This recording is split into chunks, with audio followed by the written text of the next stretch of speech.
Wait. Wait. Wait. Wait. Wait for Hasanabi.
Evening, afternoon, pre-noon, no matter where you are in the world. I'm Hassan Piker in this house, and I'm broadcast coming to you live from sunny California, Los Angeles. Folks, we're live and alive, and I hope all the boys, girls, and MBs are having a fantastic one because today's a beautiful day. Today's a wonderful day. Today's a Tuesday.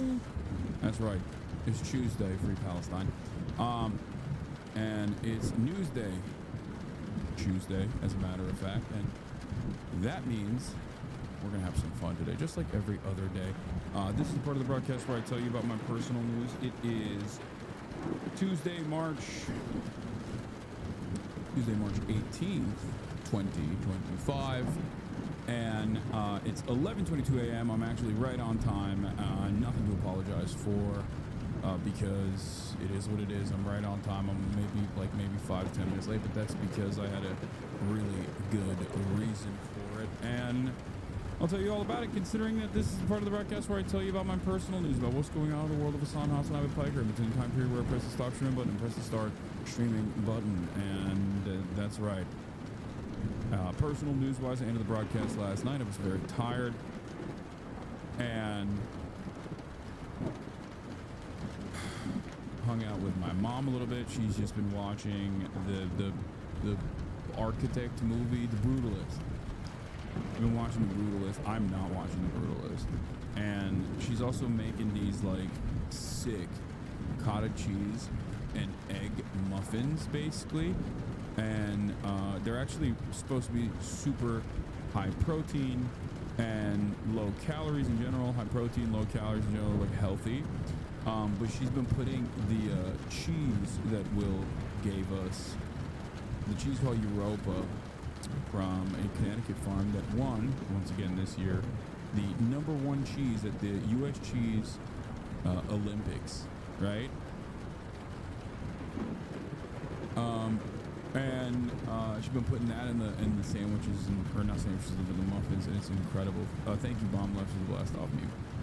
I don't know what the recipe is, and I can't tell you what the recipe is because I don't know what the recipe is. But in any case, I just ate that. Down that. It was awesome. And that's pretty much it. I'm just playing Kingdom Come. It's the mission between Act 1 and Act 2 is where I'm at. It was wonderful. There was Ottoman shouts out to the cannons. I don't know if the cannons were actually used pre-1453 in Europe, because I might be wrong on my history, but I'm fairly certain that the Mehmed the Conqueror actually used cannons in 1453 in the siege of Constantinople, and in the process of that siege, cannons became more frequent, and it was basically an introduction of cannons in warfare during sieges, but of course the game Kingdom Come Deliverance actually predates the siege of Constantinople by 50 years. I think it's like around 50 years, and yet there's actually a canon in it. I still liked it. I enjoy it very much. I enjoy the game very much, and I enjoy, I guess, like the historical the little bit of side of history that I enjoy with the game. Anyway, so why no Assassin's DEI Shadows Early Access? I do have it. I have it. I will also be doing a hashtag ad for Assassin's Creed. I literally sent me the collector's edition. It's right behind me. But I thought that they would want me to do it later in this week, but I could play it today if I wanted to. Stop trying to make Ottoman Empire talk happen. It is happening. So, Ottoman Empire talk is happening. My real Ottoman Empire. I always think about the Ottoman Empire and not the Roman Empire. Anyway, but other than that, mic clipping a bit still. Before the limiter filters, sorry for the spam. It gets tough on the ears. Yeah, you're gonna have to deal with it.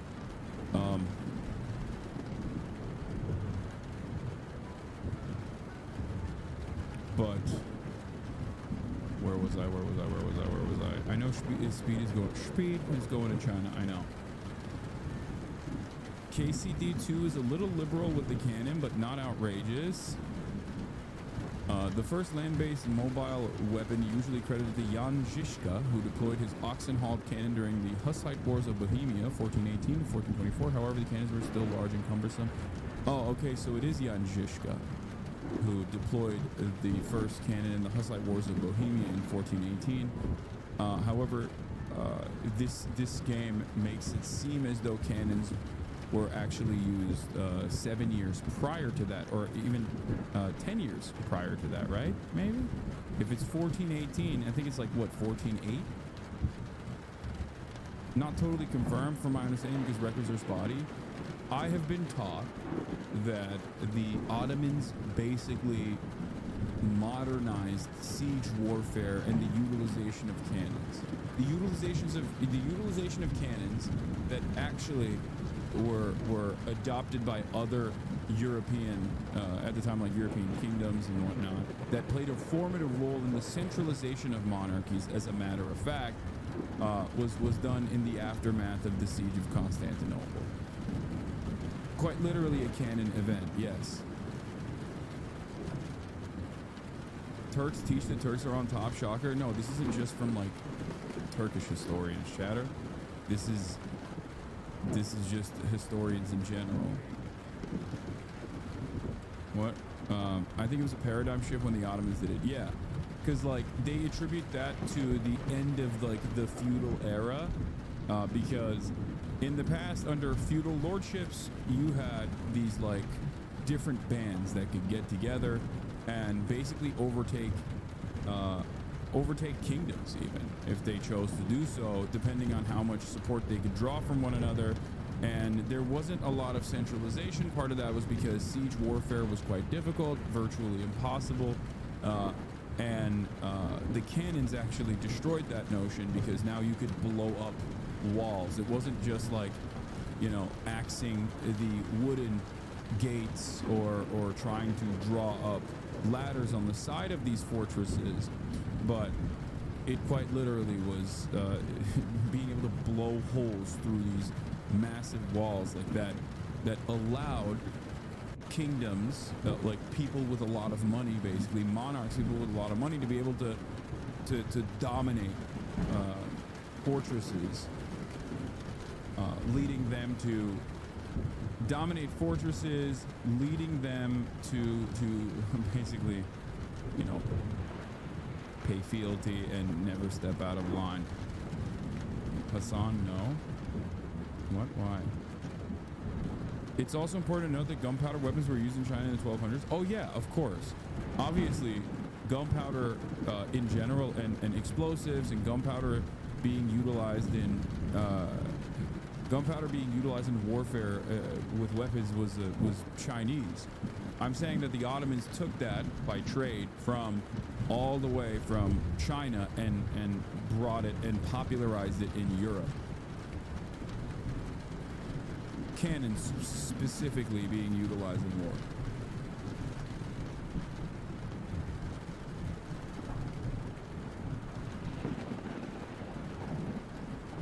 In any case, that's neither here nor there. I've been avoiding the news for mental health, but here to say hi to my friend, as per the New Yorker article. Yeah, hell yeah. I hope you guys like that New Yorker article. So, what else was I gonna say? Oh, this morning I woke up early and drove all the way down to Venice so that I could do a podcast with Alana Lansy Bear on Instagram. Alana Hadid is one of the Hadid sisters. She is one of the co-owners of Watermelon Pictures. They do a lot of pro-Palestinian movie releases, things of that nature. She's wonderful. She's brilliant. And I went on her podcast. That's going to be out soon, but that's what I was filming. So this morning I couldn't go and do my regular grass touching. I'm a little upset about that, but it is what it is. Western civilization is nothing without China printing and gunpowder. There is no segmenting of civilization. Every country and every culture has played a role in continuing the trajectory of mankind. I think it's very stupid to act like it's just the Chinese or just Western civilization or just this or that.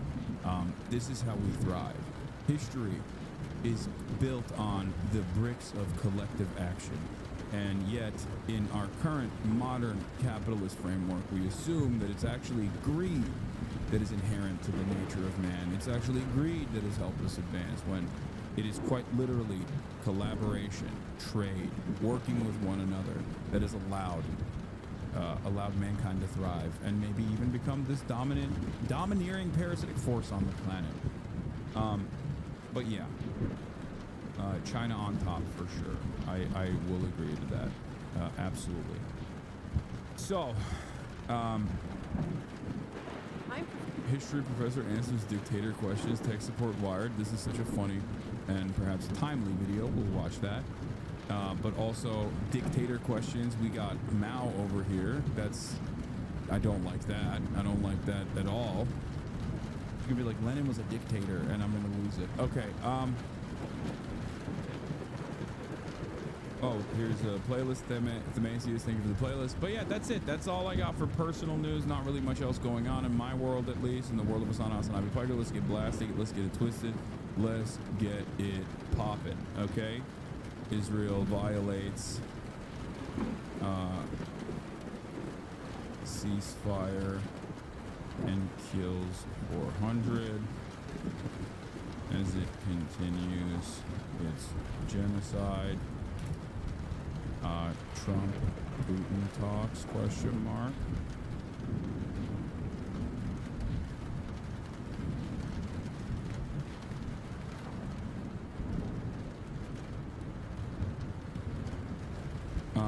The reporting is around 400 during Ramadan. Yes. 400 overnight. They just basically opened up the genocide button again. It's crazy. It's pretty wild stuff. Anyway, I'll talk about that in a second. Hold on.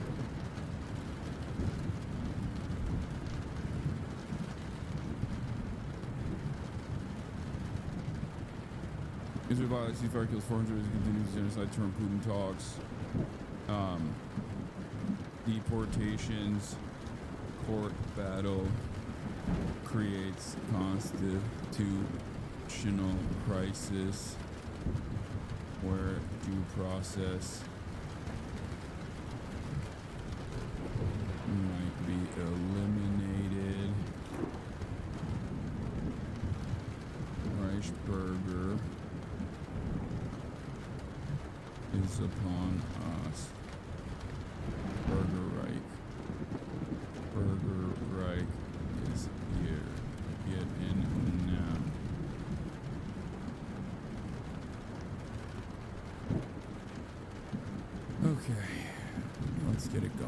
let's blast off. And let's do it. The astronauts are coming back today. Nice. Input, we need God. God will not save us. No one will come to save us. The only people who can save us is ourselves. That is the unfortunate reality, okay? If there ever was a God, he has left mankind behind a long, long time ago. F5, the director and lead writer of Kingdom Come Deliverance, the Gamergate supporter. Yeah, I don't care. It's a really good game. I really like it. So it is pretty funny that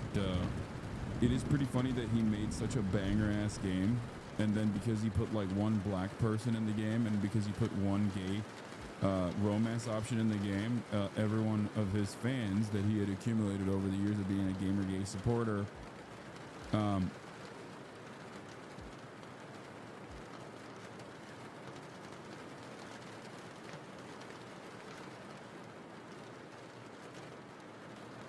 that's you know, they're all mad at him now. Hold on, I'm getting confirmation. I'm getting confirmation right now from my management to see if I can play Assassin's Creed today or not. Okay. Okay. All right, let's blast off. Like I said. Here it is. And Megaphonics, I don't care about the beef that you and Lolo have about season 2 of Severance. And no, I haven't watched Severance yet. I'm gonna restart it from the start. I haven't watched like the last couple of episodes of season 1, and I didn't even realize.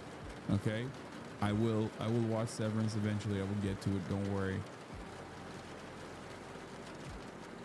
Libophonics, goddamn, Severance phonics, hooked on phonics, Mister.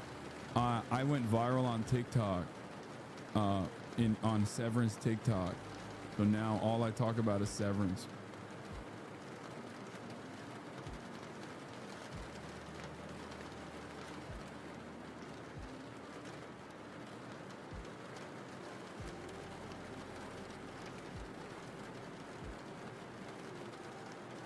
Man, the director of Warhorse Studios is Fash. He openly collaborates with Russia and have companies to spread propaganda. KCD. Wait, what? He collaborates with Russia? What does that even mean? The game is awesome. That's all I'm saying. I don't care about who made it. I don't care about the, I don't care about like the person who made the product. I care about the product. Okay? And it's so funny that like people still hold on to this. No, your consumption of whichever form of art is actually, it actually dictates your morality or whatever. It's like kind of funny because like nobody believes this. Nobody cares about this. Nobody operates like this. And yet there are still liberals who are like, nah, I'm going to keep that going. I'm going to keep that shit alive, baby. I will never let that die. This is my political activism. The BDS rules don't matter then, right? Yes, dude. The comparison to a targeted, directed boycott created by a group of people that put a lot of thought and effort into an incredibly specific, incredibly centralized boycott movement against an apartheid state that is conducting a genocide is not the same as like, I don't like this video game creator. Okay, that if you can't comprehend the difference between these two things, okay, I don't know what to tell you. You've been in here for 16 months. You need to stop doing this, okay? Being like, oh, dude, excuse me. I've decided personally that like the Wukong creators said some misogynistic things, so I'm doing a boycott. It's not the fucking same as like boycott, divestments, and sanctions on the state of Israel for the crime of doing a genocide, okay? Like, think about it this way. On the BDS list, you have Caterpillar. Why is Caterpillar on the BDS list? Because Caterpillar has Cat 9, which is specifically created for the IDF to bulldoze over Palestinian houses, to bulldoze over people who protest against Palestinian houses being bulldozed over, like Rachel Corrie. Please stop trivializing real political activism with like your own personal distaste for a video game developer or whatever. Okay, if it's your own personal choice, go on, king. But know that like running around as though you are the most moral, most woke person of all time, because of your own personal distaste for the actions of a creator or whatever, you're so off right now. No, I'm not. There is a very obvious vision that I try to channel and try to describe at any given point. Okay? You don't have any other capacity to understand the world other than the liberal framework that you work with. The liberal framework that you work with dictates that the only thing you care about is the content that other people are consuming, and how they're consuming that content doesn't even matter. It's just that this is problematic. We're done. Okay? This is problematic. I don't want anybody to touch it. They're problematic if they consume it too. This kind of slacktivism isn't real slacktivism at all. It's not real activism at all. It's barely slacktivism. You're just being fucking annoying. You have substituted real, tangible results that people try to bring about, real change that people try to bring about through actual initiatives. BDS is organized and bigger while this one video game is small. No, there is no organized boycott against this video game. What the fuck are you talking about, dude? You just made it up in your mind. Like you've just decided that you have an issue with it. This is what I mean. This is what I mean. This is just like the most... People unironically think that just being fucking annoying is activism. It's not activism. You're just being fucking annoying. That's it. Don't try to like, and don't try to personally bring this down to like or don't try to bring up your own personal distaste. Autistic chatters can't conceptualize the difference between a boycott and dislike of something. Exactly. It's so weird. This is why I always get mad at people who turn around and fucking say stuff like, oh, we're doing a general strike tomorrow. Do you have any idea how that works? No, of course you don't. Because if you did, you wouldn't just go, I found a general strike on the work free subreddit. Like, that's not how you do a general strike. You can't do a general strike like that. It's a massive, massive movement. Hasan realizing he hates his own cult. Every day there's a new absolute moron that is this like right-winger guy who has imagined that I don't have these sorts of conversations every single day in here with the hopes of steering people on the left into a direction that isn't fucking annoying but rather productive.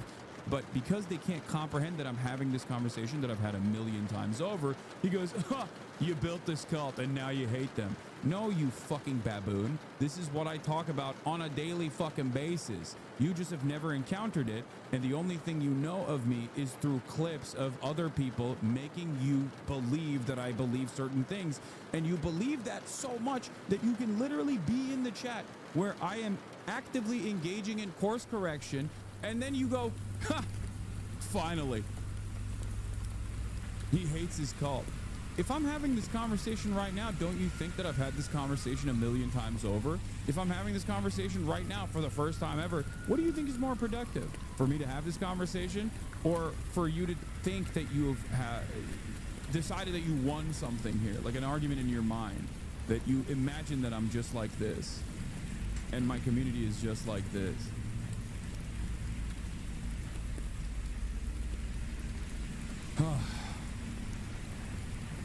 Crash out on using autistic as a pejorative? I don't think like that. What the fuck is wrong with you? Yo, fuckface, I'm a 5-year sub. Why are you using autistic as a pejorative? First of all, I'm a 5-year sub. I don't care how many years you've been in here. You've been in here for 5 fucking years. What are you talking about? Crash out? What is happening today? I started off 33 minutes in and we got a bunch of fucking morons in the chat. Why are you being an idiot then, bro? I'm not. I think you're the fucking idiot right now. Okay? First of all, it's my word too. Okay? I can use it if I want to. That's number one. Number two, this is the most autistic community of all time. Yourself included, clearly. What the fuck is your problem? Nah, fam. Many people agree with me. Okay, good.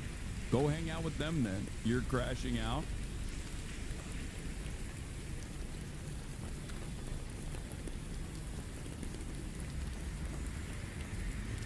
Let's look at the background of this chatter. 317. Change your Roblox ID, trust me.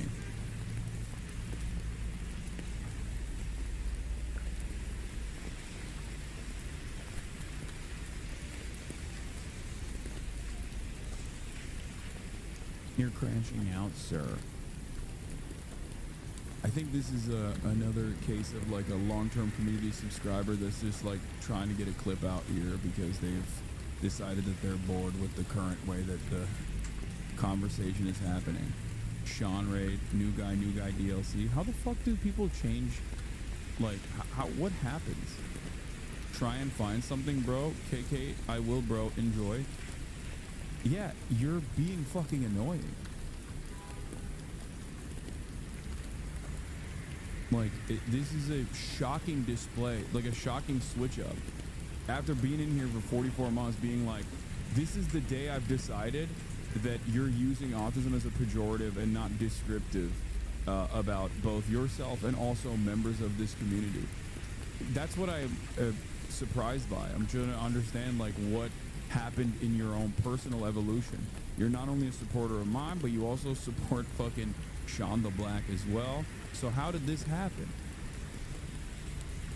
You offended me. We face ableism every day. Oh, I offended you because I use autism as a terminology in my lexicon. Okay, let me ask you something. Do you think this is a solid way to approach activism in your mind? This is why we do, okay, chatter, you're woke of the day. You know? This is precisely what I'm talking about. This is something that I yell about quite frequently. This back and forth that we have in this community is what differentiates the medium itself than in comparison to every other way of both organizing or even consuming the news, right?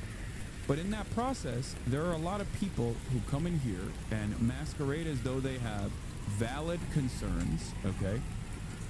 Without recognizing that sometimes there's going to be things that offend you, whether things that offend you because we're having a conversation about issues that maybe you haven't put a lot of thought or effort into, or things that offend you in terms of language that I'm using personally, okay? Bro, I run a mutual aid network in my city. I got it, dude. I got it. I understand. You're not listening to what I'm saying, though, okay? I don't care what your background is. I don't care what you've done in the real world. You're still being fucking annoying in this situation by tone policing as I'm actively talking about how the left should stop doing this in an effort to ensure that they can engage in an effort to engage in solidarity of any sort. This is it. This is being annoying as a substitution for thinking that you're doing activism. And it's funny that I was just talking about that. Now you're being annoying and your chat is dogpiling rather than reflecting. Why don't you reflect, chatter? Why don't you reflect? You are surrounded by autistic people in this community, and they're all making fun of you for being fucking annoying. Why do you think that's the case? Is it because they have this cult-like admiration for me? Or is it because this kind of behavior is technically a narcissistic tendency masquerading as activism that is a blight on every fucking left-leaning, left-adjacent activist group of people just being like, I have my own personal issue.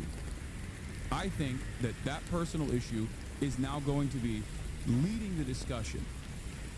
That is not the case. That's your perception. I'm receiving whispers from people who agree with me right now.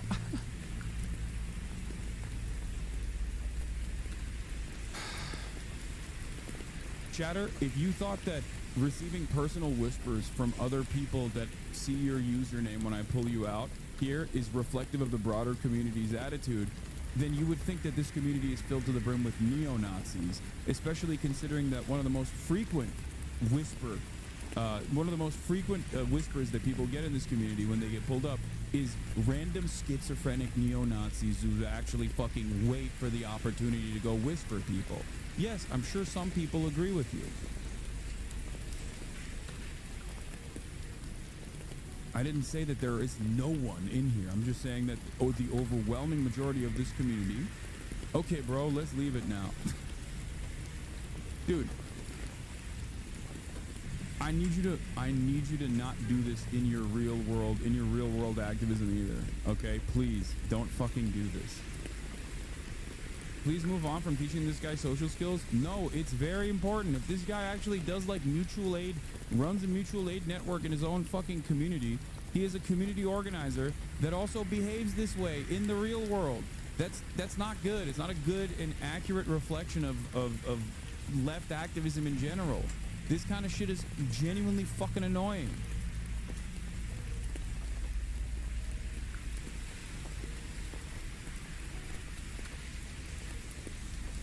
What the fuck does Hasan even do? Nothing. Nothing. I just go online and shoot the shit. That's all I do.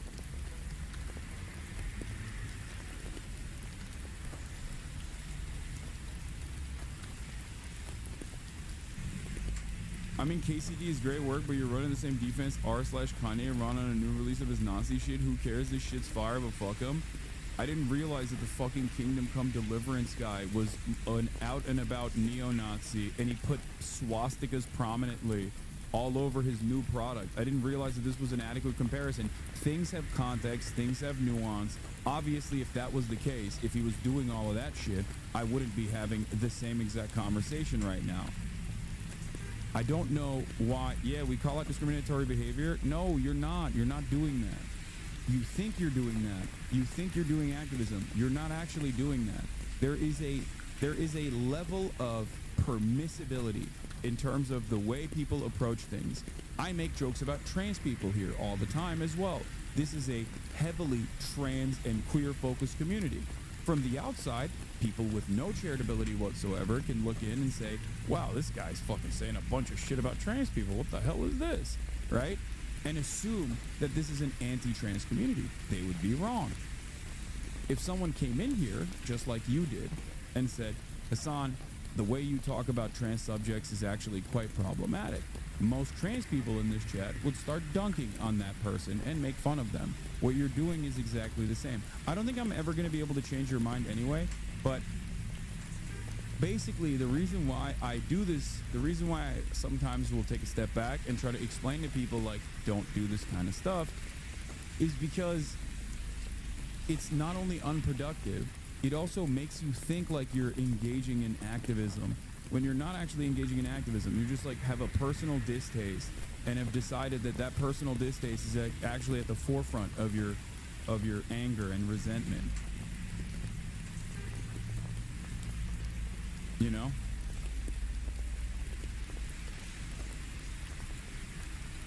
Like, I don't think he's trying to be an activist right now. He's just being vocal about a creator he respects offending him. Yeah. Ironically enough, I had this conversation with the New Yorker magazine in the New Yorker magazine piece as well. Of course, there's going to be different boundaries for other people, right? There's going to be different boundaries for other people. This is mine. Like, I use terms like psychotic, or sometimes even say schizo, or sometimes talk about autism in general, whether it be my own personal experiences or whether it be, talking about how sometimes neurodivergent people don't have the best approach to understanding nuance, myself included. Now, having said that, if you consider that to be a boundary that you can't, see past, you're missing the forest for the trees. I still love you a lot, and I think you're a very talented propagandist. Okay, then if you think I'm a very talented propagandist, then understand that there are going to be instances where I say things that you might not immediately understand or even consider to be genuinely harmful, okay? In short, chatter, you're coming in here policing an autistic man with heavily autistic language and are claiming to be advocate for autistic people and against ableism while actually not listening to us. That's what I mean. Like, this is a community virtually entirely comprised of neurodivergent people. Many of them are autistic, okay?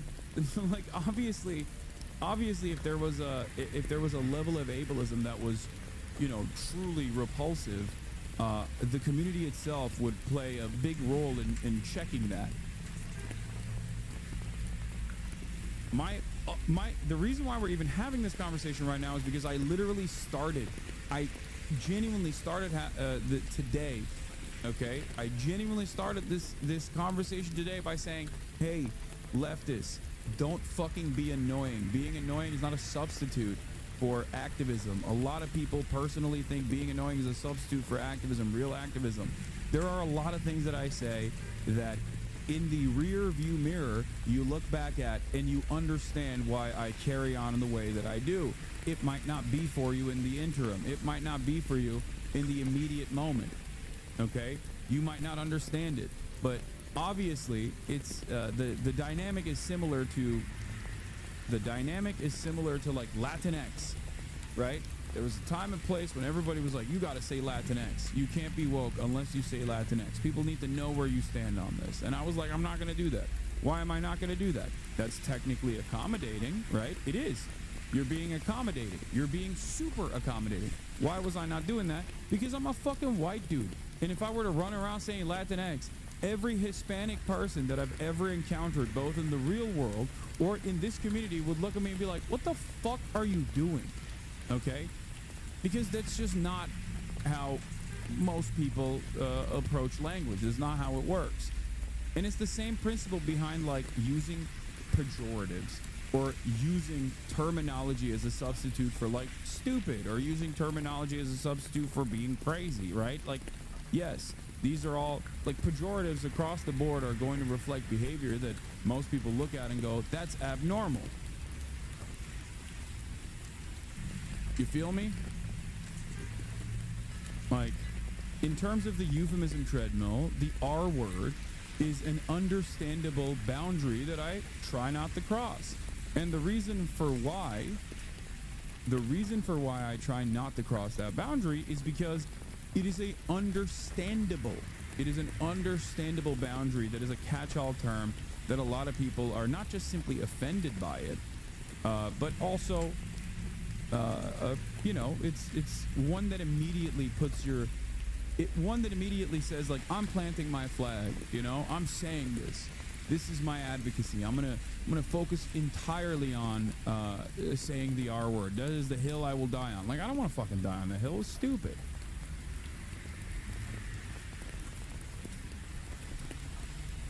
Yeah, I mean, here, Matt Chrisman talked extensively on this stuff, obviously. Specifically modern disability politics. This is always an atom bomb, by the way. Disability discourse brings out, I think, some of the least productive anti-solidarity conversations, but here, let's hear what he had to say. Disability politics, yeah. And before you say anything, Matt Chrisman, pre-stroke, was also still very disabled, which he will also say in a second. Like, disability doesn't always mean visible disabilities, but Matt, you could, you know. What do you think about modern disability politics, Jack? Well, I'll end on that one. I won't say too much. I don't want to. I mean, anyone who listens to this understands. I'm not going to get canceled. I just don't want to insult people. But I do think that a lot of disability politics is people desperately seeking a subaltern status. And I say that as somebody who is, I'm sorry, way more disabled than many of the people who I see make it the fulcrum of their political identity. And, you know, like they pitch it as like, well, I have to be the defender, you know, because of how of the trauma that my life has been trying to be disabled in this country. It's like, not really. And you can't argue that you're part of a community because due to the incredible variety of what it counts to be disabled, I mean, my God, by certain definitions, you could say everybody is fucking disabled in one way or another. That there is no community to speak for. I sure as shit don't feel like I'm part of some community. And yeah, it's like, it does feel like it's an online phenomenon more than any expression of the real experience of people. Like, yeah, obviously, you know, capitalism is at war with anybody who is not able to fit as a cog within it. That's true. Yes, read Caliban the Witch and all that. But as with most things, the way to fight that is to fight capitalism. And trying to play gotcha with people for being... It's far too diverse and broad to be a community. Yeah, but it doesn't matter because, like, you're still a part of this community, whether you're disabled or not. Ironically enough, neurodivergence is a prominent fixture in this community, as we have done censuses on this year over year.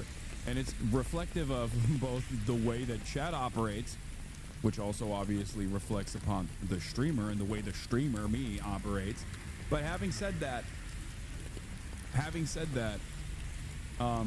the way I operate is not that complicated. It's like, I'm not going to cast aside coming across, like, I'm not going to cast aside, like, making jokes sometimes at the expense of entire subgroups that might come across as you know, minimizing or whatever. But, like, the reality of the matter is, like, you should be able to do that, especially if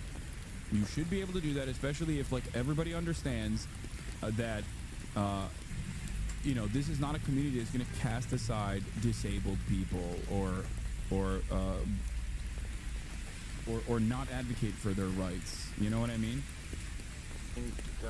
Discriminating against your disability of whichever one you have it's a recipe for the opposite of that. It's really just a way for you to be the center of attention and for you to have a... Yeah, I mean, this is something that Matt identified and something that I identified as well many years ago, which is that the left does have a tendency to use activist language, emancipatory language specifically, to make a narcissistic desire to be heard into a political movement. And you do it more and more often. And I think it's incredibly harmful to any kind of solidarity. And I think that it plays really well in these sorts of communities. It was literally a part of the fucking CIA handbook, dude. Like, when the FBI and CIA were doing COINTELPRO, they straight up created field manuals for disrupting leftist organizing. And in the fucking field manual, it straight up says, be an annoying fucking scold, okay? I'm paraphrasing, but it's straight the fuck up. Use process and be an annoying scold over and over again and rage bait to stop solidarity dead in its fucking tracks. So yeah, there is in historic left movements, there's a term for it. It's called wrecker behavior, right? That's what it is. And unfortunately, because all other expressions of radical politics have been completely fucking shut off from mainstream discourse, any kind of like Marxist politics, real labor militancy is completely stopped dead in its tracks in leftist discourse, and even on college campuses, as a matter of fact, especially because it goes against the well-established hierarchy of the ruling class dominating over the working class. That the only permissible radical politics comes from identity. This does not mean that we cast aside different identities, okay? It's not like saying, you know, yeah, be racist. That's the whole point. You got to be racist to be working class. That's not what I'm saying at all, okay? You can never throw that away. You can never stop advocating for other people. That's the entire purpose of leftist movements in general. But because that's the only form of radical politics that is permissible in these progressive institutions, that's the only button that people hit. Okay? The only button that people hit is just being like, yeah, I don't like this. This is problematic. You're not featuring enough BIPOC voices in this conversation. You're not doing enough for disability activism. Especially when the conversation in and of itself was about solidarity, and the conversation in and of itself was about, you know, don't fucking be annoying. Don't substitute being a woke scold for, you know, for real political activism. Because a chatter brought up that the BDS movement is similar in a joking manner, by the way. That person literally didn't even mean what they were saying, because they very quickly followed up and was like, I'm just being annoying, my bad, or something along those lines, when he tried to make a comparison to someone being like, Kingdom Come Deliverance is a fascist product or whatever the fuck, and acted like there was already a well-established like boycott movement against this product in and of itself, and then made a comparison to boycott, divestment, and sanctions on Israel, the BDS movement that was created by the Palestinians. This is a very carefully crafted, very directed, very directional boycott movement with like tangible results that they want out of this. In any case, here's what I wanted to show you, and this is obviously the simple sabotage field manual, and I believe it's on the 18th page, right? Yeah. Make mistakes in quantities of material when you're copying orders. Confuse similar names. Use wrong addresses. Multiply paperwork in plausible ways. Start duplicate files. It's just like it's just like using process.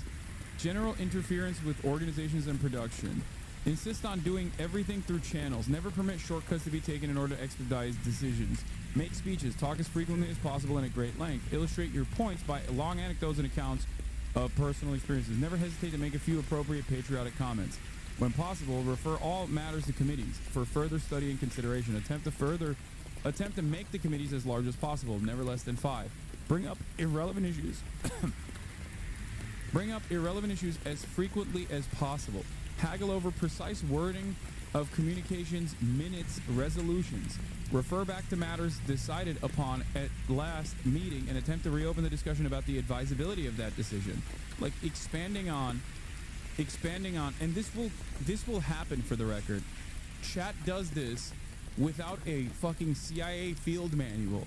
Chat does this on its own because we have this somewhat selfish tendency to refuse to analyze things, refuse to interpret things, and try to understand where someone is coming from, and then instead go, no, this is my plight, this is my cause, this is completely fucking unacceptable that you're doing this, and then we expand upon that, and then we further have a conversation. When initially the conversation itself started off by saying, don't do this, okay? Don't do this. It's annoying, and it is harmful to try to instill solidarity and try to bring people to your cause. And then in that fucking process, chat immediately started doing it, and then we doubled down on it, and now we're having a conversation about not doing this after after the conversation started off with don't do this.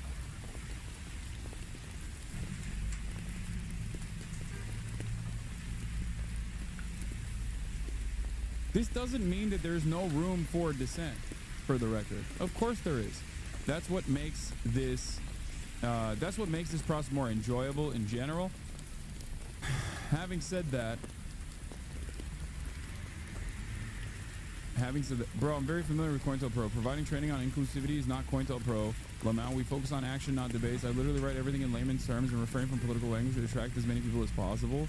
Yes, but you're coming into, once again, a heavily neurodivergent community, and policing language in a heavily neurodivergent community in a way that like the rest of the community doesn't entirely agree with you on, and you're getting your fucking notes from a couple people that you say are whispering to you and going, no, my cause is just.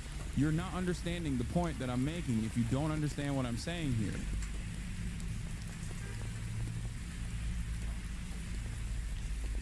Ironically enough,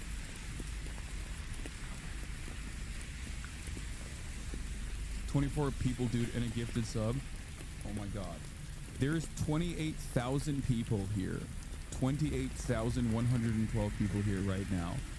People jokingly gift subs to the fucking dumbass hogs that I pull up on screen as well. Does that mean that they're actually, their cause is just, or they're making a fucking coherent point that must be heard? Is that what you think it is?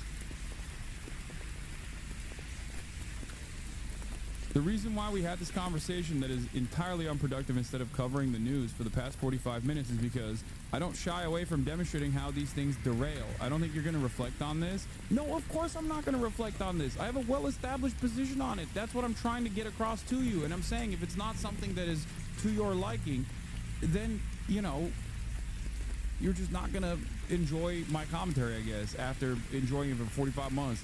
Especially because the energy that you brought to the table was that I was crashing out.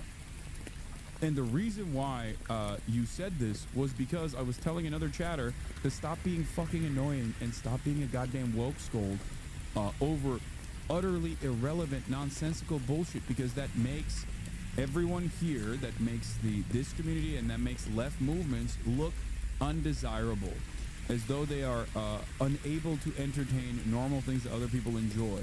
And because there is no way to have a nuanced conversation about this shit, people will then go, well, what about this valid thing that people would get mad about?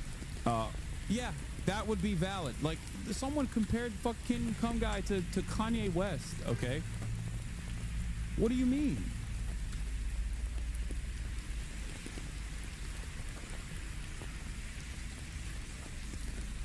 Stop being woke and soy, okay? Stop being woke and soy. That's what I'm gonna start saying.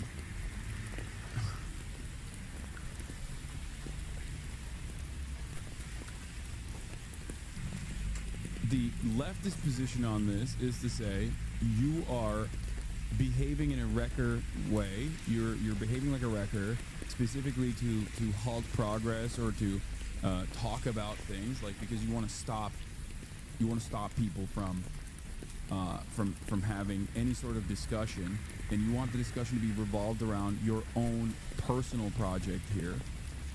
Entirely projection from the shadow. Why are you allowing this egotistical, autistic asshole to derail this here? This is just narcissism. I don't think this needs to be addressed for this long, but then again, I'm not a content creator. I just think kids like this don't deserve any more attention than stop being such a bitch. No, I want to, because that person is a 45-month subscriber. What do you mean? Like, and they're saying that they're a community organizer. I just don't want him to, like, behave like this out in the real world. You know what I mean? That's it. Bro might not be autistic. Lamau, he could be LARPing. I don't think he's LARPing that good.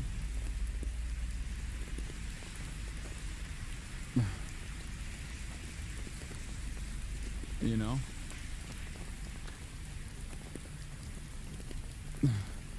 I don't think he's LARPing that fucking good. No, that person is most likely autistic, okay?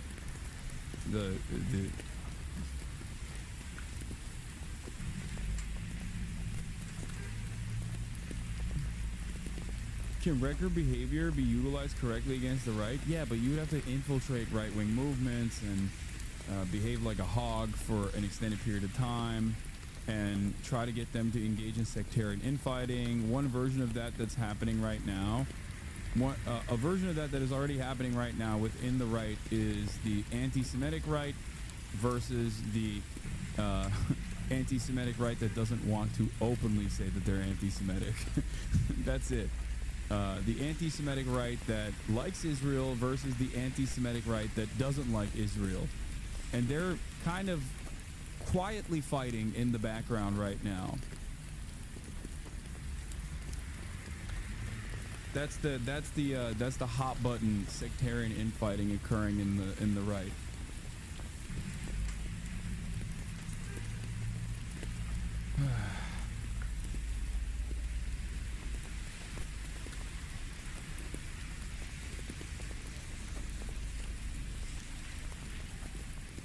I'm autistic and I understand the point you're saying. It hurts a bit. It doesn't get in the way of the larger picture.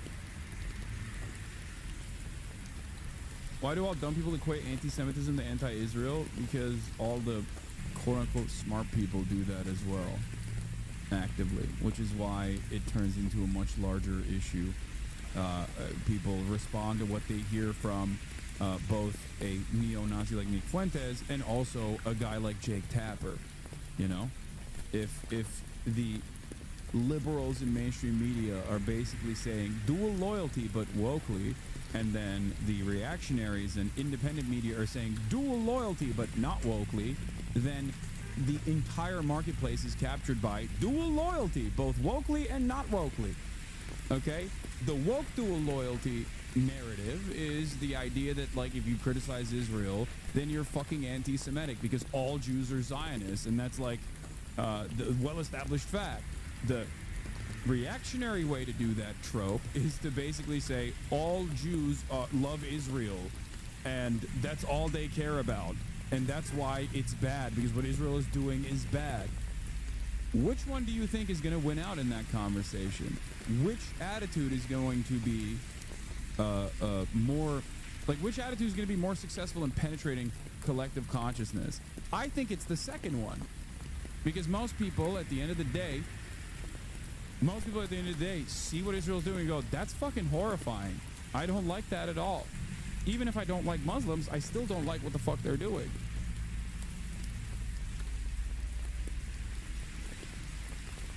Austin Show acts like he's woke scolded. He's been woke scolded one too many times by how we backtrack so much. It's hilarious. It makes for great podcast material. Yeah, that's the beauty of the joke. Exactly. That's us making a joke about, like, that's the joke. That's, thank you. Exactly. You're literally just as toxic as your audience. You curate this audience with your behavior. Oh my God. Oh my God. Oh my God.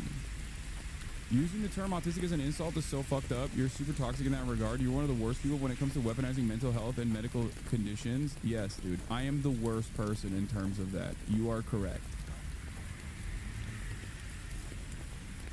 Fuck it. I'm just the worst person in general. I'm the most racist person. I'm the most ableist person. Bro, it's so funny because, like, just click on any other content creator on this platform right now.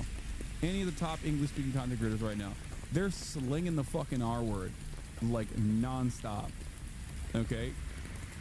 Like, what happens when you encounter any other community that's not, like, heavily fucking moderated? What happens? Do you just perish? Does your brain fucking explode?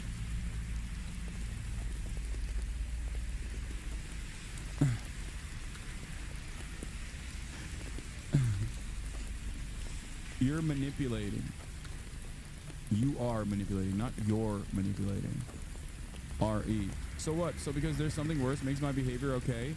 No, your behavior is not okay because you said something insane.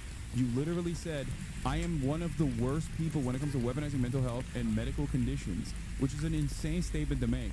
I said that it is entirely normalized to say way, way, way more ableist shit without even a second consideration for it in most communities.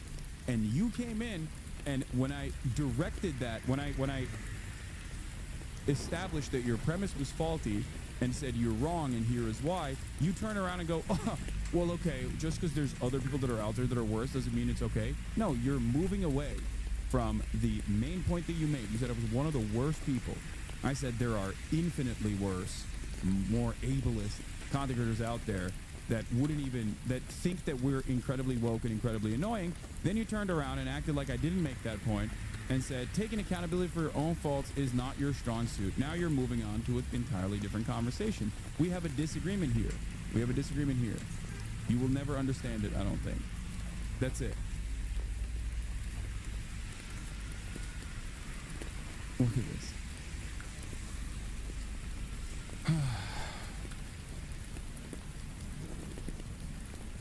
It was a self-aware autistic chatter who used the term to describe chat. You just read the comment out loud. The narcissists are truly out in full blast today? Yes.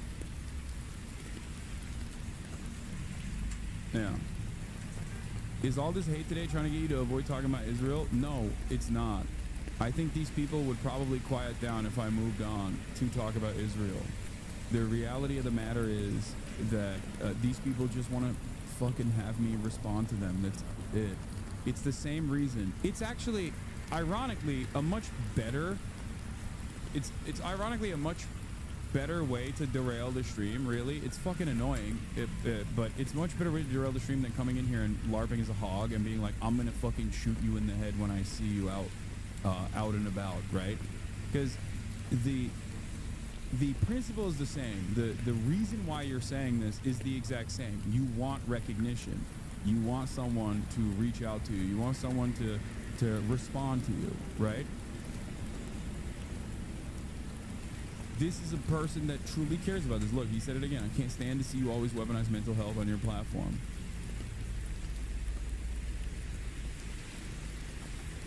And now I'm rewarding it, which is why more people are coming out of the woodwork. So we're going to move on from this.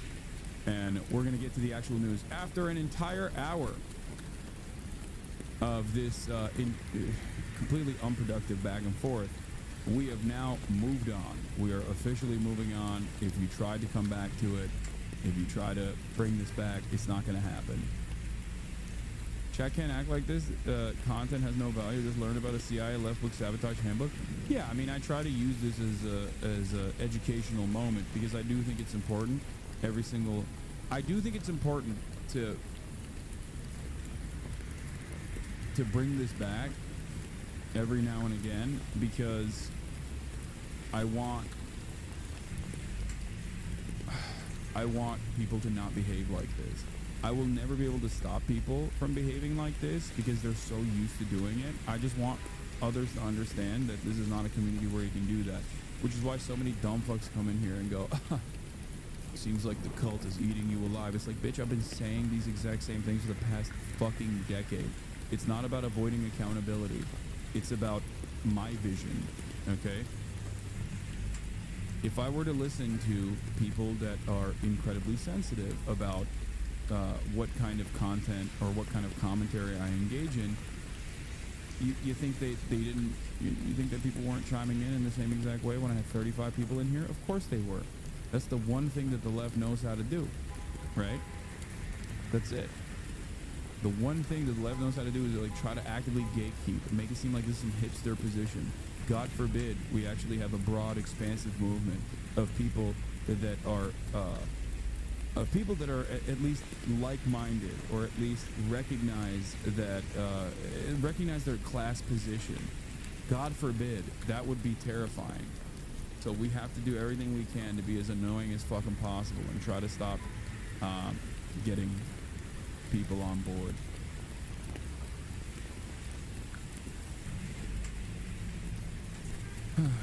Just because they disagree with you, they're from the left. Gotcha. The left law. Maybe you are wrong. I don't know. I think you're too stupid to make a coherent point. I'll be honest with you.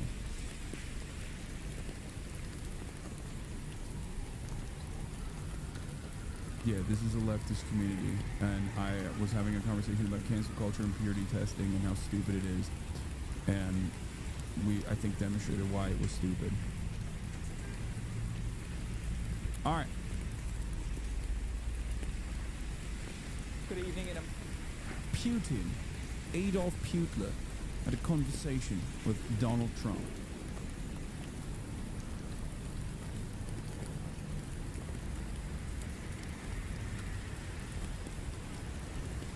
Let's take a look at how that went on. A much trailed phone call between Donald Trump and Vladimir Putin. It seems a number of issues were discussed, but a ceasefire with Ukraine remains to be agreed. The White House says good progress was made, and a Kremlin official even said the world had become a much safer place today. So what exactly was agreed in that 90-minute phone conversation? Well, Vladimir Putin ordered his forces not to attack energy infrastructure as part of a mutual 30-day limited agreement with Ukraine. They also discussed a potential maritime ceasefire in the Black Sea as part of that deal. Russia and Ukraine agreed to engage in a prisoner swap tomorrow, where each side would return 175 people. The Russian President Putin said he would also hand over 23 wounded Ukrainian servicemen as a gesture of goodwill. But the Russian president has a list of conditions, including that the West halts foreign military aid and intelligence information to Ukraine. Donald Trump also supported Vladimir Putin's idea to organize an ice hockey match between Russian and American players. Well, our U.S. correspondent... That's so fun. Dude, that is... Donald Trump lives in the universe of movies. He is so perfect for America. He is such a perfect American president. That's incredible. That is incredible. This is movie mindset, dude. Straight up. He's like, yes, we should do boxing afterwards. Bring your best boxer. We'll put him up against one of our best boxers. That's right. James Matthews is at the White House, but first let's speak to our Moscow correspondent, Ivor Bennett. Good evening, Ivor. So a limited ceasefire when it comes to energy and infrastructure, but really President Putin reaffirming those conditions. Yeah, that's right, Mark. So they have, as you say, agreed some kind of ceasefire, but it's nowhere near the ceasefire that was initially discussed and what was principally the aim of this call. Donald Trump wanted Vladimir Putin to sign up to this immediate 30-day truce along the front lines, which Ukraine accepted this time last week. It's taken them this long to get down to it, but what we've got instead is a much lighter version, a ceasefire whereby Russia and Ukraine have both agreed not to strike one another's energy infrastructure, and we're told by the Kremlin that Vladimir Putin has given the necessary military order for that to happen. And I think that's because Vladimir Putin had a bit of a balancing act with this phone call. He didn't want to upset Donald Trump, of course. He didn't want to incur his wrath because Russia has a lot to gain from better relations with Washington. There is talk in the last month of potentially the US lifting sanctions on Russia, readmitting them to the G7 to make it the G8 again, a reset of relations. That is what Vladimir Putin wants, so we had to give him something. But at the same time, he wanted to emerge from this call with Russia's red lines still intact. He didn't want to give any ground on his maximalist positions, and it seems like he hasn't, because in the Kremlin's communique, there is quite a telling line, which is a bit of a refrain from Moscow. He said that, or the Kremlin said, the Russian president declared his readiness to thoroughly work out possible ways of settlement together with his American partners, which take into account the absolute need to eliminate the root causes of the crisis. Kremlin readout of the call is different than the White House one. The White House one didn't mention end of foreign aid. Quick breakdown of the Kremlin readout of Trump's call with Putin. It doesn't look like Putin is prepared to give any ground on his maximalist positions. Putin stresses that Russia's key condition to stop a conflict from escalating and moving towards a settlement would be a total end of foreign military support and intelligence sharing with Kyiv. Ukraine thinks that any deal like this would leave it vulnerable to future attack. Understandably, they feel this way. There's no indication that Putin has dropped any of his maximalist goals. Any deal must take into account the unconditional necessity to remove the initial reasons for the crisis and Russia's legal security interests. That means effectively ending Ukraine's independence and post-Cold War security architecture in Europe. Putin hasn't agreed to Trump's proposal for a 30-day unconditional ceasefire, which Ukraine has. Instead, he pointed to a series of significant issues about how a ceasefire would be enforced and serious risks about whether Ukraine would adhere to it. Dude, I think I have something to say that I don't think anybody's going to like. I think that America's time as the global hegemonic power is coming to a fucking close, and both our allies and our adversaries are noticing the lack of motion that we have on the global stage, and basically saying, what the fuck are you gonna do about it? Oh, really? Oh, really? It is kind of Jover. It's kind of Jover, like big time Jover. No more credibility at the global stage. And while we're doing that, while that's happening, we just like our inability to recognize that is making us more angry, more resentful. And Trump's way of getting out of this rut is basically to just attack the remaining allies that we have, weirdly enough. It just doesn't make any sense. Hey, come on, man. What about all the tech stuff we have? We're 99% ahead in tech. All the world's biggest companies that people use are here. No, first of all, MindDrive, LibDrive, China. One word, China. Secondly, even if we are dominating in the tech field, and we are certainly dominating in certain aspects of tech, like America is still an industry leader in key sectors. That's not wrong. It doesn't matter.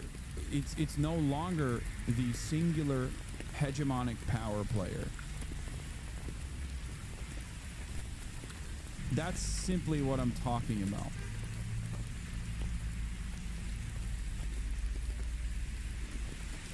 And a big part of why we're no longer the hegemonic power player, even in the field, in like tech or commodities, consumer products, things, services, is also because of a deep focus on short-term profit seeking. Like, short-term profit seeking also creates a negative incentive structure where many of these corporations only care about their quarterly earnings reports and how their actions reflect on the stock price in general, and that also is putting America behind global competition coming from China. It is a very interesting predicament. But what I'm talking about here is foreign policy. I'm not even talking about like tech leadership. I'm talking specifically about America and the way that America used to operate. Our allies like Israel and our adversaries like Russia are taking note of the little power that the United States of America has, as long as they have the backing of a very powerful global competitor like China. Even if China itself, with respect to Russia, even if China itself is not an active participant in the same way that like America is with Ukraine, the fact that China is now seen as a global competitor that can still keep you going no matter what you do, as you are attacking a foreign nation. The fact that China exists out there in the periphery and can say like, look, we're not fully on board with everything that Russia is doing, but like we're kind of on board with it, you know what I mean? We're just going to let them do whatever they want to do, which is kind of the Chinese position at this point, right? If that alone is enough for Russia to be able to resist American dominance, if that alone is enough for Russia to say like, yeah, we're going to get all of our maximalist positions that we won over in the battlefield, that's a terrifying prospect for America enjoyers, I think. For those who have enjoyed the age of America. Is skipping again? Hold on, I'm going to do something real quick. It's going to skip a...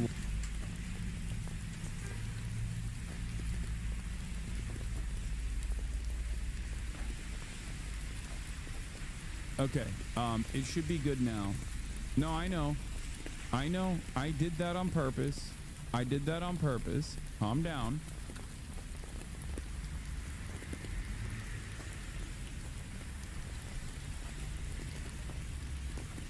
I did that on purpose. I tried to fix the ingest with the hopes that like I tried to skip the ingest, fix the ingest with the hopes that like the skipping goes away. Because I think that it's happening at the server side, not on the Twitch server, but my cloud server that I run this stream off of.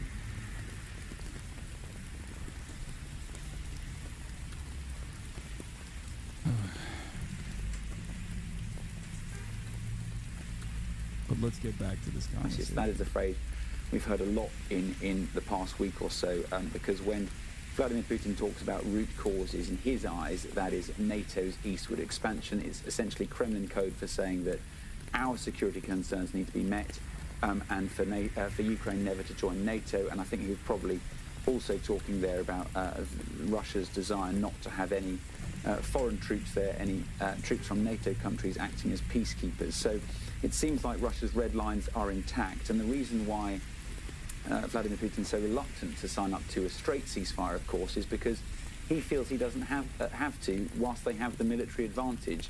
The longer talk... Yeah, Putin made Trump wait for the call. Classic power move. Putin is meant to be seeking the Trump around now, but he's talking to a room full of oligarchs instead. Instead, if he's going to be late, Putin waves off the question. Asked if he's going to be late, Putin waves off the question and says not to listen to his spokesman. Заявлением Дмитрия Сергеевича Пескова ваш разговор должен до 18 часов состояться. I'm willing, by the way, questions like that with Vladimir Putin are asked ahead of time, okay? That is a carefully crafted question coming from a spokesman who asked that question not as like a polite conversation or on accident. That was deliberate. The reason why he had his spokesman ask that question is because of the same reason why he was late to the conversation. It's deliberate. And no, when it comes to diplomacy, it's not dumb alpha shit. Are you kidding me? No, there's a difference. Dumb alpha shit is entirely different when we're talking about global diplomacy. The reason why he's doing that is to say I hold the cards, you don't, to Donald Trump. No, this is a part of diplomacy. He is not just aura farming or clip farming or being like an alpha bro or whatever. He is saying to Donald Trump, you look weak. You are weaker. You have to entertain. Because you came out and you said, I'm going to end the war in Ukraine in a day, like an idiot, and then actively undermined Zelensky, actively undermined the Ukrainian position, even went as far as like refusing to do intelligence sharing for an extended period of time with Ukraine. You set yourself up for this. You are reliant on me coming to the table and conceding to any demands that you make. And if I have demands of my own, you have to concede on that side because you've made assurances to your audience, to your voters that, you've made assurances to your audience and your voters that you were going to end this. So now the ball's in my court.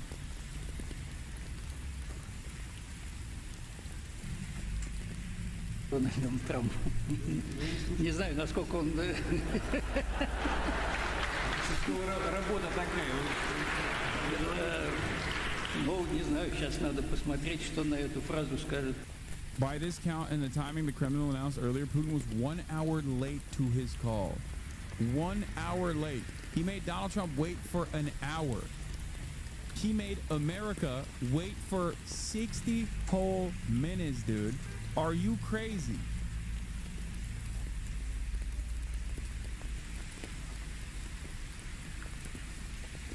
Yeah, you look at that and you think, oh, that's like alpha behavior or whatever. He's just trying to be like alpha. It's like silly. It's silliness. And in any other circumstance, you're right. In diplomacy, you're not right.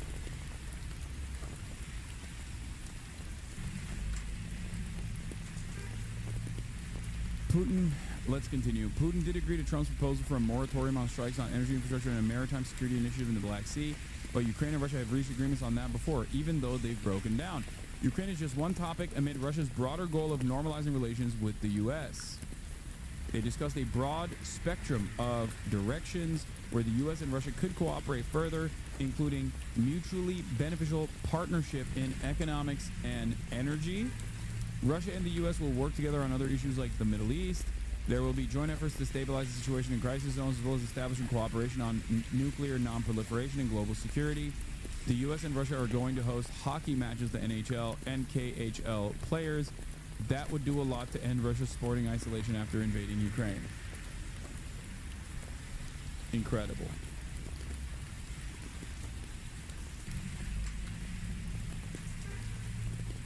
He's getting bitched at. Straight up. Art of the deal, baby. Vladimir Putin's going to turn around and be like, have you said thank you once? Vladimir Putin's going to turn around and have I don't know, some national news broadcaster dressed down Trump in the same way that, like, Trump had Marjorie Titan Greene's boyfriend yell at Zelensky.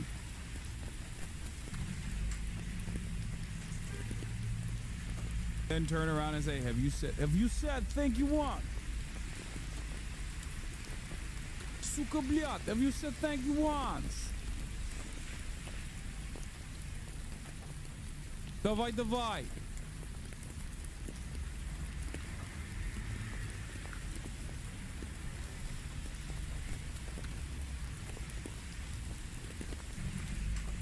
Anyway, talks go on before a ceasefire. White House readout says they agreed Iran should never have the ability to destroy Israel. Yeah, that's a dramatically different way to approach this. Russia and U.S. will work together on issues like the Middle East. There will be joint efforts to stabilize the situation on nuclear non-proliferation. Okay? White House's attitude on that same conversation is, they said they would destroy Iran. Yeah, he's going to have Lukashenko behave like his J.D. Vance.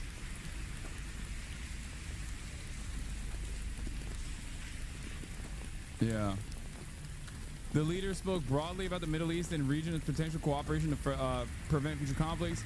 They further discussed the need to stop proliferation of strategic weapons and will engage with others to ensure the broadest possible application. The two leaders shared the view that Iran should never be in a position to destroy Israel.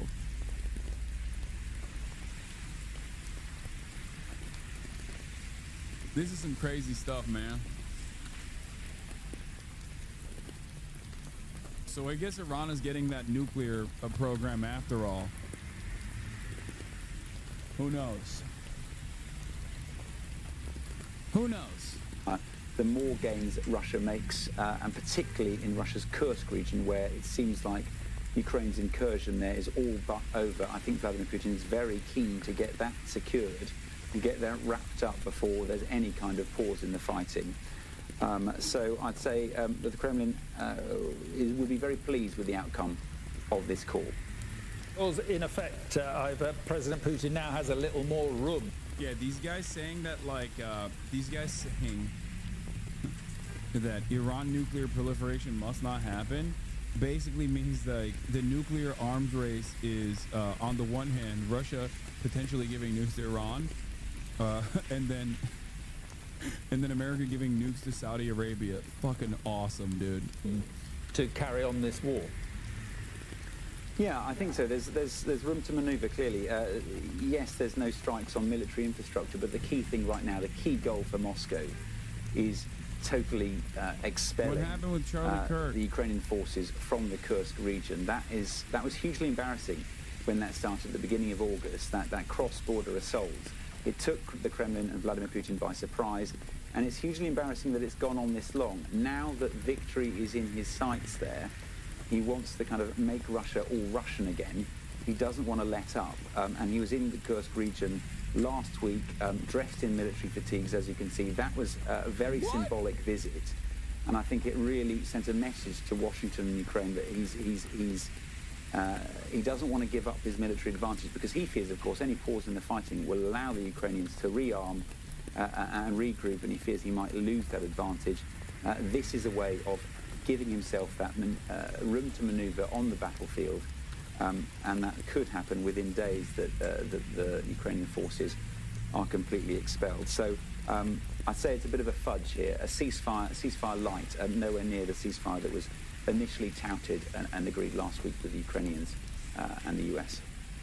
Ivor, thank you very much. Let's go to James Matthews in Washington. And James, I suppose what President Trump can claim is that things are progressing. Yeah, and you know what? He can make these claims because the Russians have given him that opportunity. Look at the dressing around this deal, the hockey match between Russian players and American players. That will speak to Trump. He likes to talk sport. He likes to sell sport. And Americans, many in this country, care more about ice hockey, frankly, than they do about a war far away that they don't think affects them. The prisoner exchange, you can bet that Donald Trump will headline that as an achievement of his. So, you know, there is the dressing that allows Donald Trump to style himself as the artist of the deal, if you like. But I think he's been outboxed in this particular set of circumstances. If you look at the guts of this, I mean, key phrases jump out. Ivor talking there about the root causes and how Putin is ring fencing what he sees as the root causes of all this. The root cause and the roots of this are that Putin thinks Ukraine belongs to Russia. Talk about the root causes. You talk about disarming Ukraine and essentially giving Putin the territorial advantage that he wants long term. So I can't see Ukraine agreeing to anything with regard to that. But more than that, there is the key line about American and presumably European assistance to Ukraine in terms of weapon supply and intelligence supply. Putin wants that to stop, a complete cessation he speaks about. So the scenario being presented by Putin is for Ukraine basically to stop having fresh weaponry, to do nothing, to be weakened during the period of any ceasefire, whilst of course at the same time Russia can arm itself and rearm to the teeth, therefore strengthening its position during a ceasefire. And of course, if the ceasefire results, if that breaks down, then you have a strengthened Putin, whilst Ukraine has been playing the gentleman's game and is left far weaker. So I think in Ukraine and in European capitals, they are looking at this through their fingers and praying that Donald Trump doesn't find a television camera anytime soon and say that is a deal worth signing, because I think that is a scenario whereby Europe and Ukraine have to turn to Donald Trump and say we simply cannot accept this. There are red lines drawn by Vladimir Putin through this agreement, completely unacceptable to us. So I think we're at, you know, there have been crisis points, have there not, throughout this whole episode. I think we've reached another one here.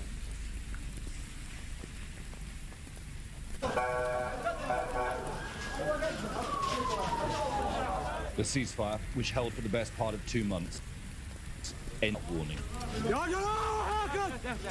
Israel says that it targeted Hamas officials and infrastructure, but our teams filmed children among the dead and wounded.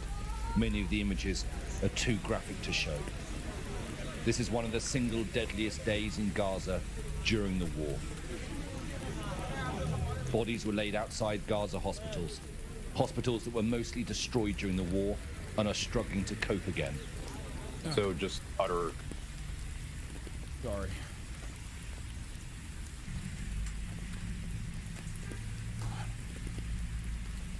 carnage and destruction overnight. I was here in Gaza a year ago during the peak of the fighting in Khan Yunis, and the mass casualties back then looked exactly like the mass casualty that I saw today. The Israeli airstrikes began shortly after 2 a.m., wave after wave across Gaza, and then backed up by tank artillery and fire from naval ships off the coast. We were sleeping when suddenly, like a volcanic eruption, the strikes rained down, taking out children.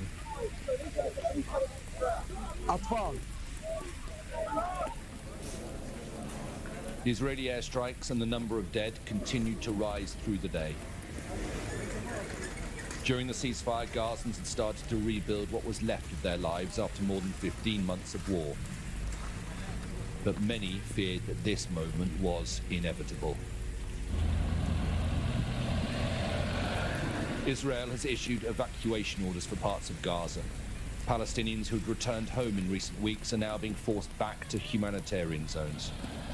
It is perhaps a prelude to a ground invasion.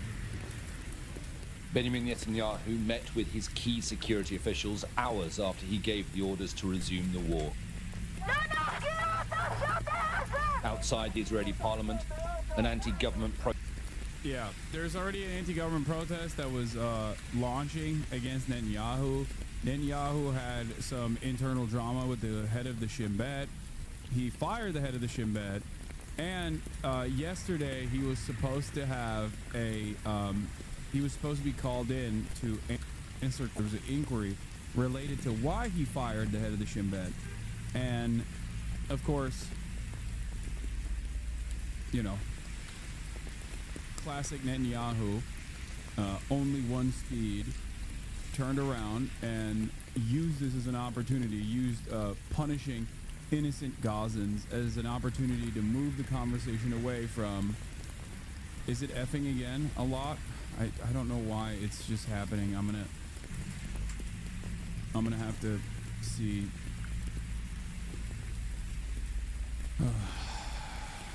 Don't worry, I'll figure it out. All right, anyway,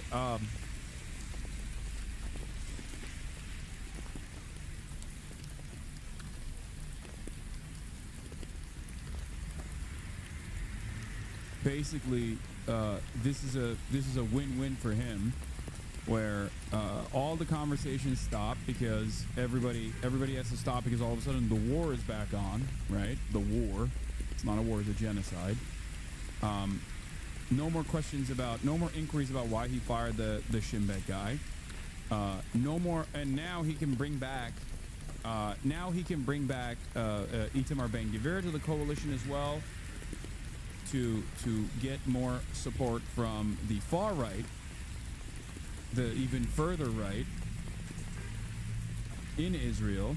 It's a fantastic opportunity for him. Protests gathered to oppose the airstrikes. 59 hostages remain in Gaza, 24 of them thought to be alive. Renewed fighting could put their lives at risk. I think nothing good will come from renewing the war and the fight. Not for the innocent people living in Gaza, not for the hostages there under the tunnels. Many Israelis believe that Netanyahu has deliberately collapsed the ceasefire for his own political survival and to ensure that his coalition remains intact. This protest is pretty small, let's be honest, maybe 100 people or so. And it's hard to say whether or not the views expressed here reflect the majority of Israeli views. But a lot of people in Israel, it's safe to say, are quite skeptical about the reason Israel is returning to fighting. Hamas hasn't yet carried out counterattacks against Israel. They say they're working with mediators to prevent an escalation. But Israel has said it is ready to increase its attacks. And for now, they have the White House's backing. The end of the ceasefire in Gaza. Israel launched extensive strikes across the Gaza Strip overnight. Chief Global Affairs anchor Martha Raddatz is tracking the latest from Washington. Good morning, Martha. Good morning, George. There had been hope for the release of the remaining hostages, hope that the ceasefire could hold. But this morning, make no mistake, a major Israeli assault on Hamas is once again underway. Yeah, major Israeli assault on Hamas. What an incredible way to frame Israel's genocide over and over and over again. It is always the same. This is why I think Western outlets are also morally culpable for the continuation of this genocide. They are misinforming their audiences deliberately. Okay? 400 plus dead, killed. 400 plus killed, majority women and children. 180 plus children. And these guys are like, oh yeah, it's an assault on Hamas. And then when you question them, when you're like, what do you mean it's an assault on Hamas? It's just like mostly women and children they killed. They'll turn around and say, oh, it's because Hamas is hiding under children, hiding under kids. They're using kids as human shields. An insane concept that is always unaddressed. Like, what do you mean? And what's interesting about it is that while some on the Israeli side are disputing the numbers immediately and saying 400, that's a lie, Israel's own outlets are claiming that they killed 400 enemy combatants. So they actually don't dispute the number of the dead. They just say they're all enemy combatants. Israel claims to have killed a handful of mid-level administrative officials in Gaza, not even combatants, in last night's massacre that killed over 400 people. At least 73% of those killed were women and children or the elderly. There is no justification, no conceivable rationale for this scale of slaughter, especially when Israel agreed to and signed a ceasefire deal that would see all the hostages released, and Hamas has already agreed to relinquish governing authority in Gaza. But of course, it's not about Hamas or the hostages in it. That should be clear at this point. Reminder, as the governing body in Gaza, Hamas has both the political and military wings, civilians and combatants, but Israel considers anyone on the public payroll in Gaza to be legitimate targets, from municipality officials to hospital administrators to street cleaners. Absurd. Yeah. There's a civilian police force. They've executed members of the civilian police force for the crime of actually organizing and bringing about some order to the humanitarian aid drops. They did that the day after people were receiving humanitarian aid, the limited amount that was entering into Gaza, in a single file line. Hamas, they're all Hamas. Source, I don't know, go F yourself. They killed Abu Hamza, Hamas spokesperson? No, he wasn't a Hamas spokesperson. Abu Ubaidah is the Hamas spokesperson. The person that they killed is Abu Hamza, who is a Palestinian Islamic Jihad spokesperson.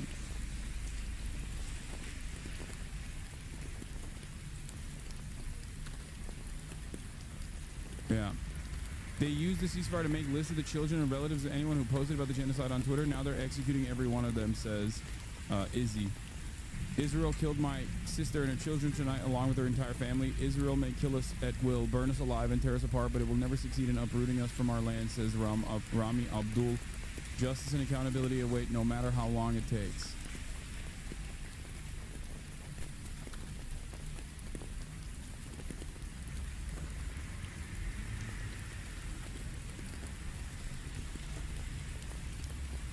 Okay, I agree with you 100%, but couldn't Hamas just release all the hostages so Israel does not have that defense anymore?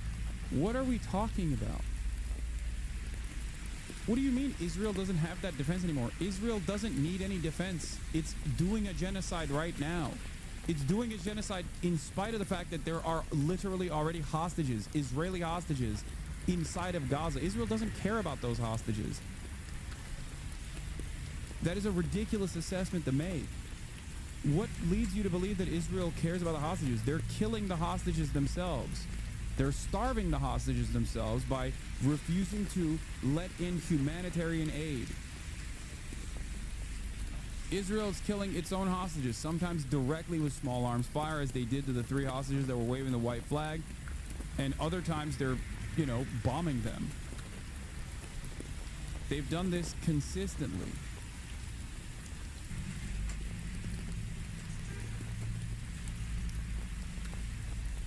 YouTuber Swiftor found 3 hours ago that his cousin's family was killed by Israel. Oh my God.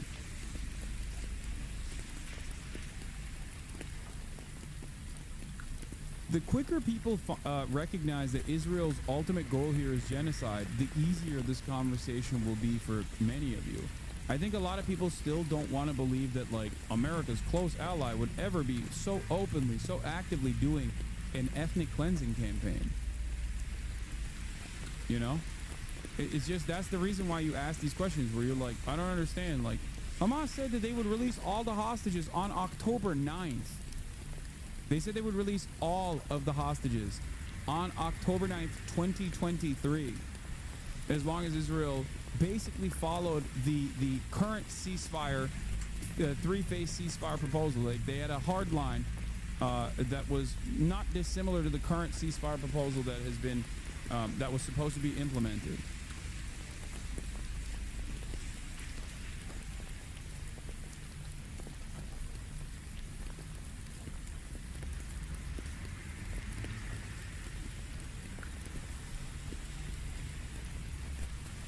Now Yemen is saying that there are no more red lines. Syed Abdul Malik al-Houthi has just declared in a televised speech that there are no red lines anymore, that Israel has crossed every boundary imaginable, and that Yemen will resume operations at the highest level of escalation to support the Palestinian people.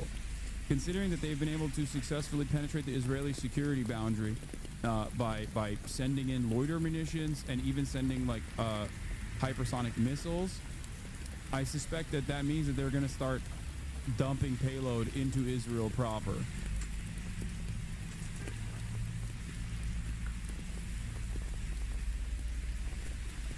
Oh.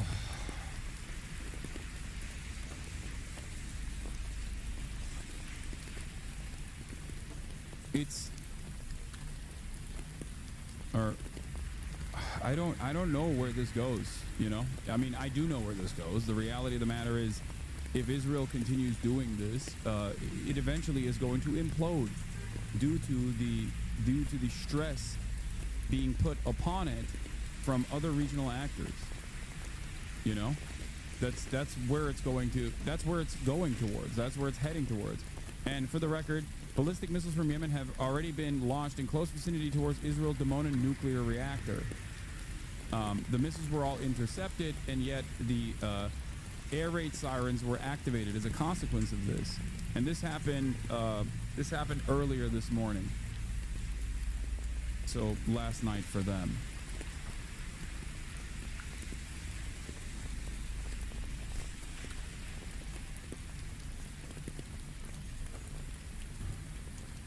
It quite literally is. I mean, fascism and fascist ideology is a suicide cult. It cannot stand due to the glaringly obvious contradictions presented within it. Fascist ideology inevitably dies because it cannot be maintained. There's always an outgroup that you have to dominate, and when you eliminate the entirety of the outgroup, then you look within to dominate and make the group smaller and smaller and smaller, excising those who are on the outs of the newly formed, even smaller in-group. It's impossible to continue. It's impossible to continue behaving in a fascist way, even without resistance. I would go so far as to say that neoliberalism, without any sort of resistance, ideological resistance on the global stage from communism, in the aftermath of the USSR's dissolution, has led to America and the state of affairs now. Income inequality that has grown overwhelmingly over the period of the past 3 decades at this point. America is also falling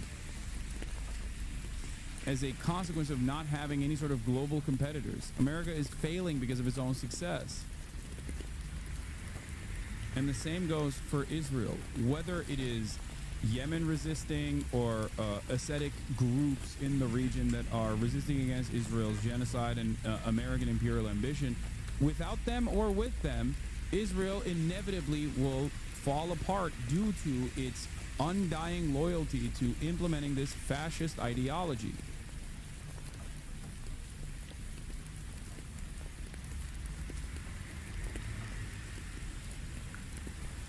And that's where we're at. From an Israeli Telegram news channel with 66,000 subscribers, a Gazan girl who tried to be like Sinwar eliminated today. Notice the reactions. If this is the attitude that people have towards a little child that they eliminated with American weapons, I mean, this is a deep moral rot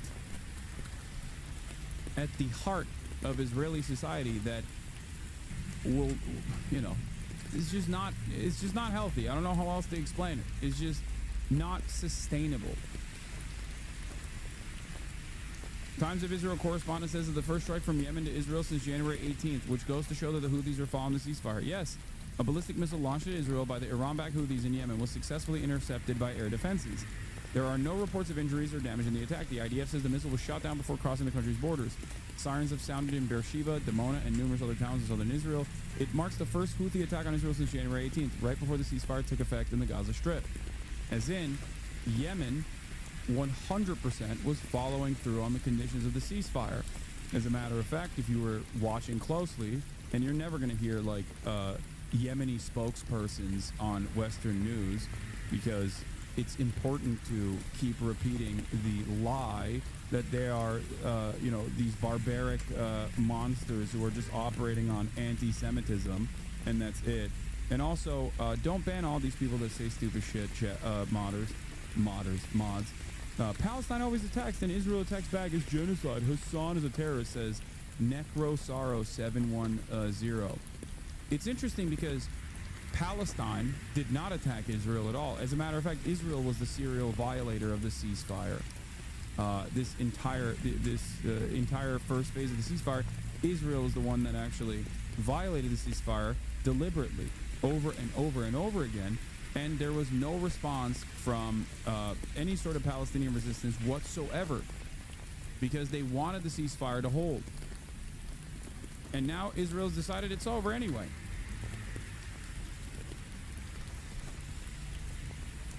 There's never been a moment where Israel has actually maintained a ceasefire. Just because you don't hear about it in this side of the planet doesn't mean that it's not happening.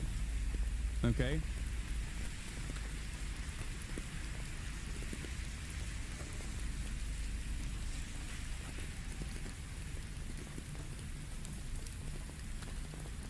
I never understood why other Arab countries take initiative in defending Palestine. Aren't Muslims supposed to be brothers and all that? They have nothing. They have security contracts and also have their own domestic affairs to worry about. And they know that they can't do any sort of security.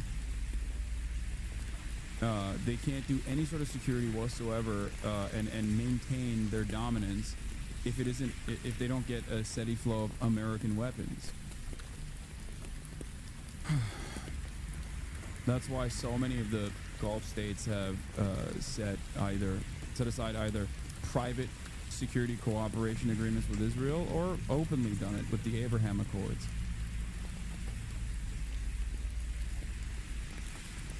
The Iran-backed group had threatened to resume its attacks on Israel last week. The reason why the Iran-backed group, the Houthis, the Ansar Allah movement, the reason why they said that they would restart their attacks against ships, like they restart the blockade, okay, was specifically because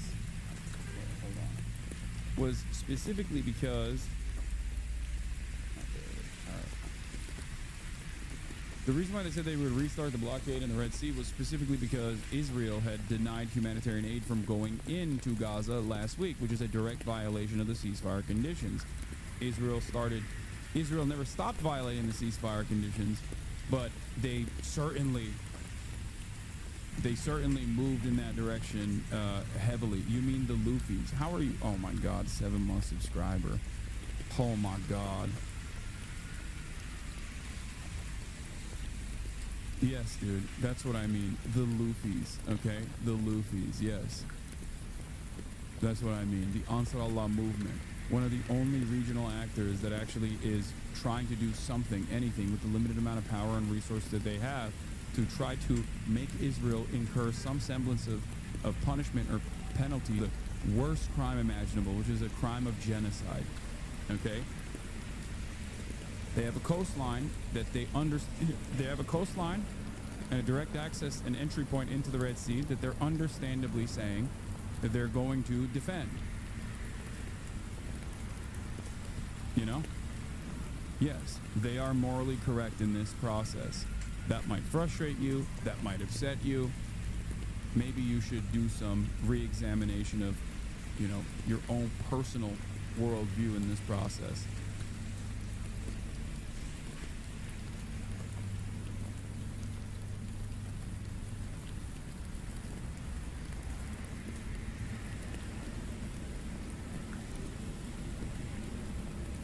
They've been breaking the ceasefire conditions tenfold since the beginning. How many fucking food trucks, how many supplies? They haven't given them shit. You treat them like animals. Oh.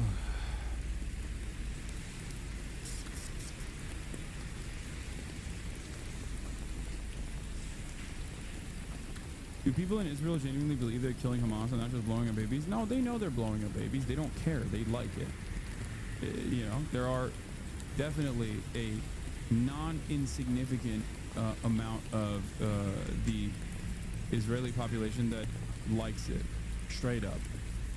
There's so much indoctrination that goes into it, and it's very successful, and there's a decent amount of people who legitimately like that. And it's not like they shelter you from their opinion. I mean, here, it's the age-old adage from DKL Marxists. Translating an Israeli tweet from Hebrew is like discovering a lost page of the Mein Kampf. Let's hit translate post on this from Ayala Hasan. Bogi Yaolon doesn't want the IDF to kill babies and women in Gaza. What's wrong with him? Shame on you, Boogie. There's a country here. For those who didn't understand, either maliciously or innocently, the wording wasn't a hit. My words, as the majority understood, referred to an interview with Boogie in which he claimed that he did not want the state of Israel to send the IDF to kill innocent people. This is a lie and a plot. The state of Israel has not sent and will not send the IDF to kill, God forbid, babies and women.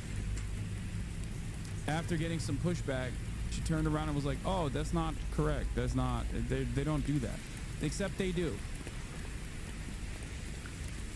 Like I said, they don't shelter you from their perspective with regular frequency, where they'll say, well, those babies were going to grow up to be Arab Hamas militants.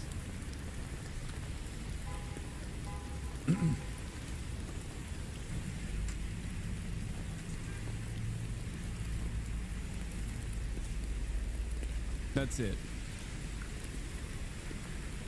And yes, this is why, as I always say, Israeli media is generally more honest about the brutality of the war that they're waging, the genocide that they're conducting. They don't call it genocide, but the war that they're waging, because their readers don't care about civilian deaths, because their readers are already locked in. There's a reason why the New York Times and Western media outlets will play a different song and dance. Avram, Israel killing more terrorists? Hopefully they clap some more Houthis also. Poggies. Pathetic.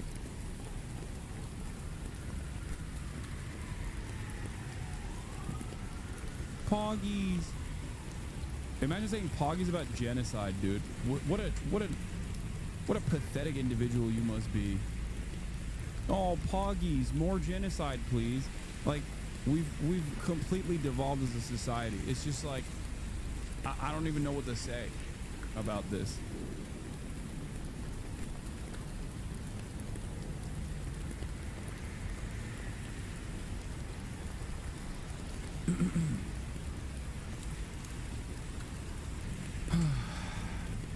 What? I'm just gonna assume that this is not the right time again. Well, I don't know what you're talking about. Yeah. Nice Twitch partner, dude. Love seeing people with not even a shred of decency, where they're just like, yeah, I'm looking at the situation and I'm liking what I'm seeing, dude. Awesome. This morning, the tenuous ceasefire between Israel and Hamas over. Israel launching a wave of deadly airstrikes across the Gaza. Why are people supporting genocide? Because they're Nazis, dude. This guy literally is going, Holocaust, Poggies. That's what he's doing right here, okay? They like it. It's that simple. They like that shit. You know? What else can I say? They're cowardly. They don't have any power. They recognize their powerlessness. So they hope that this is a reflection of like the power that America might have, you know, on the global stage.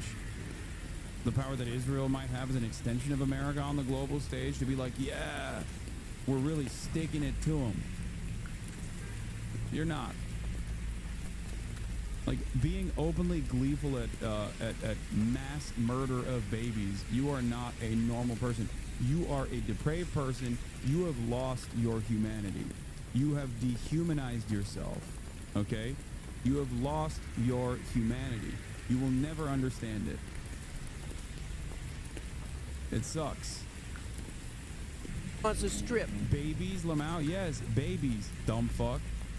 180 children were slaughtered last night by American-made bombs and weapons that Israel directed.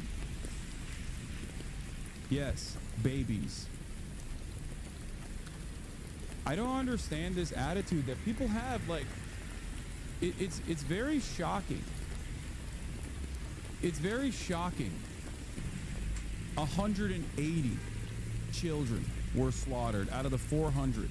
73% of the 400 plus people that Israel killed yesterday were women, children, and the elderly. 180 of them were elderly. Don't try to cowardly get away from it by saying only babies. No, they didn't only kill babies. How many baby killings is it appropriate for you? How many babies does Israel get to kill before you go, maybe it's a bridge too far for me? I think I'm going to see myself out of this conversation.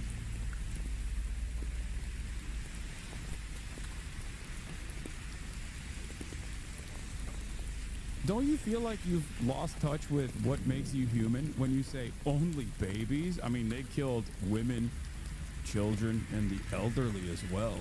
They killed men as well. Don't you feel like you've just kind of, like, do you think this is good guy shit? A lot of these people think in Marvel terms, you know? Good guy, bad guy terms. No, it's just the manipulation I don't like. What manipulation? Were babies murdered last night? Absolutely. Does it have to be exclusively babies that were murdered? How many babies do you think Israel gets to murder? Because the number is in the thousands already. You think I'm the one who's being manipulative for correctly stating facts? You went babies, question mark, Lamau. Because you made it seem as though Israel had not killed any babies whatsoever. Just because you don't know something. I mean, here, this is a YouTuber, Swifter, found out my 9-month-old cousin, his mom, his uncles, all their kids killed by Israel last night. Fuck Netanyahu and anyone trying to justify the evil shit all for the sake of greed, land, and staying in power.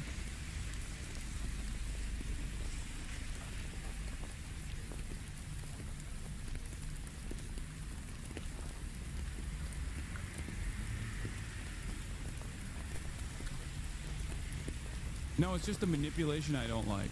No, what you don't like is that Israel does this kind of shit and you're such a goddamn bot, such a fucking thoughtless NPC that you want to unconditionally defend Israel because America's defending Israel. And therefore, it kind of conflicts with the humanity that you might have inside of you, the remainder of that humanity that you might have inside of you. So you just turn around and go, oh, it's just, it's emotional manipulation that you're doing. If it makes you feel some type of way, if Israel's actions are making you feel some type of way, then maybe you should reflect on that. Maybe you should think about that. Take a deep breath and think, why does it make me feel bad that Israel is doing horrifying shit? Everybody has a little bit of that human inside of them that they actively suppress, especially when they're trying to defend an apartheid state that is doing a genocide, right? You have two options here. You can try and shoot the messenger, try and undermine the message itself, or self-reflect. I urge you to engage in the act of self-reflection, because clearly there's something inside of you that says, well, Israel's killing babies and it makes me feel bad. I think you can do it. I believe in you. If accurate assessment of events makes you feel emotional, then there's something going on up here where this, what you feel here, is at odds with this, what you're presenting as your point, as your side. Think about it. Yeah, that's what happened, lol. Sure, dude. I don't know how to describe to you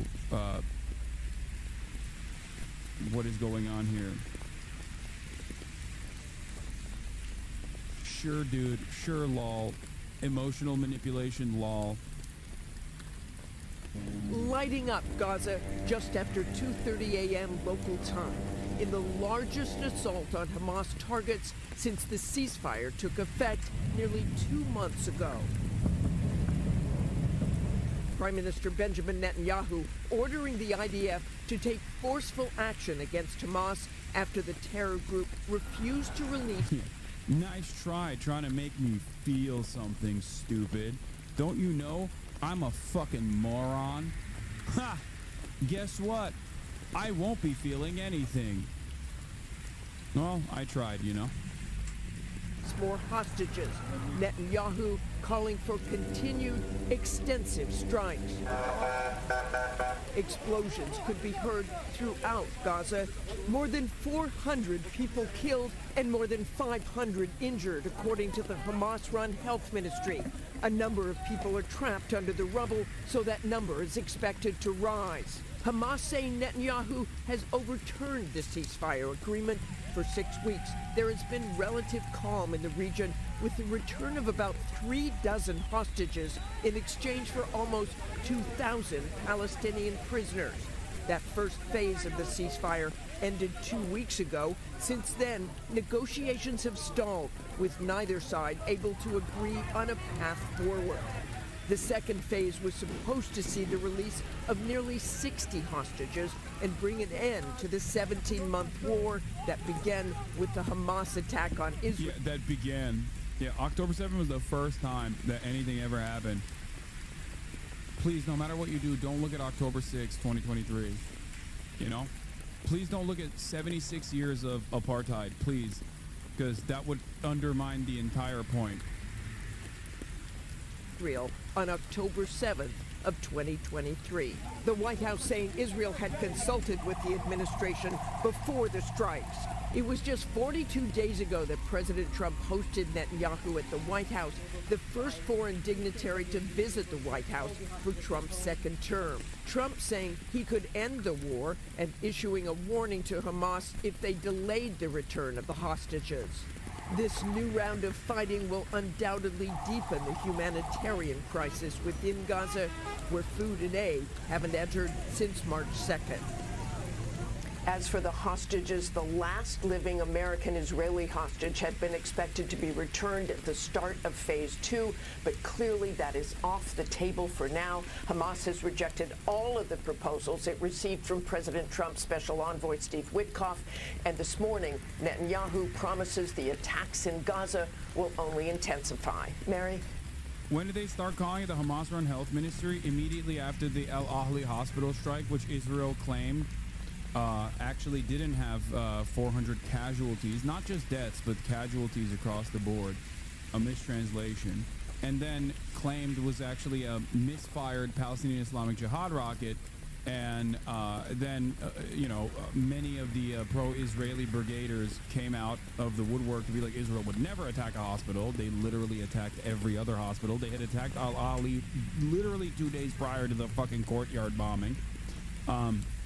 And in that process, the new meta of undermining the Palestinian position came about, where they were like, oh yeah, these are numbers coming from the Hamas-run health ministry. Biden repeated that. Biden turned around and said, I don't trust Hamas. These are Hamas-run health ministry numbers. Biden said it publicly. Genocide heir Joe Biden. Genocide Joe.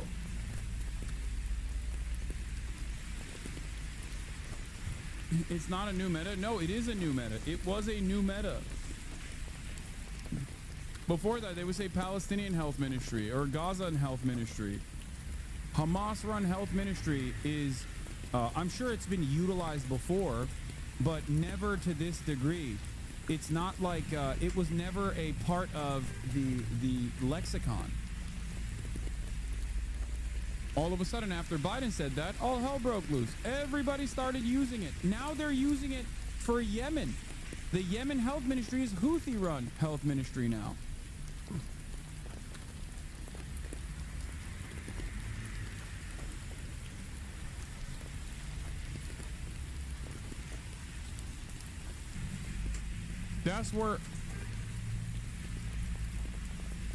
That's where it became a thing. Yeah. Western media's reference to the Hamas-run health ministry. This is from December 29, 2023 from Mondo Weiss. Western media's reference to the Hamas-run health ministry is another dehumanizing tactic enabling Israel's genocide. Labeling every part of Gaza as connected to Hamas makes every part of Gaza a legitimate military target. This is what Israel did with the Gaza health ministry and the Al-Shifa hospital, echoed uncritically by Western mainstream media. Yeah, they tried to do that with Al-Shifa too. They were like, oh, Al-Shifa, we didn't attack the courtyard, except this time there was direct camera footage that undermined their position. That didn't stop them from lying about it and claiming that it was a misfired Palestinian Islamic Jihad or Hamas rocket or whatever. Yeah. They also did it for Lebanon. They do it everywhere. Everywhere that Israel attacks, they have valid security concerns. Okay? Valid security concerns galore. It's always a valid security concern. And all of the targets are actually secretly sheltering, you know, insert enemy combatant, insert local enemy combatant here. The fact that the American media still goes along with this nonsense shows how morally bankrupt Western media is across the board. Hamas is responsible for this war. It invaded our towns, murdered our people, raped our women, and kidnapped our loved ones. Hamas refused offer after offer to release our hostages. In the past 2 weeks, Israel did not initiate any military action in the hope that Hamas would change course. Well, that didn't happen. While Israel accepted the offer of President Trump's special envoy, Steve Witkoff, Hamas flatly refused to do so. And this is why I authorized yesterday the renewal of military action against Hamas. Israel does not target Palestinian civilians. We target Hamas terrorists. And when these terrorists embed themselves in civilian areas, when they use civilians as human shields, they're the ones who are responsible for all unintended casualties. Palestinian civilians should avoid... Yeah, they're making me do this. They're making me do this. I really don't want to do this, except I really do want to do this. I love doing this, and I will keep doing it, and there's not really anything you can do about it to stop me. Any other country that behaved like Israel, America would be fucking drop shipping paratroopers, okay? They would be violently seizing control. There would be like a global a global call to arms, not dissimilar to Nazi Germany. As a matter of fact, identical to Nazi Germany, because the actions right now that Israel is engaging in are damn near identical to Nazi Germany, just, you know, modernized for the internet day and age, the era of constantly being able to see exactly what's going on.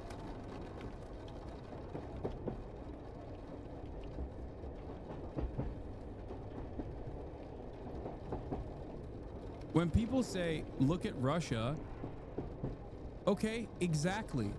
Look at Russia. Every single global superpower got together to try and, to the best of their ability, stop Russia, to make it as punishing as possible for Russia to engage in unjustifiable acts of violence on Ukrainian soil. Israel could not withstand a fraction of that. Do you understand? Israel cannot withstand a fraction of that. A fraction. Are the internet, are all of the Western leaders that launched into action, that sprung into action, are they arming Palestinian resistance right now in the same way that they armed Ukrainians? Is that what they're doing? No, they're arming Israel. That's the insane part about it. They're actively on the wrong side. Keir Starmer went to Cyprus to celebrate the British Air Forces. It was a very controversial affair, very controversial visit. Why did he have to do it quietly? Because they can't openly admit that British Air Forces are operating off of military bases in Cyprus to offer targets to Israel, to do surveillance on both southern Lebanon, as they did, and also on the Gaza Strip. They're cowards. They're morally bankrupt monsters, all of them. Any contact with Hamas terrorists, and I call on the people of Gaza, get out of harm's way, move to safer areas, because every civilian casualty is a tragedy, and every civilian casualty is the fault of Hamas. Yeah, okay, dude. I thank President Trump for his unwavering support for Israel. Our with the United States has never been stronger. To those who criticize Israel, I ask, what would you do if terrorists murdered and kidnapped your children? You would do what we are doing. Face a pure Who believes this? Absolute dumbasses. They genocidal monsters that want to at least like have a shred of moral seasoning, like a shred of morality associated with these monstrous actions. That's who believes it. People who are motivated in their reasoning. People who want to do fascist genocide, but simultaneously, but then sometimes you want to feel not so bad about it, you know? That kind of people.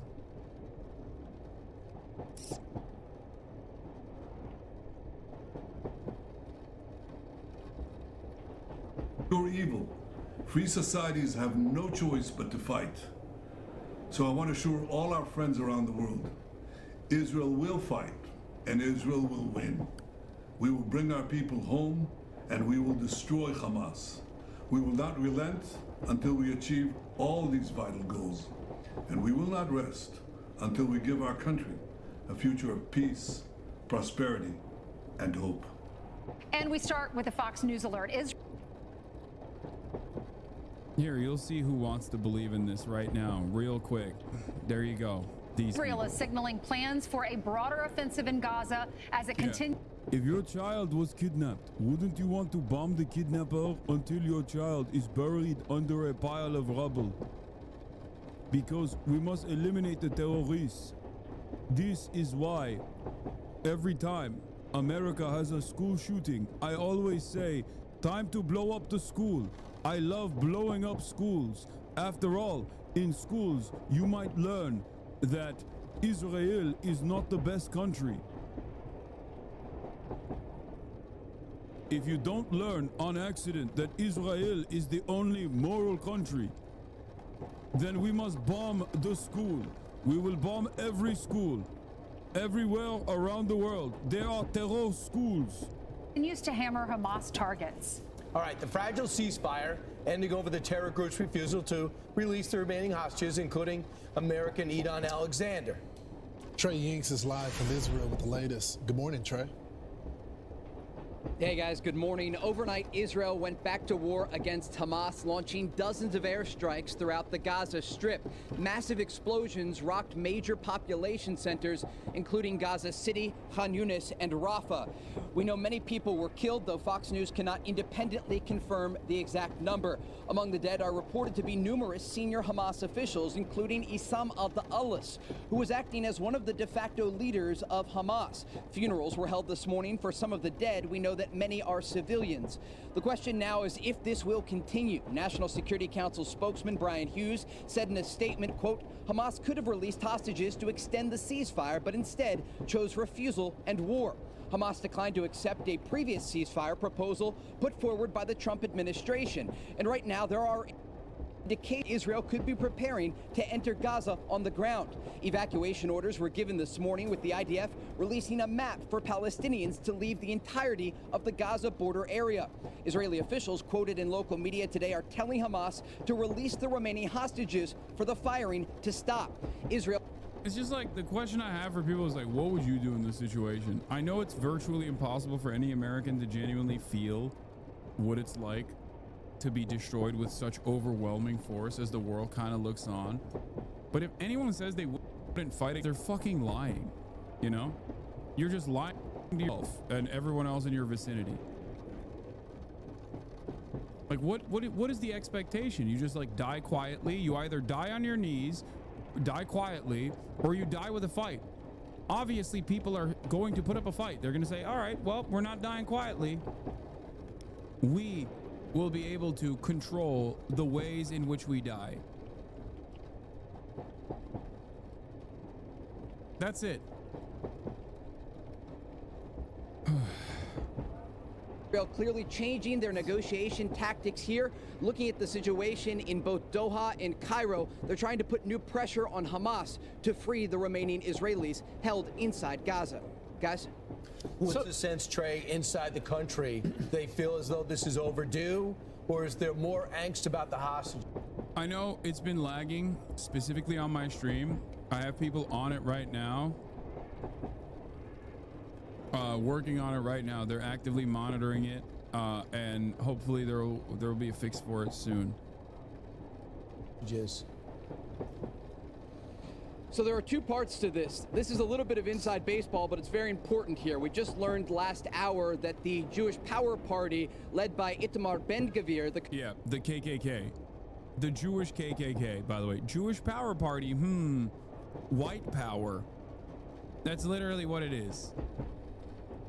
Itamar Ben-Gvir is an active Jewish supremacist, Jewish Power Party leader who is it's like having the KKK have its own party.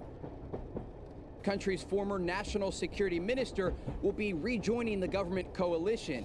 Now, Israel's Prime Minister Benjamin Netanyahu has to pass a budget next week, and this is going to allow him to do so. The other thing to look at here is the hostages. There are 59 hostages still being held by Hamas inside Gaza. They were dragged into the strip against... 24 of them are alive as of, were alive as of last night. I don't know if this bombing campaign actually killed some of them or not.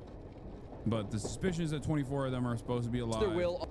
And they were supposed to be exchanged in the prisoner swap that Hamas was engaging in with Israel in the second phase, but Israel obviously never wanted to get to the second phase. On the morning of October 7th, and 24 of them are believed to be alive. And we've spoken with so many of the hostages who were released from Hamas captivity, from Hen Alma Goldstein, from Kfar Aza, to Shani Gorin from the Aroz. To recently, I spoke with Nama Levy, one of those surveillance soldiers who was released during this ceasefire that went into effect due to the pressure from the Trump administration. And they all have something in common. You look into their eyes and see the terror that they experienced being held as hostages. And you think about the 24 living hostages that are still there, including Idan Alexander, an American citizen, and what they must be going through. And so there's a lot of frustration among the families of the hostages about this war resuming. They are concerned that this could lead to them being killed. And they're also concerned that Hamas is not agreeing to any sort of deal that will get them freed from Gaza. And so as we look forward, the hope here is that this will lead to some sort of agreement to stop the war. At the end of the day, the people who are paying the highest price, it is the hostages that remain inside Gaza and the Palestinian civilians who are being killed by the dozens as this war resumes. Now, Trey, we got word last week that Idan Alexander, the American from New Jersey, really happened with that. Yeah, absolutely. So without getting too into the details. Yeah, what happened with that? Oh, that's right. America was having a, America was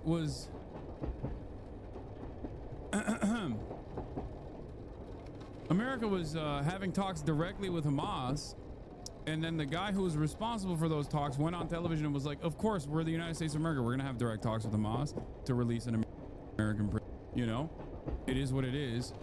It's not like these guys are barbaric monsters. They're human beings. You know, you can negotiate with them. And then Israel got him moved to a different place. Like they literally took him out from that position. Because Trump is cucked.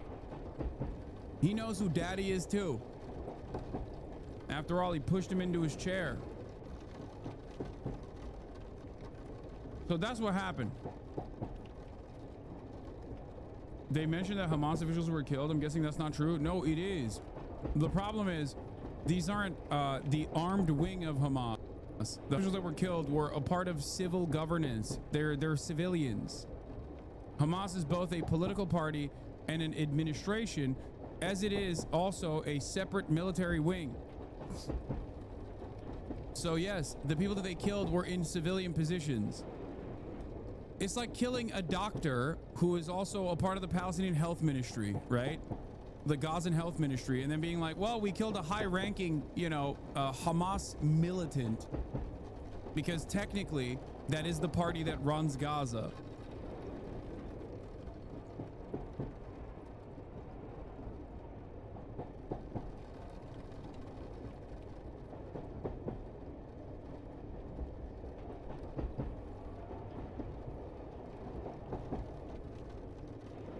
Here of what's been taking place in Doha as these negotiations continue. President Trump's Middle East envoy Steve Witkoff basically proposed a deal to Israel and Hamas that would see a two-phased deal. 11 living hostages set to be released in the first phase, and this would ultimately allow both Israel and Hamas to slowly but surely enter into phase 2 of a broader ceasefire agreement.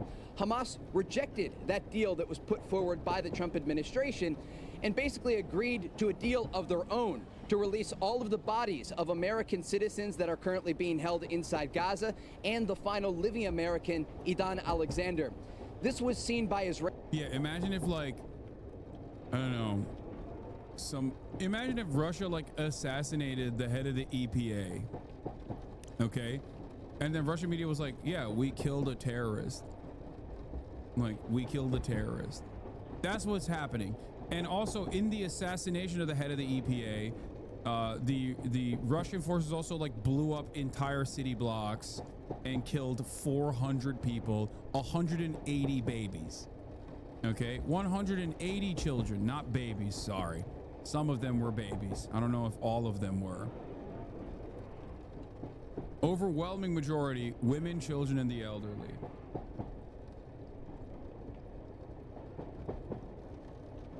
Israeli officials and Trump administration officials as a spin by Hamas, trying to pressure negotiators and also trying to drive a wedge between the Israelis and the Americans. And so we did see that statement, we reported it out, but again, what we are looking at here is likely some sort of proposal on the table that remains. And at this hour, we do understand, according to Arab media, that negotiators are trying to say to Hamas, look, you have an opportunity to again come to the table and release the hostages, and this is the only way that this is going to basically give you an exit ramp and end what is now starting to become another major operation against the organization in control of Gaza. So Trey, what do the family, this is a tough spot for any family member to be in, because you want the hostages, you want your loved one home with you, but then you see Israel's point of view, which is Hamas is not negotiating in good faith. They're not releasing, they haven't stuck with any of the guidelines in the past deals that were reached. And so are they upset with the Israeli government, or are they supportive of these measures now? So actually here in Israel, there are a lot of key disagreements about how to move forward with all of this. We saw overnight some of the hostages that were actually freed from Gaza and the families of those that remain inside the Strip posting broken hearts to social media and releasing statements of frustration about the war resuming. Should Hamas release the hostages? Is a question that someone asked. Yes, they should, in accordance with the ceasefire proposal that was implemented and agreed upon. Why the fuck should Hamas keep the hostages? What are you talking about?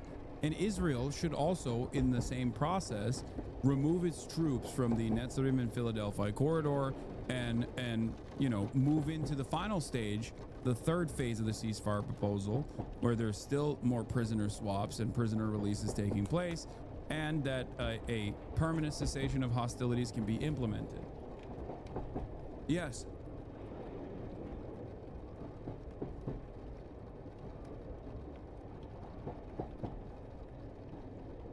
I don't know why you're saying Israel won't follow the agreement. I know. Yeah, they should. What do you want me to say about that? I know that already. Because there is real concern that this will ultimately lead to the deaths of the remaining hostages inside Gaza.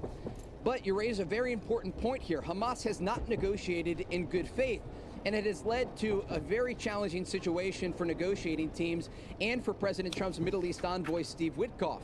As they look at what's being presented, there is only one option, according to the Trump administration officials who are dealing with these ceasefire conversations, and that is a future for Gaza that does not have Hamas in control. And so they are encouraging Hamas to agree to a ceasefire, ultimately lay down their weapons, and release the remaining hostages. But the situation that we're looking at right now is incredibly dire, because if they don't do that, Israel is committed to continuing the war against Hamas. And as a result, many Palestinian civilians that are inside Gaza, remember, there are more than 2 million people inside the Strip, will be killed as a result. And so there are no winners in all of this. And again, at the focus here, the center of all of this, the remaining hostages, 59 of them that have been held by Hamas, this organization in Gaza, since the morning of October 7th. Right. And Trey, final question for you. Clearly, the Israelis completely dialed in the White House. We had heard that they were consulting with the White House, and you were speaking of the Arab media. I'm looking at the Jerusalem Post, and apparently Israel coordinated this attack with the United States after Yemen. So it was going to be a 1-2 punch. It's not surprising. There is incredibly close coordination happening right now between the Israeli government and the Trump administration, because when you think about the threats currently taking place in the Middle East, it's not just inside Gaza with groups like Hamas and Islamic Jihad, but it's also the Houthis in Yemen, who committed to firing once again on Israel with ballistic missiles and drones if the war ends. One must ask the question, why Israel is so committed to firing ballistic missiles on, you know, civilian population that it is the belligerent occupier of. One must also simultaneously ask the question, why did the Houthis stop firing missiles since January 18th when the ceasefire proposal was implemented? Why did they start again? I thought they were belligerent anti-Semites who just want to kill Jews. What is going on? This makes no sense. But don't worry, I'm sheltered from this information. I'm sheltered from any sort of perspective that might break through on the consent being manufactured in Western media. So I will never learn. I am not interested in learning. I will just go la la la la la. I can't hear you. And I will operate under the false notion, the understanding that these guys are actually just like fucking bad guys, purely committed to doing bad shit. Inside Gaza resumed, but then you have Iran-backed organizations in places like Iraq and Syria that have participated in this conflict over the past 17 months. And then, of course, Iran-backed Hezbollah in southern Lebanon that still, this far into the conflict, has the capability to launch rockets and missiles into Israel. And so the Trump administration is looking at this in a holistic way. They're taking a 360. Cry harder, bomb's still gonna fall, lol, fafo. Yeah, dude. Sick, man. Your position is actually super sustainable. You're definitely cool. You're definitely strong. Thank you, ban me. I'm not gonna ban you. I'm not. I think your embarrassing attitude talking about oh, saan går an. Your embarrassing position talking about Israel assassinating 180 children, 400 people, 73% of them being women, children, and the elderly, should be seen by all. I don't think that people should, you know, I don't think that we should shelter your moral depravity from the rest of this audience. Demanding that you get a ban out of this is so sad too. A pathetic display. You're nothing. You're lower than dirt. That's why you come in here and you're like, this is my act of resistance, baby. This is my act of resistance. Come on, ban me. Now you'll move on to say, oh, did I own you? Are you seething? Okay. Well, instead you said, what did the other side do? I don't know. Exist as Palestinians indigenous to the land. That's what the other side did. Historically. That's it. That's what the other side did. Is that too difficult for you to comprehend? Yeah, keyboard martyr over here. Cry harder. Bombs are still gonna fall all. Fafo. Meanwhile, it's your tax dollars that are going to the baby murder machine. Your tax dollars. A dollar that could be spent on your schools, a dollar that could be spent on your roads, a dollar that could be spent on your infrastructure, going directly to bombs so that Israel can annihilate children at a rapid clip in an industrial scale. Not only are you an animal, but you are too stupid to recognize that there's a cost to all of this. And I'm not even talking about the moral penalty. I'm not even talking about the fact that you are actively dehumanizing yourself, actively reducing yourself to something less than human. Hayır. Okay, bir dakika sonra takarım. Dur takarım şimdi dur. Approach trying to not only support their key ally in the region, Israel, but also ensure that American vessels in the Red Sea, for example, are not targeted by these Iranian proxies such as the Houthis. A lot of moving parts here, but as the war inside Gaza resumes, the big question here, as Benjamin Hall mentioned earlier on Fox and Friends, will the Iranians get involved, and how will the Iranians be a part of all of this? We saw that statement yesterday from the President of the United States, basically warning Iran that if they do not stop funding and supporting these proxy organizations that have launched attacks not only on Israel but also on American forces in the region, there will be consequences. Guys? And by the way, there's an unconfirmed report Thank you, Trey. That they've taken out the spy ship that Iran had in the Red Sea that's been sitting there for 3 years, offering coordinates to the Houthis to take out the merchant ships. That it was sunk. All right. So hopefully that'll be it. That shows you there's a new sheriff in town. All right. I'm Steve Ducey. I'm Brian Kilmeade. And I'm Ainsley Earhart. And click here to subscribe to the Fox News YouTube page to catch our hottest interviews and most compelling analysis. Hundreds of thousands took to the streets in Yemen on Monday in protest against the latest U.S. strikes. But Washington says this may be just the beginning.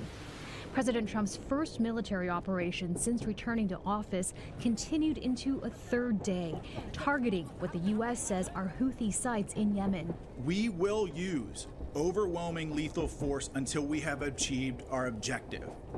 With that said, and this is a very important point, this is also not an endless offensive.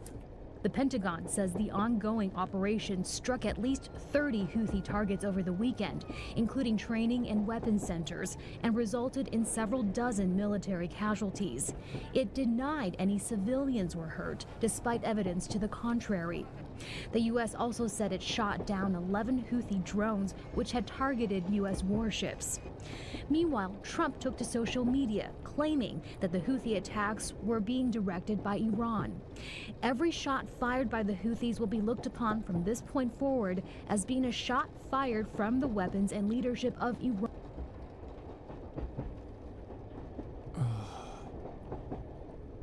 Can you wear an Israel government hat and cosplay? Why they're doing this? I'm just having trouble understanding what their reasoning for this shit is. No, I'm not gonna fucking do a Nazi cosplay on here.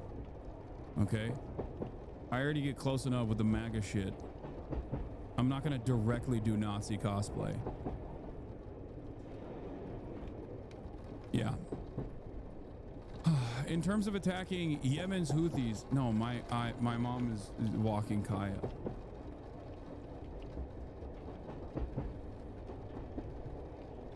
That's why I was away on the camera. Remember, I couldn't. Like, she walked Kaya already. Walking her again because I couldn't take her to the park this morning because I was doing a podcast. Anyway,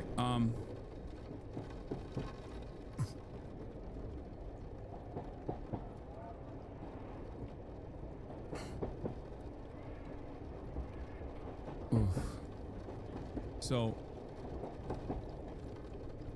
the reason why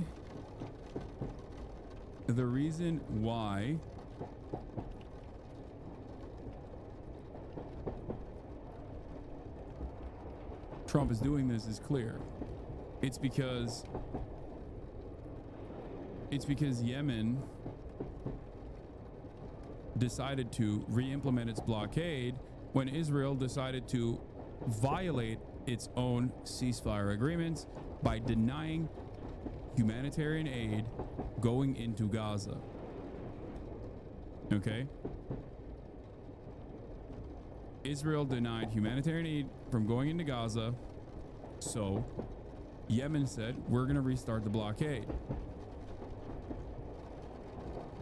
And then Israel started bombing. So then Yemen said, oh, it's over. We're definitely going to no more red lines. No more red lines whatsoever. And instead of Trump saying, hey, Israel, follow through on the conditions of the ceasefire set forth,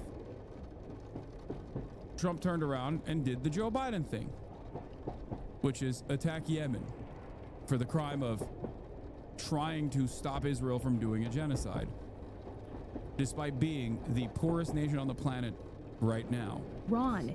And Iran will be held responsible and suffer the consequences, and those consequences will be dire. The White House press secretary reinforced that message to Iran.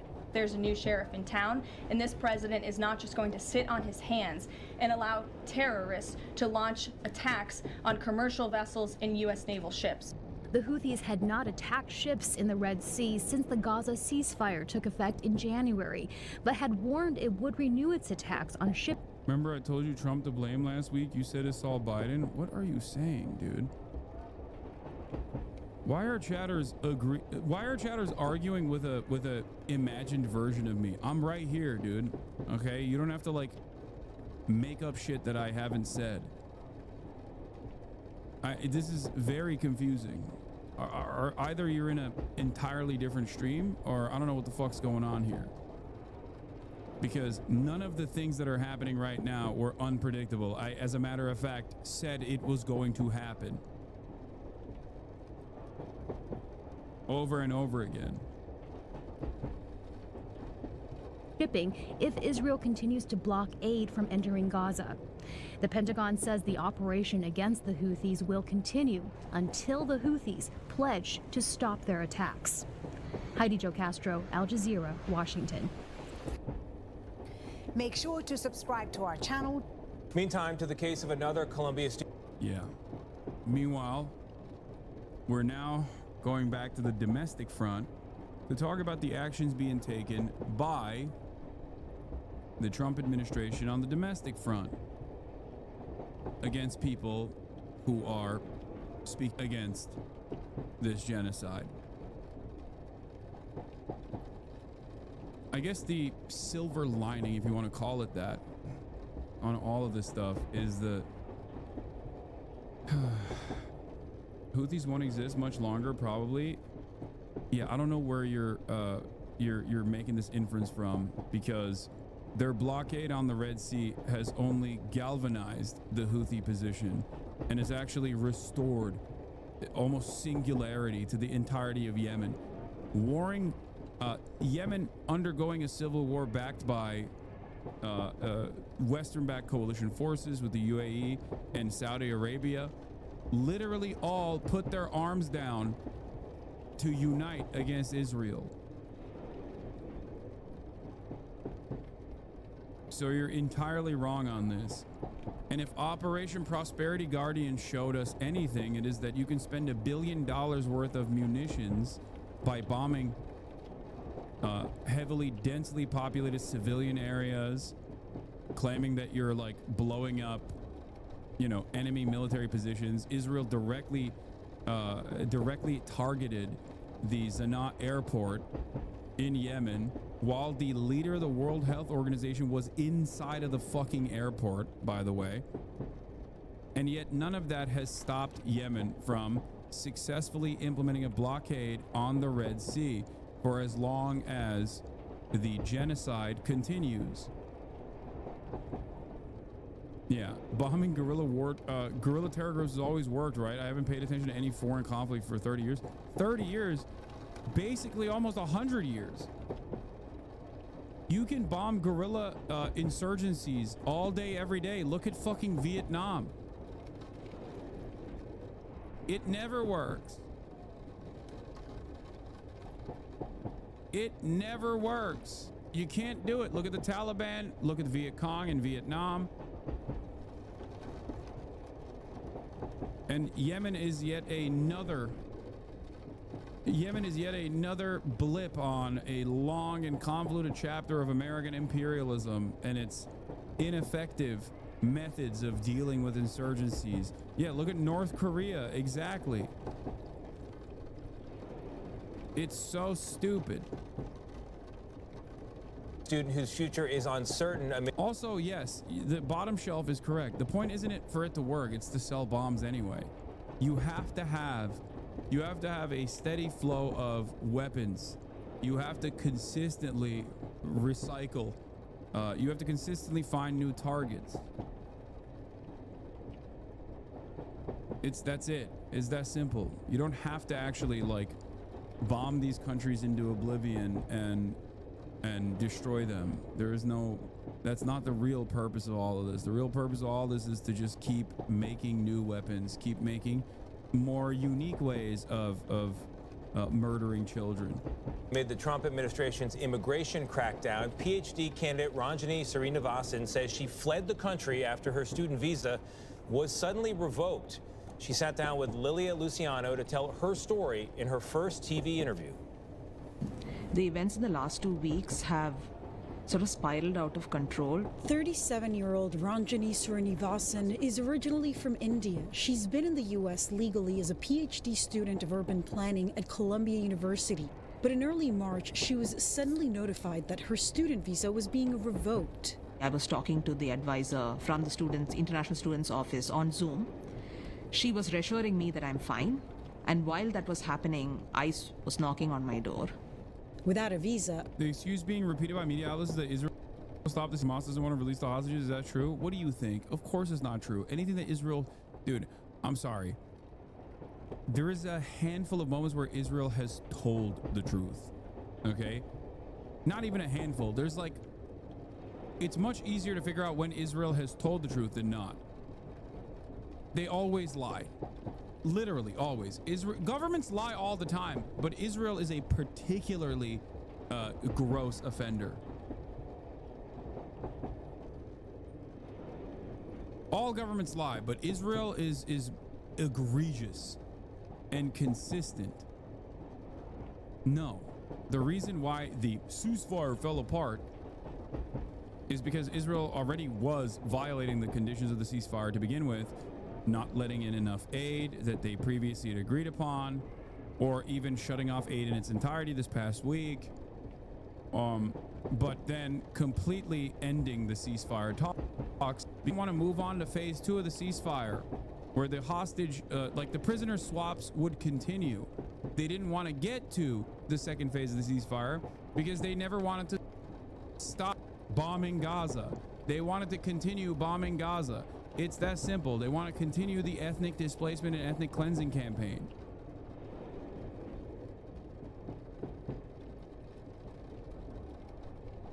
Everything Israel says and does is projection.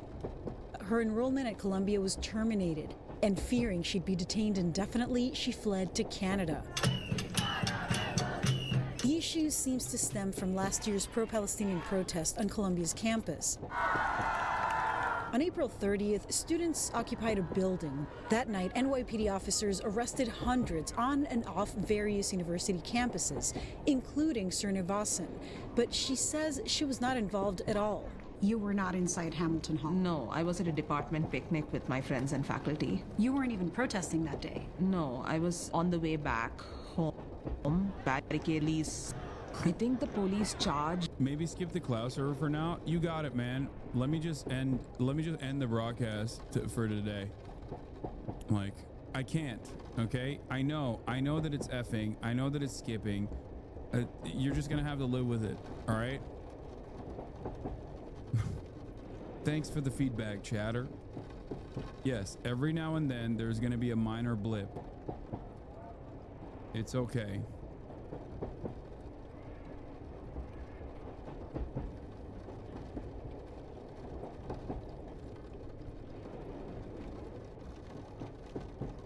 At us. She was cited for obstructing the sidewalk and failure to disperse. Those charges were dismissed. But according to DHS sources, she did not include those citations in her visa renewal application.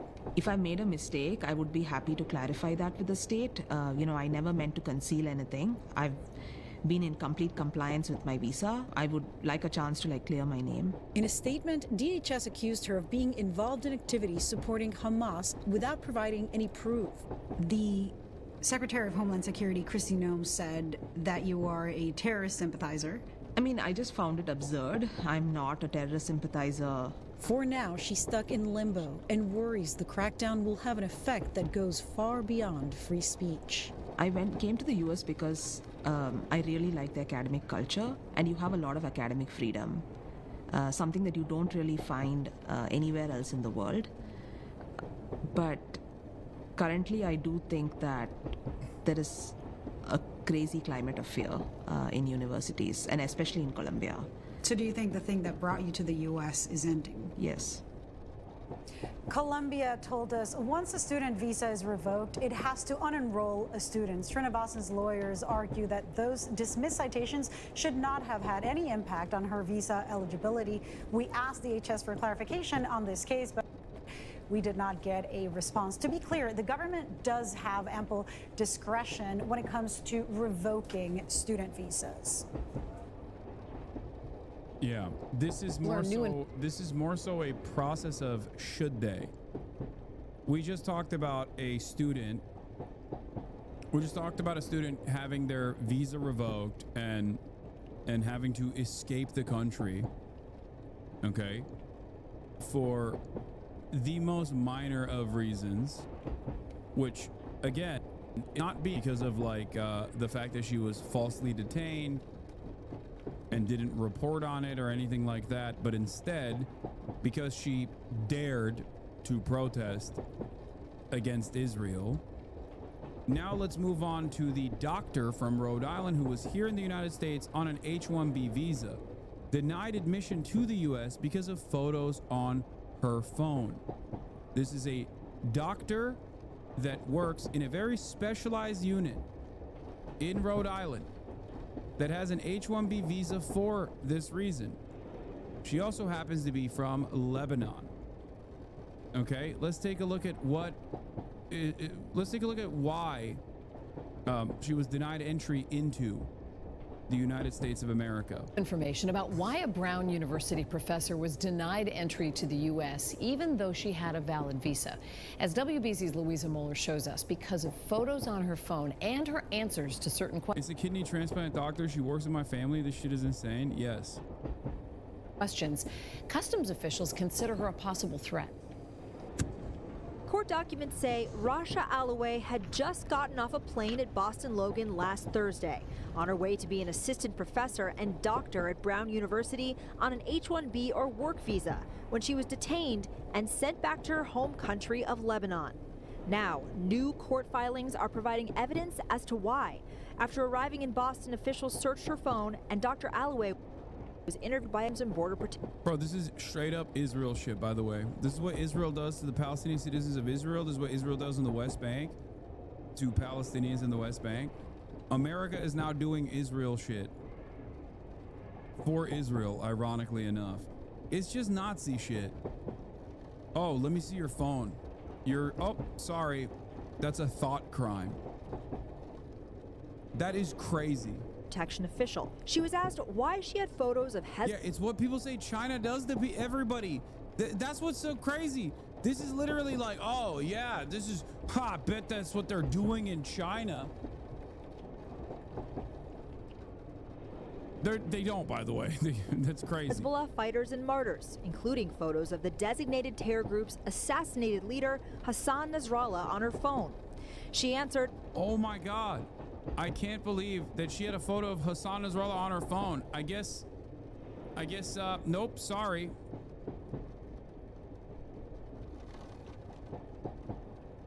Visa revoked. We are straight up psychopaths, dude. This is insane. But why would she have the pic? I don't know, a million different reasons. Maybe she loves Hassan Nasrallah. Is that a good enough reason to be like, yeah, sorry, no more H-1B visa? What do you mean, why does she have the pic? I have pictures of fucking Osama bin Laden in my phone. What are you talking about? Okay, let's hear her answer. What are you entertaining in this process? What kind of fucking photos do you have on your phone? Does that mean I love Osama bin Laden? No.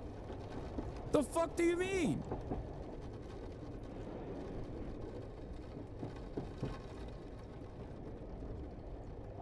What is this fucking take, dude? What are we doing?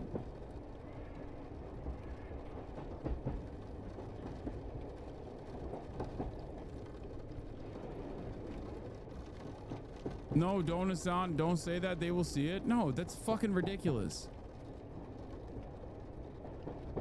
I have pictures. I'm a political commentator. I have pictures of fucking many prominent political figures on my fucking phone from memes that I've screenshotted.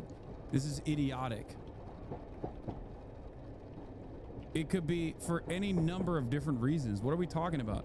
The greater crime here is not the potential thought crime of having Hassan Nasrallah on your fucking phone. The greater crime is the fact that the American government is going through the phone of a person coming into the United States as though it's a normal part of the process of entry. What the hell? It's a direct invasion of people's privacy. Did they have proper search authorization for this?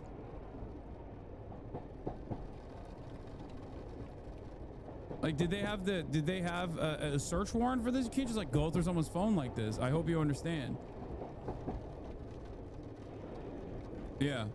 Imagine they're gonna start revoking people's like citizenship and revoking people's visa status for having Saddam Hussein whole pictures in their fucking phones. You know what I mean? Sorry, this meme means that you love terrorism. And for the record, she literally could say over and over again that she loves Hassan Nasrallah. Revoking someone's entry into the country over that, regardless of what the czar is, psychotic. I disagree with it on principle. What the fuck do you mean? This is why I try to this is why I kept talking. This is why I kept talking about the Mahmoud Khalil story, where I said it's completely she's coming to the States with a picture of a terrorist that country deems a terrorist. They have a right to refuse. Like I said, really? Okay. So if she had a photo of Nelson Mandela coming into the United States in 2008, that's like perfectly reasonable grounds. Of anyone. Fuck it, Adolf Hitler. What do you mean? You can't just fucking deny people entry to the country for that reason. That's such an idiotic fucking reason. He's no longer... No, that's why I said 2008, dipshit. 2008. What the fuck are we talking about, dude?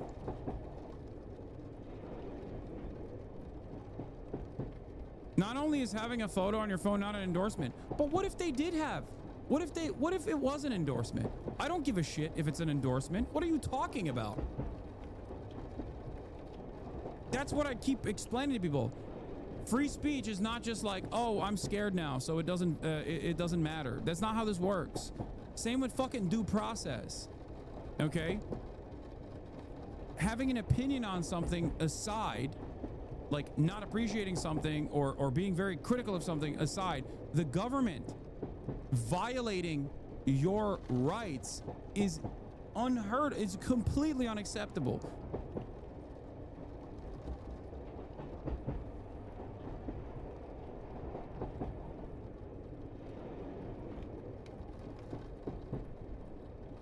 Is that a law? No.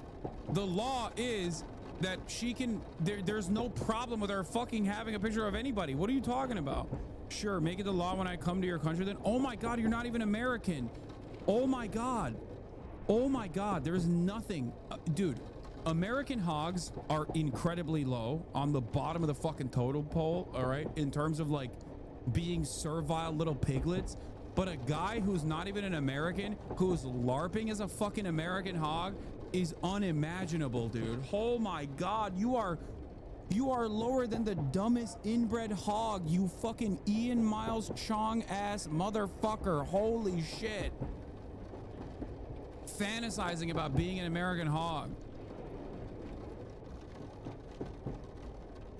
LMFAO, if you think I'm a hog, well, you're oinking like one right now. You're squealing like a fucking little piglet. Many came from family and friends through a WhatsApp group. And about Nasrallah, quote, he's highly regarded in the Shia community and he's a religious and spiritual person. As I said, he has a very high value. She also told the official she attended a Hezbollah rally, quote, I attended the commemoration of the death of Nasrallah during this trip while I was waiting for my visa. The customs official refused her admission and canceled her visa. She was detained and put back on a plane to Lebanon on... This right here is completely unacceptable. Is it a matter of Customs and Border Enforcement? Yes. It's still completely fucking unacceptable. Do you understand? It's completely unacceptable. It is ridiculous. It is ridiculous.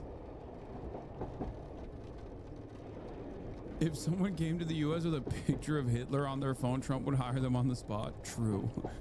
Yeah.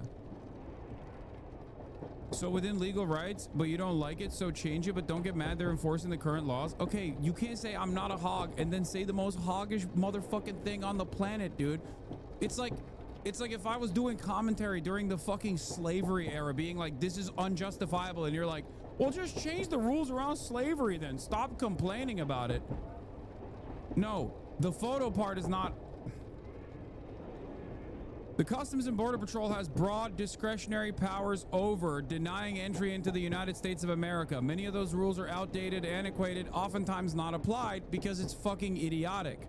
The picture part of this conversation is not a part of the law. Having said that, you can be like, oh, well, I saw that you went to the Hassan Nasrallah funeral. We don't like that. We are denying you entry to the country because Customs and Border Patrol have broad, expansive powers in comparison to revoking someone's citizenship. This is something that I stressed when I was talking about the Mahmoud Khalil, the Mahmoud Khalil story. It doesn't really matter though, because they're burning the candle on both ends, as they are obviously engaging in insane levels of enforcement on American legal permanent residents anyway. Having said that, however, the notion where you're like, oh, we'll just change it while I'm actively in the process of criticizing the fucking existing mandate that is so ridiculous that the government usually doesn't apply this, okay, and will apply leniency because it would be fucking impossible to enforce and also ridiculous once again. You're turning around and being like, well, change the law then. Okay, dude, I can't even change the law in the direction of giving everybody health care. Okay, hope you're ready for the Ethan clip to say this. You're pro-terror. I don't care. I don't care. The real terrorism here is what the American government is doing. What are we talking about? The notion that like someone going to the Hassan Nasrallah funeral is enough to be like, yeah, you're a highly specialized doctor that works on patients. Sorry, fuck your patients, your American patients. We don't care anymore. You can't come into the country is psychotic. It's insane.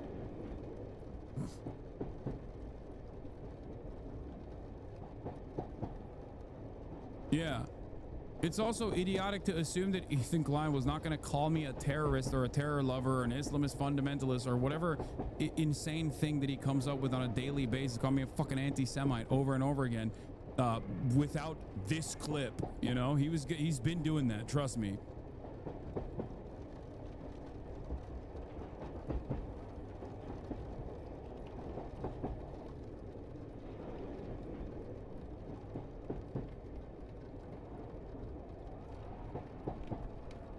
I agree with you 90% of the time, but this one I can't see it. Okay. Let me explain this in terms that you could understand. Is there anything, are there any photos of I don't know, memes or even an endorsement of a political figure that the American government doesn't appreciate? Do you think that that should stop the American government from letting you into the country? She even deleted the pics. They went through the recently deleted folders. She took some precautions that they still found a way. I'm also from Lebanon, cannot go back because I'm scared of my visa being revoked. I was interrogated by Customs and Border Patrol under the previous administration and cannot even imagine what it's like now.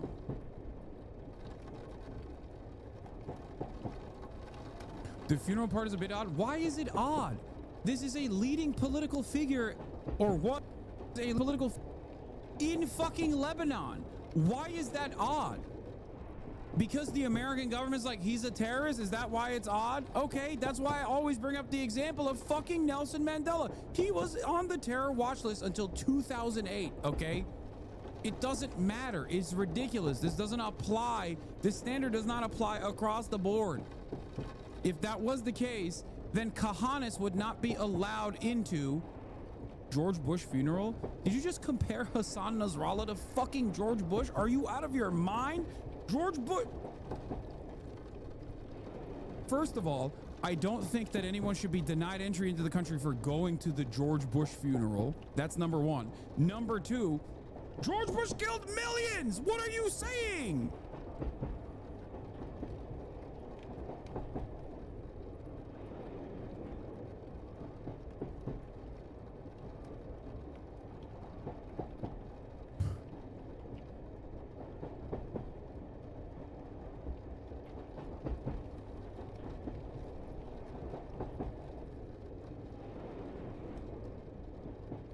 I appreciate that you're willing to say it so bluntly. The media is too scared to say the truth. This is free speech that we need to fight for, not the right wing's imaginary fighting against same pronouns. I know.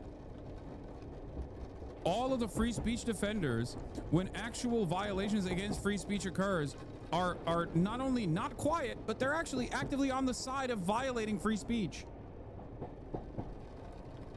This is ridiculous.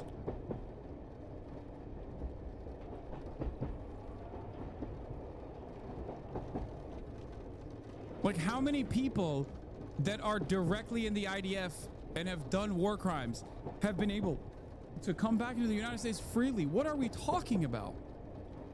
I'm not even talking about people who are pro-Israel, pro-baby murder, pro-genocide. I'm talking straight up people who conducted it. And they get to walk in freely and operate on U.S. soil as though they did nothing at all. And you're over here being like, well, this doctor went to the Hasanabi funeral. I think it's suspicious. What do you mean? How is that suspicious? The fuck does that mean? Say what you actually mean. Do you think this person is a terrorist? That's the question. Do you think this person is a terrorist?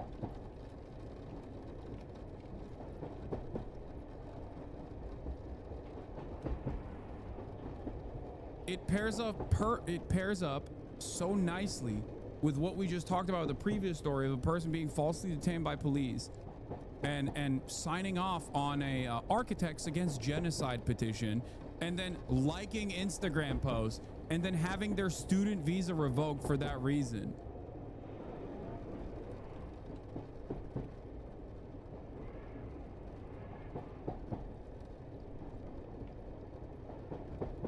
No, I don't. I just keep how the current government see that as a high red flag. What do you mean? I don't care what the government considers to be a red flag. I think it's a fucking ridiculous, erroneous reason to basically engage in a self-own here, by the way, because an H-1B visa for a Lebanese doctor working at Brown University at the highly specialized like kidney unit is obviously the perfect example of someone that needed to be in the United States of America, where they were like, we have to give this person, a Lebanese doctor, this visa because we need her here. America is cooking itself in an effort to, it's a self-inflicted, okay? Denying entry into the country for this person at the behest of an idiotic notion that like this person has radical, dangerous ideas is so stupid. Just a hypothetical, not saying anything about the doctor, but under their ideal society, should we allow someone with pictures of fan-heads of Hitler in their camera roll? Yes! Yes! Yes! Yes! Yes! Yes! I do. I do think that. Yes. Same with Benjamin Netanyahu. Same with fucking Adolf Hitler. Yes. Do you want to know why? Because this is erroneous enforcement. Okay? Yes. This is what an idiotic question.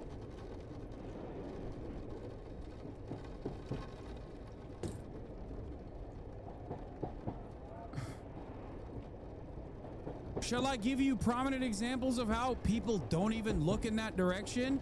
I already did. I already gave you an example of that. Virtually, people that are pro-IDF get to travel freely into the United States as the IDF is doing genocide in Gaza. Okay? They get to travel freely into the United States. The fucking former leadership. Like, we had Yoav Galan here. He has an ICC warrant for war crimes. He fucking came to the United States of America to the press store. What are you talking about? We're not only letting Nazis into the country, we're putting them in prominent positions of fucking power.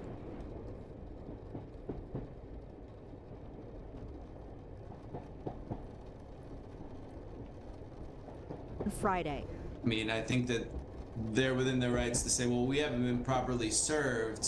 Lawyers for Alloway said Customs and Border Protection ignored an order by a federal judge allowing the doctor to stay in the U.S. for 48 hours while her case was reviewed. CBP argues their attorneys didn't get the order until after Alloway was in the air. And as for her interview, immigration attorney Stephen Roth says Customs and Border Protection can search anyone's phone for national security reasons inside an airport and reserves the right to refuse admission to immigrants even if their visa has been approved by the State Department. But CBP has statutory, regulatory, and legal precedent on their side that allow. Yeah, the previous incident and Mahmoud Khalil are incidents where the American government is grossly overstepping previously established boundaries. This right here is technically within the legal confines. Okay, having said that, I still disagree with it vehemently. Do you understand? It's one of those circumstances where, like, the government does technically have the right to do this. I disagree with it because I think it's a fucking stupid way to operate. If you can't comprehend the dangers of behavior, if you can't comprehend the dangers of this sort of behavior, all right, you don't understand how this might impact you in the future. You have a million photos on your phone. The government pulls you aside. They look through your phone. You got memes of Osama bin Laden. You're denied entry. Your visa is revoked. Ridiculous.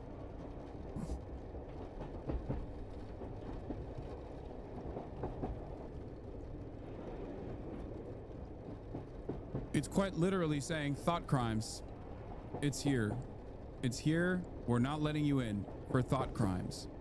Allows them to search anyone's phone coming into the United States. A spokesperson for the Department of Homeland Security. Your boys in kneecap are currently in America. I put money on one of the fellows having a Bobby Sands photo in their phones. Dog, kneecap literally posted a photo reading quotations from Hasan Nasrallah like a couple of weeks ago. Güzel yürüdü mü? Eyvallah. Eyvallah eyvallah. Tamam, teşekkür ederim.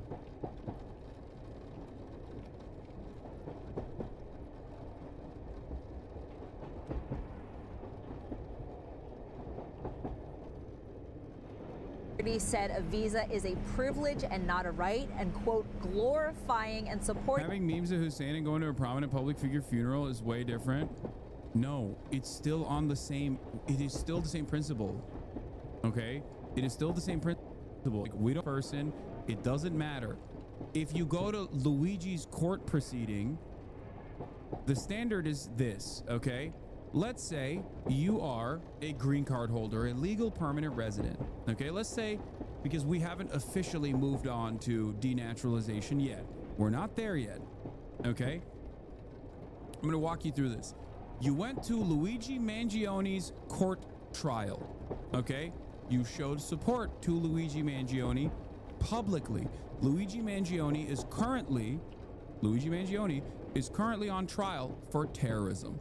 Okay, you have photos of Luigi Mangione on your phone. You come back into the United States of America. Customs and Border Patrol goes through your phone, sees that you have deleted Luigi Mangione photos off your phone. They find it in the deleted bucket in your phone. Okay, they look through the metadata. They figure out that you have Luigi Mangione sympathies. They find out that you've been to the Luigi Mangione trial. They take away your pathway to citizenship. They take away and revoke your green card. They take away your student visa. Do you think this is appropriate? Because both Luigi Mangione is considered a terrorist, and so is Hasan Nasrallah.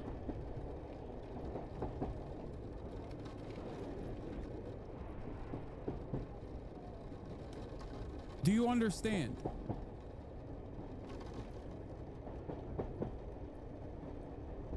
How do you not recognize that if they can do this today, these arbitrary reasons can be applied today, right now? Mehdi says, Arbitrary reasons for deportation is a clear avenue for legalized discrimination. Exactly. The whitewash narratives in defense of this shows how many people have lost the plot as to what free speech is and means. Thank you. Exactly. That is exactly what's going on. I had to use a fucking white dude for some of these dumb fucks to understand, even though they're in the fucking community of a dude whose name is Hasan and gets called a fucking terrorist every day. How do you not understand that you being in here right now could mean that your citizenship could be revoked in the fucking future? You're so stupid. Jesus Christ. It's the same fucking name.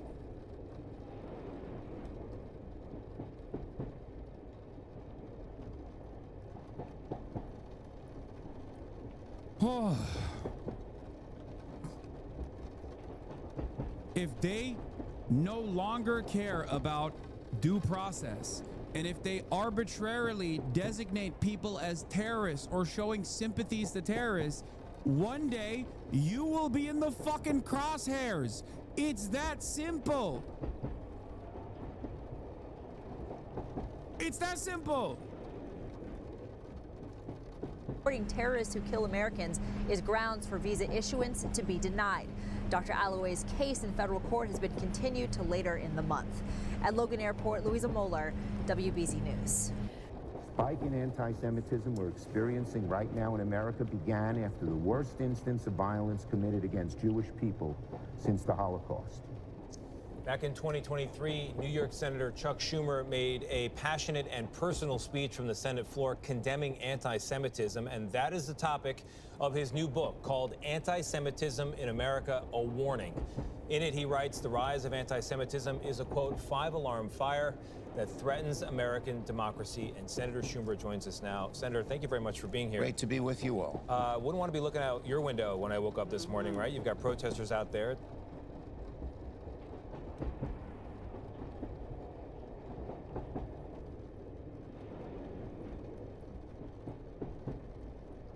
I'm not looking forward to these clips being posted a year from now when everything is worse, exactly as you've said, in an effort to vindicate you. I know. It's just, there's nothing we can stop.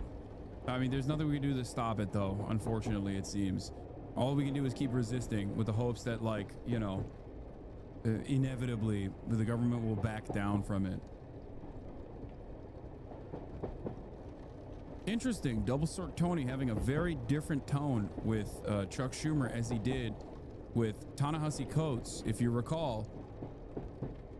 You know, he's not saying that this book has writings that could be seen in the backpack of a terrorist. It's been a difficult few days. We're going to get to that. We're also going to get to the book. But I want to talk about what's going on in the Middle East, because overnight, the ceasefire that had held and that you had celebrated between Israel and Hamas has been broken. Right.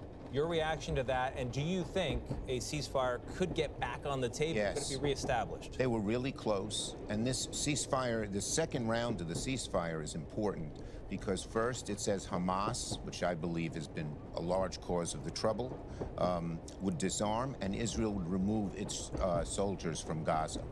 So they were close.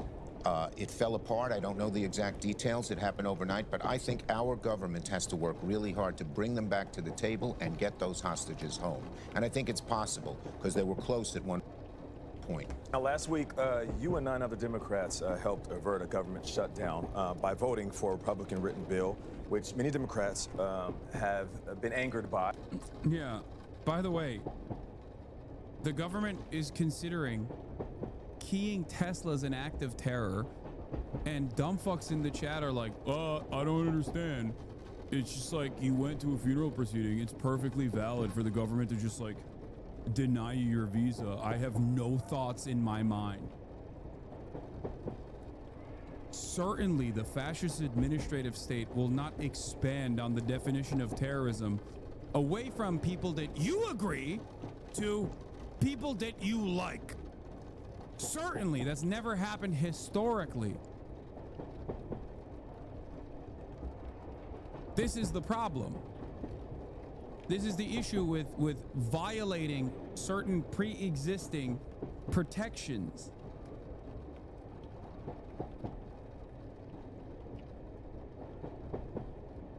And we've seen it described as a civil war, as a train wreck. Many Democrats believe, you know, if you have a government shutdown that will force President Trump and Republicans to the negotiating table, why not use your vote to push back and fight? Because the idea that they would go to the negotiating table is they don't do it. This is a new group. This is not the old group. Let me explain. I knew when I took this vote there'd be a lot of protests, but I felt I had to do it for the future, not only of the Democratic Party, but the country. Because here's as bad as that CR bill was, and it was bad, a shutdown is 10 times worse. Let me give you what happens. And blamed on the Democrats. And you're right, Gail. But can I just explain what? But you had been saying you were not going to vote, that you, I think people were upset with you, and people are very upset with you, because you had led people to believe that, no, I'm going to vote against. Okay, well, let me explain why first a shutdown is terrible. People ought to know that. The executive branch, in this case, Musk, Doge, and this horrible guy Vogt, who have no concern for working people, would have had sole power to determine what opens and what closes. They determine what is essential. You can't go to court. So on day 2, get rid of SNAP and food for hungry kids. It's not essential. Day 4, get rid of mass transit aid. Let New York City do it. Not essential. Cut back on Medicaid and health care. Within 2 weeks, everyone would have been howling. Furthermore, it's even worse. Oh my God, bro, you are, oh God. Please step aside, dude. Please, just step down.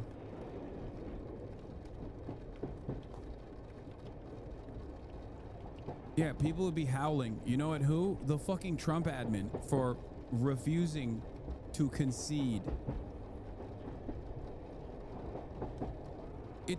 It's crazy because, like, his own audience, his own base of support don't want this. His own base of support is saying, like, fight back as the Trump administration.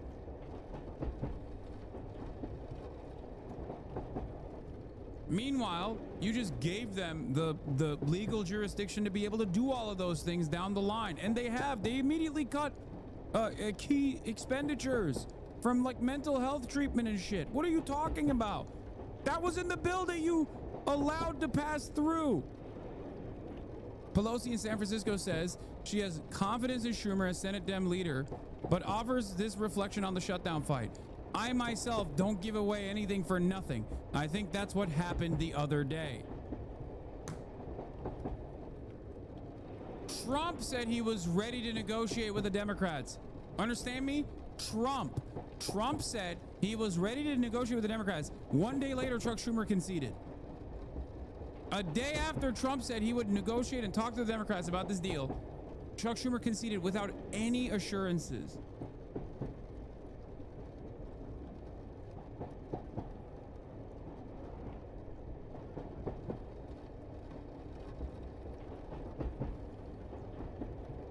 It's so crazy that he's still actively trying to make it seem like this was the right decision. This was a smart decision. This was the best decision possible. I know better. I know better. They have some dirt on Schumer then? No, they don't. They don't have dirt on Schumer. The only reason why Schumer did this and Kirsten Gillibrand did this is because they're close to Wall Street. It's that simple. They're close to Wall Street. And Wall Street was like, don't fuck up the bag. The market is already incredibly volatile with the tariffs. If you actually put up a fight against the shutdown, then the market is going to dive. It's going to nosedive even further. You have to protect it. That's it. And he did it against the wishes of his constituents. He did it against the preservation of future expenditures for incredibly important programs that people rely on. That's it. That is the only reason why he did this. The reason why he did this is because bosses made a boss call and said, if you actually put up a fight, a strong fight that leads to a government shutdown, then people are going to, if you put up a strong fight that leads to a government shutdown, then market volatility is going to cause a major crash. So he said, yes, sir, I'll play ball. It has no off-ramp. Guess who determines when we leave the shutdown? The Republicans, and let's not forget how bad they are. This guy Vogt, probably the most evil man. He's the guy who came up with that Project 2025. Yes. Yeah, he has a whole playbook of what to shut down. So they had said, one of the Republican senators who knows said to us, you'll be in the shutdown for 6 to 9 months till we totally destroy the federal government. So the shutdown was a much worse alternative. I knew I'd get a lot of flack. But Senator, I took some bullets from other people. And you're still taking bullets, but should you have let people know your thinking ahead of time? Because really, people thought... The problem was it came so fast. Hakeem and I had a strategy, which was to try and get a bipartisan bill, which meant in the House, the Republicans would have not been able to pass it. Only at the last minute did it happen that they all voted for it. And so Patty Murray tried to get that bipartisan bill on Wednesday. That's why I said we didn't have the votes yet. They pulled out Wednesday night, and Thursday we had 2 bad choices. But I assure the public, a shutdown would have been the greatest disaster we have to put the government in the sole hands of the evil, nasty, nihilistic people like Musk and Vogt and Trump. Would have been the greatest. We would have had half the federal government we have now. So I thought I did the thing a leader should do. Even when people don't see the danger around the curve, my job was to alert people to it, and I knew I'd get some bullets. Senator, the leader in question, that is... He's like, yeah, I fell on my sword bravely. It's not. You flopped. You showed your belly like a coward. There is no honorable way out of this. I don't know why he thinks he's charismatic enough to be able to play this song and dance to make it seem as though he did the right thing, by the way. I don't know who the fuck he's convincing here. Democrats' approval rating is in the dumpster. 29%, dude. 29% approval is crazy. They have a net negative 38% disapproval right now. 38 points in the dumps. They are unimaginably unpopular. Lowest ever. And this fucking dipshit thinks like, nah, this is, you don't understand. I actually did something. I actually did something good. You guys are just too stupid to understand it. And it's funny because that lack of interest in trying to understand where the public is coming from is precisely why the Democrats keep losing.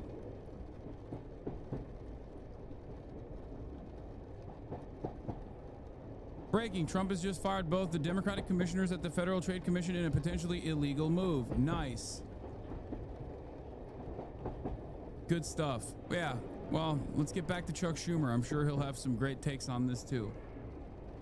Is actually what people are debating right now. There are people in your party who don't want you to be a leader in the party anymore. And it's a question of what is this moment and what does it require? I want to ask a question about that moment involving the Venezuelan deportations and the court hearings around it. Put the charges or lack of evidence or whatever against these men aside for now. And let's just talk about the interaction of the Trump administration.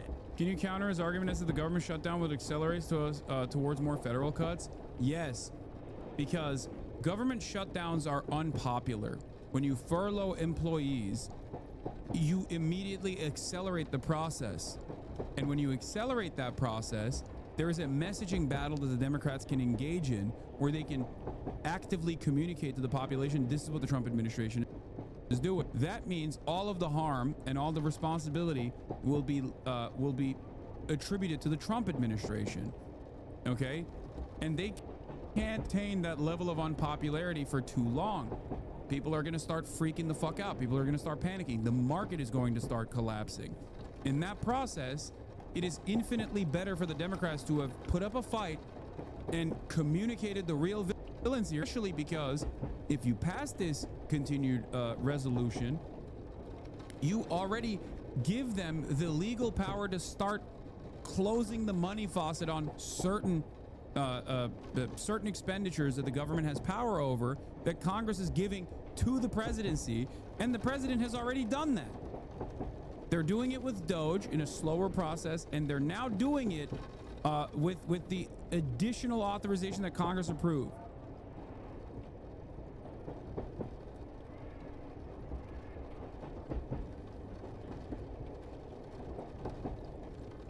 You've basically said, oh, I'm scared that people might yell at me for forcing a government shutdown, which, you know, if done correctly, would obviously, understandably put the blame on Trump.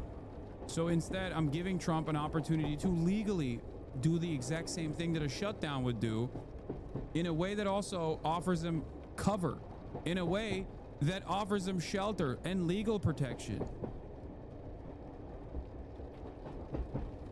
And the court. Yes.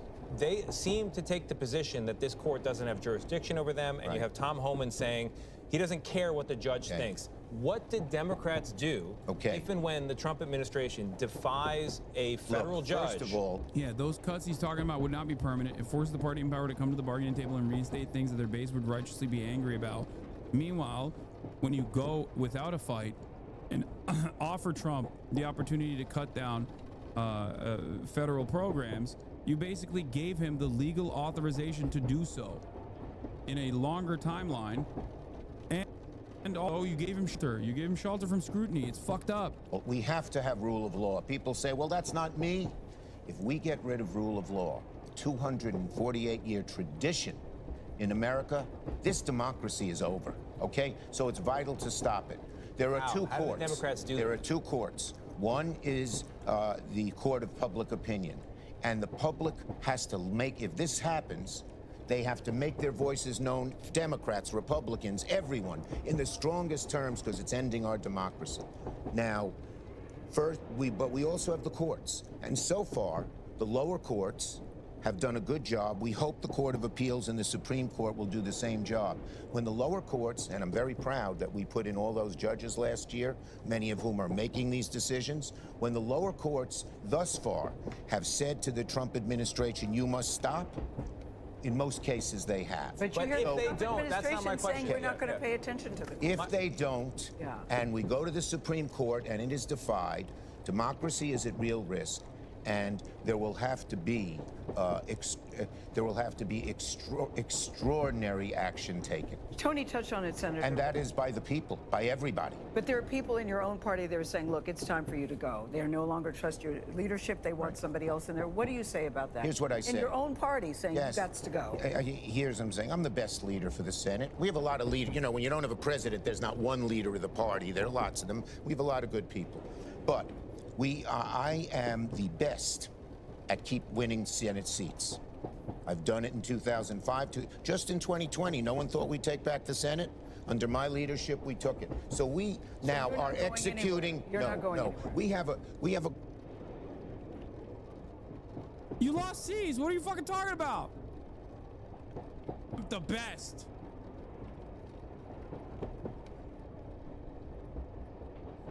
Why are you the minority leader right now?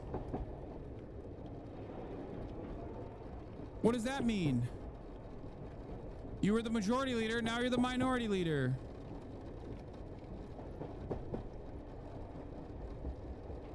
Great, we're moving forward. Hakeem and I have a plan. Let me just say this. There's a real contrast between the parties. The Republican Party now, particularly in office, is the party of rich oligarchs who want to really... Yeah. Democrats learned from the Republicans and they're now lying too. Yeah, but they're lying in the wrong direction.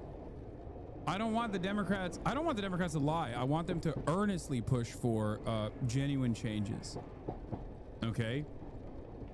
But even if they're gonna lie, I want them to lie in the direction of seizing more power.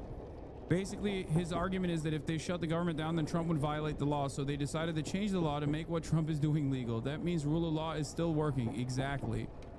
Exactly. This way, they preserve the integrity of the institutions as Donald Trump keeps violating them. It's best to play dead, because if we put up a fight, God forbid, then Trump is going to hurt our feelings. Trump is going to violate the norms. We can't have that. Fucking Christ, dude. Coward. We screw every average American so they can get tax cuts for the rich.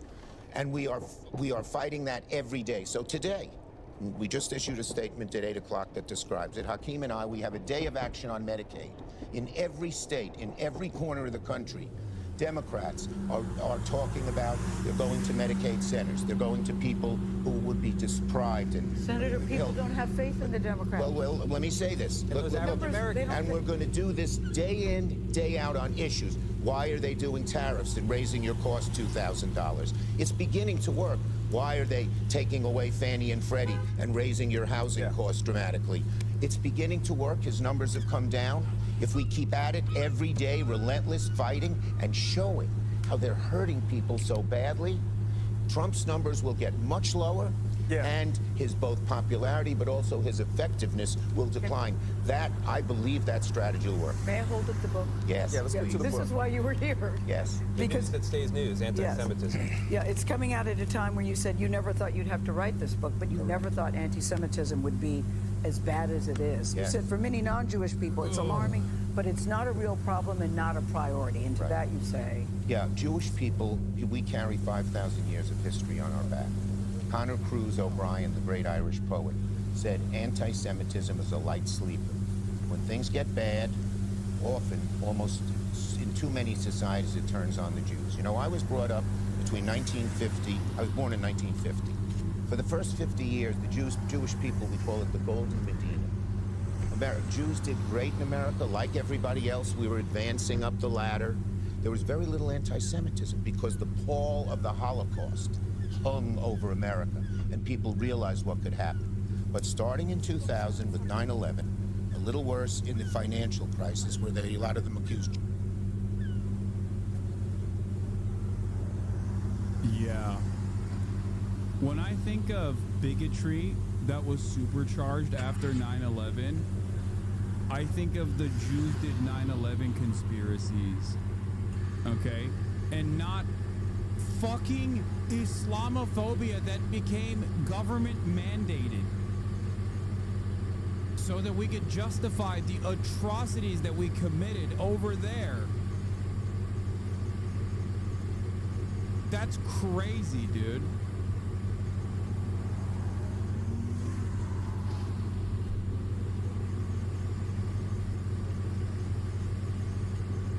I don't know. Oh, God damn, dude. That is fucking insane. Progressive, by the way. Progressive Party, by the way.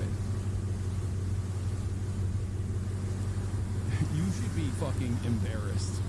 It's crazy. You should be embarrassed to say this. Jewish financiers. But it got much worse in 2017. So that for the first time, Jewish Americans say, maybe it could happen here. It could happen. Yeah, who could forget the first hate crime post 9/11, which was, of course, a Jewish man. Oh, wait, it wasn't. It wasn't even a Muslim man, actually. It was a Sikh person that the psychopath thought was Muslim.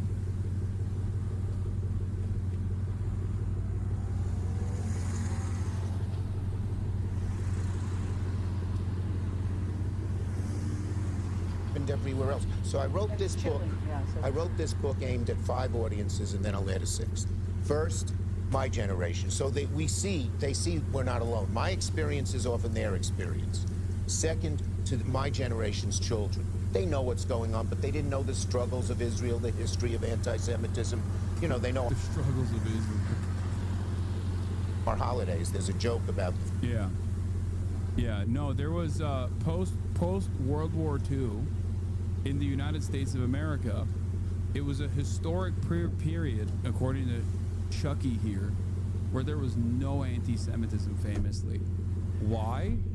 Because we deported Jews as the American government in the same exact way that the Nazis wanted to deport or put Jews into concentration camps. For being suspected communists, of course. That's right. But that period was perfect for Jews, according to Chuck Schumer. Now, don't make any inferences on what the American government might do later down the line.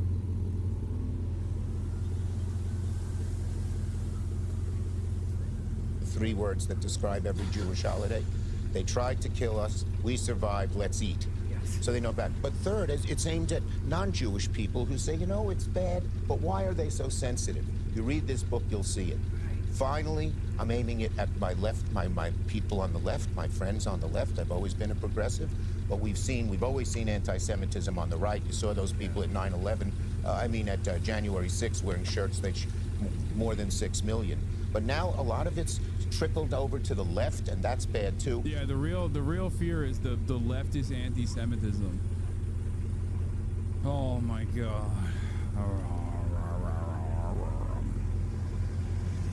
Yeah. Thank you, man. Thank you for tackling the real issues right now in this day and age. Anti-Semitism coming from the left, which is, of course, having thoughts about Israel, saying Israel is an apartheid state. Because remember, this dipshit told the New York Times, yeah, he thought January 6th is 9/11, by the way, which is a fantastic Freudian slip from Chuck. But this dipshit told the New York Times that the UN anti-Semitically says Israel is doing a genocide. He said the United Nations is anti-Semitic. You're out of your fucking mind, dude. I'm not entertaining this conversation. I hate it. I hate it so much. I fucking hate it so goddamn much. There are varying degrees of fear, some of which comes from an understandable perspective, given Jewish history around the planet, okay? Given the history of the Holocaust. And then there is the other side of saying that my own personal feelings as someone who is in support of Israel are being hurt, and therefore the genocide should continue and you shouldn't say anything about it. The moment that you move into that territory, the moment that you start chirping about that, you fucking lost me, okay? Fuck you and fuck your feelings. Suck my dick. I hope every student and every school makes this advisory or required reading. And you know who else should read it? Donald Trump. I'm sure you're public. He has shown, let me just say this. Yeah, Donald Trump.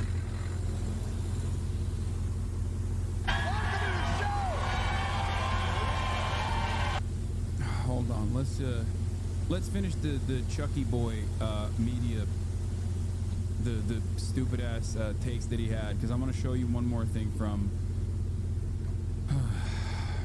I'm going to show you a thing that he said on the View too. He'd do a lot to read it because Donald Trump, let me just finish this quick point. How is that different from what Kanye West is saying? Wait, what?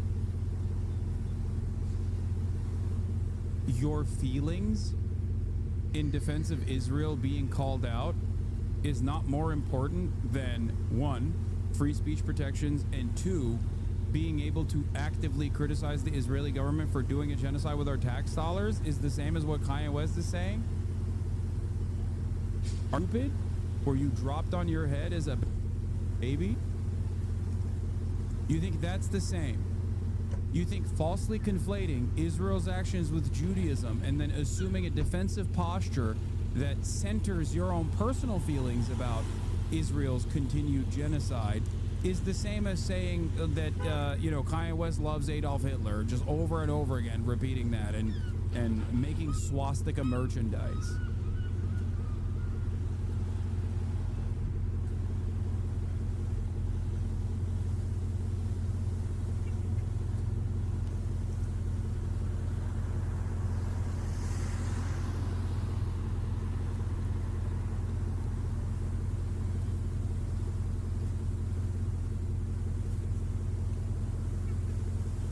If my grandmother had wheels, she would be a bicycle.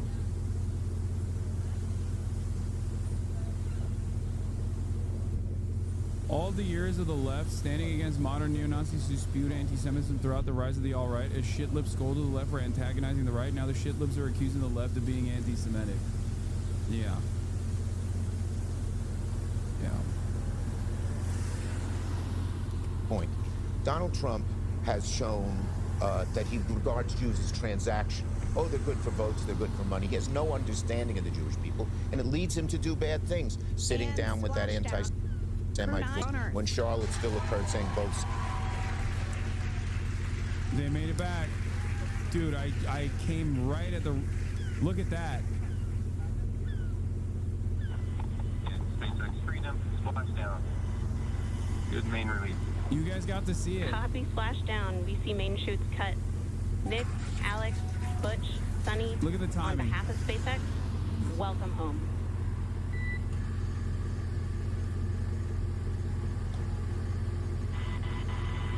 It is an amazing what a ride. I see a capsule full of friends ear to ear.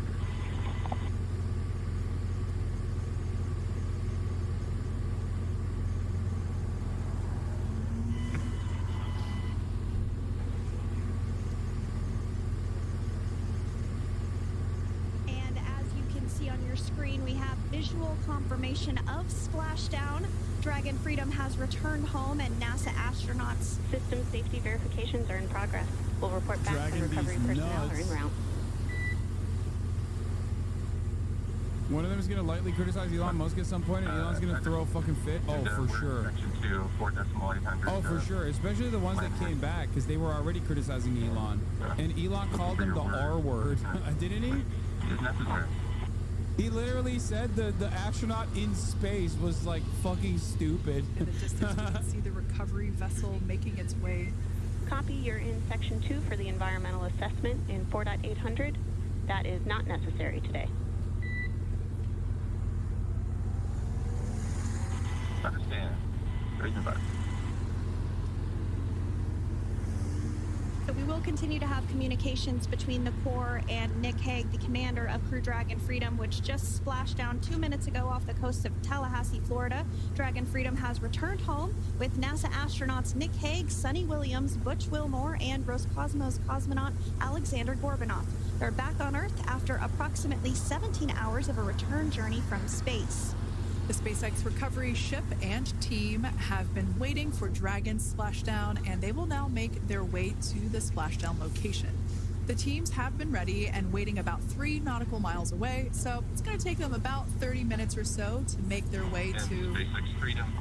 Pretty sure we're in Stable 1. Copy, Stable 1. We see the same. It's going to take about 30 minutes for the recovery team to make their way over to Nick, Sunny, Butch, and Alexander, who are still seated and secured inside that Dragon spacecraft there on your screen. Incredible views there of that thermal protection system, or TPS. That Dragon capsule was pristine, white color before it departed the station, and we can see how the re-entry phase, the thermal protection system did its job. Now, if you're wondering what that hole, that like bucket area is, that is underneath the side hatch. That is where the main parachutes were stored. This is CGI. When we saw the Dragon capsule docked at station, it looked very different. The panel that protects and covers the main parachutes, that was still intact, as well as the panels that enclose where the drogue parachutes are located. We can see fast Freedom. boats. SpaceX is go for recovery personnel to approach. Expect personnel alongside in the next few minutes.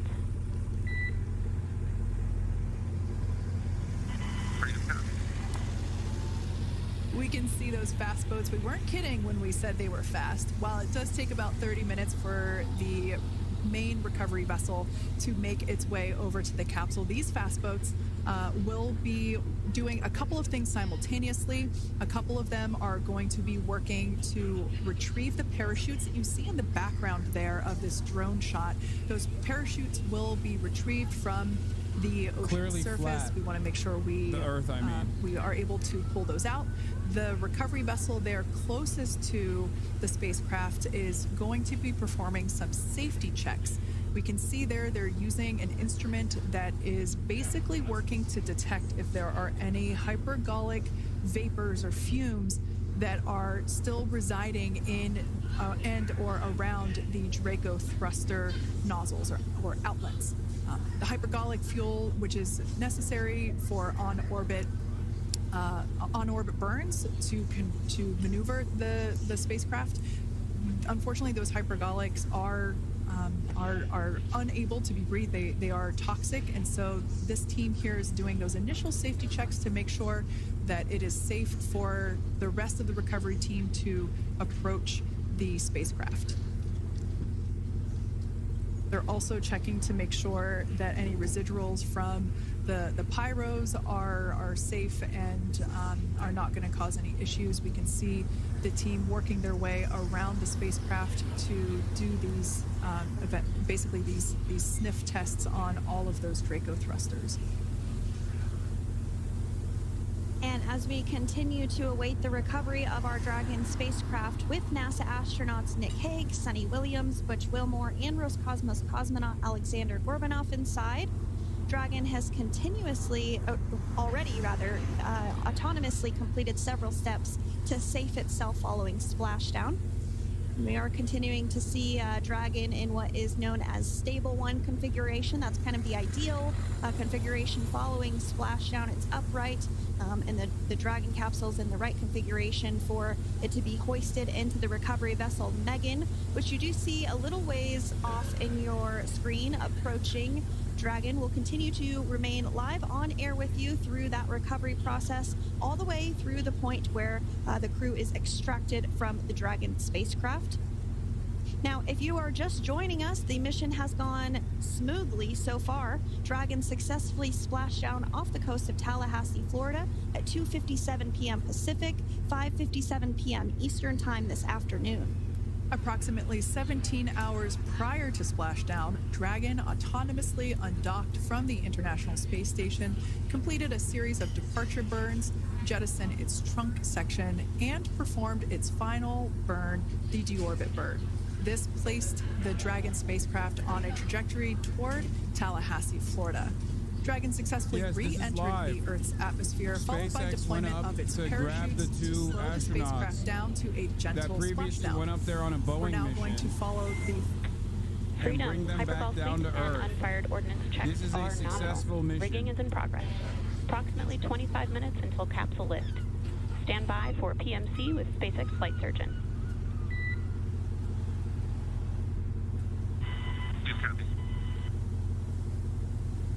And so what we did just hear there was communications that those hypergol checks were complete. They didn't find any of that upon those checks, so we'll continue to move through the timeline.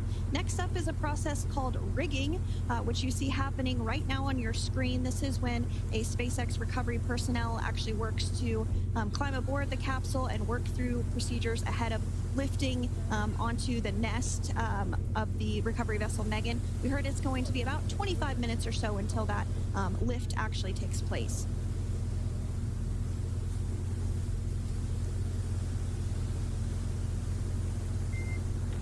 Okay, Freedom, the next call will be from the SpaceX flight surgeon on Dragon and Ground Private. Stop the steal. Understand. Thank you. Too big to rig. All that's there indicating that the crew will have the opportunity to do a quick check-in with the SpaceX flight surgeon. This is standard procedure for every Dragon spacecraft when it returns to Earth. It's just an initial check-in, make sure everybody is doing okay. They will also have another check-in with the flight surgeon once they are on board that recovery vessel that you see there in the background. We can now see that SpaceX recovery team member they're on top of the Dragon spacecraft. They are going to be working to install plugs in the Draco thrusters to ensure that none of those and to ensure that no more hypergolic fumes or vapors come out from the spacecraft. They'll also place harnessing around the spacecraft that are required in order to lift it out of the water. Go ahead, Sandra. Continuing to get some views of the recovery personnel, both the main recovery vessel Megan, as well as some of those fast boats that we've discussed previously. It looks like just a beautiful day there out off the coast of Tallahassee, Florida. Weather was pristine. We were able to get undocked from the International Space Station as expected at 10:05 p.m. Pacific time yesterday evening, and Crew Dragon has since completed steps ahead of its splashdown at 2:57 p.m. Pacific, and we're now stepping through procedures to get Dragon hoisted up onto the Megan recovery vessel and get the crew extracted out of the spacecraft. And you did see some of the parachutes that were near the spacecraft. Upon detection of landing, Dragon automatically releases those main parachutes to prevent wind from pulling the spacecraft. Dragon then automatically safes any pyrotechnics that may still be present on the vehicle and may automatically perform additional minor system reconfigurations. The astronauts will remain seated and in their suits at this point, but the onboard air conditioning keeps things temperature controlled inside the spacecraft so the crew remains comfortable, and the communication systems. Freedom, SpaceX, comm check. SpaceX, this is Freedom. We have loud and clear. Copy that, Freedom. Have you loud and clear as well, and Dragon to ground is no longer private.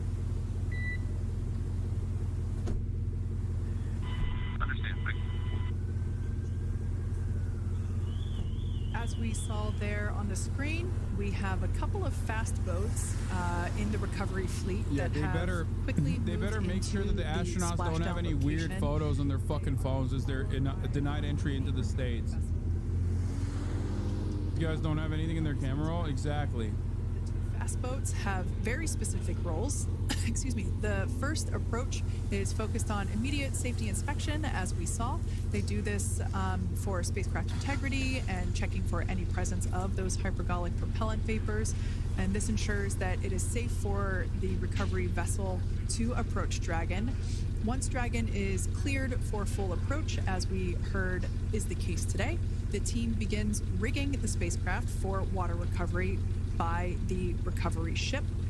The second fast boat is responsible for parachute recovery and also serves as a redundant boat to the first one that makes the initial approach to the Dragon spacecraft. As we saw a little bit earlier, we were also able to see one of the recovery team members get on a jet ski to help gather up the parachutes that were automatically detached from the Dragon spacecraft upon splashdown. And it will take a little over 10 minutes for the recovery crew to complete their safety checks. Once they complete, the team will begin preparing Dragon to be lifted, and as you see, they are preparing for that to take place at this point. As part of the preparation for this lift, one member of the recovery team has climbed on top of the spacecraft already so they can attach Dragon's hoist rings and connect to the lifting lines. It will take us less than an hour to raise Dragon to the recovery boat and remove the crew from the spacecraft. After medical checkouts, the crew will return to land within 4 hours by helicopter. And if no additional medical assistance is needed, the crew will board a waiting NASA plane and depart for Houston. I got on right as they were doing the splashdown. Chatters that follow the Hasanabi broadcast got to see it. All right. Anyway, this stuff is kind of somewhat boring. Let's finish Chuck Schumer being a dipshit and then move on to Jon Stewart. Sides are to blame. Cutting off funds to our synagogues that need protection from anti-Semitism. Senator, this is an important question here. Yes. You're doing the one hand, it's like Fiddler on the Roof here. Yes. One hand, and on the other hand, this is an important question, though, that a lot of people struggle with. Anti-Semitism, and then the line between anti-Semitism and criticism of Israel and its government, its actions. Great question. To criticize Israel is not anti-Semitic. I've done it. I got a lot of flack when I criticized Netanyahu a while back. Oh, yeah. But when it goes over... But I get to dictate how you do it, okay? I get to dictate how you do it. Yeah, when I criticize Israel, they call me anti-Semitic as well, even though I'm Jewish. But, of course, I will turn around and willingly do the exact same stupid thing to other people.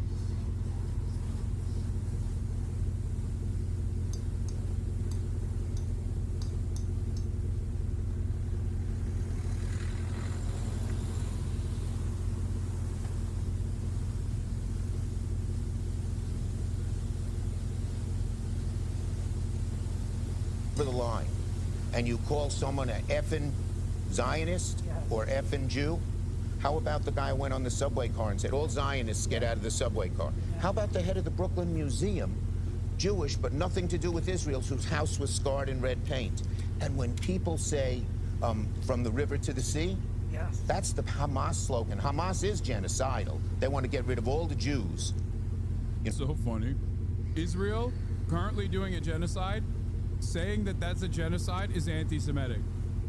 Hamas not doing a genocide, experiencing a genocide, those are the real genocidal guys. Very cool. Thanks, man.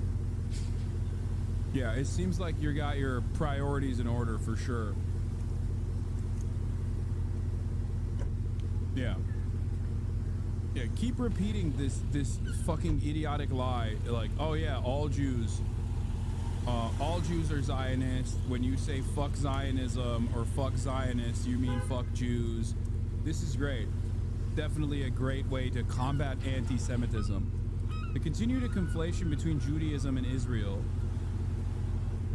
might, in the short term, make you falsely believe that you're able to eviscerate any sort of real critique against Israel. Not like what Chuck Schumer thinks is appropriate critique, just in general. But in the long term, all you're doing is teaching people to be anti-Semitic. No, their charter says, is that a Jew behind a tree? Shoot him. Yeah. When Hamas does these things, Senator, and says river to the sea, that is anti-Semitic. I'm sorry, the nature of these morning shows is the commercials come very fast. We're going to go to the break here. I hope people do read it. Anti-Semitism in America, a warning is on sale today. Senator Schumer, thank you very much. Thank you for doing what you do, and thank you We'll be right back. Caring about the... It's so funny that, like, it appears that he very openly talked about the real issue here, which is saying shit about Israel. Anyway, here's Chuck Schumer. I don't think we have an authenticity problem. We have a real direction now. I feel good about it. I am hopeful that our Republican colleagues will resume working with us, and I talk to them. One of the places I told them to go in the gym, you know, when you're on that bike in your shorts, panting away next to a Republican, a lot of the inhibitions come off. I don't think we have an authenticity problem. We have a real direction now. I feel good about it. I am hope. Yeah, that's amazing. Thanks, dude. Also, here's another thing that he said on The View. The women raped and the baby's heads chopped off brutally. Chuck Schumer is still spreading atrocity propaganda on his book tour. While promoting a book about anti-Semitism, he's literally spreading the lies that have been used to justify genocide. Debunked atrocity propaganda.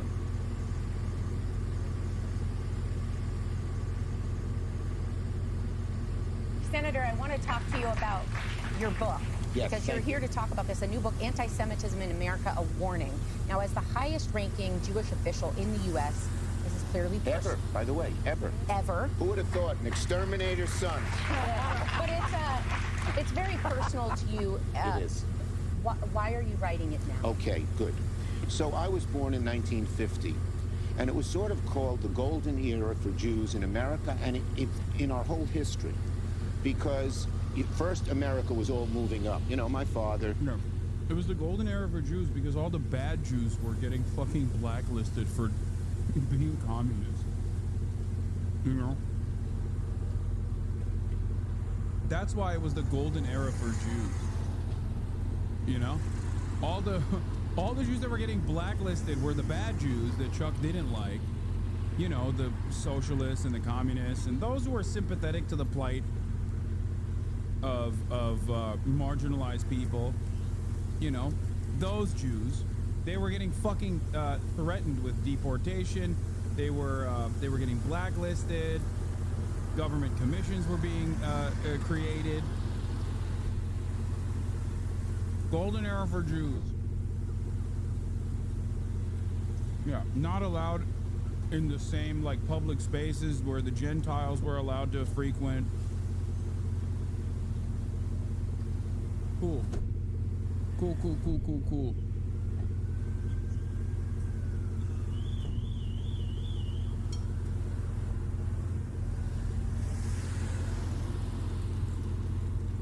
It's probably because Israel was established in 1948. No, there was anti-Semitism that was significantly more alarming and normalized in the United States of America in the fucking 50s. He's delusional for saying this. It's so stupid. Part of that was because, much like old Adolf, that America had fought not that long ago at that time, the American fascist movement was basically saying the exact same shit about Judeo-Bolshevism. But instead of saying Judeo-Bolshevism, they were just like, oh, these are communist Jews. That's what they were saying. Oh, are you in favor of civil rights? Oh, are you going to participate in the civil rights struggle? Oh, you're a Jew communist.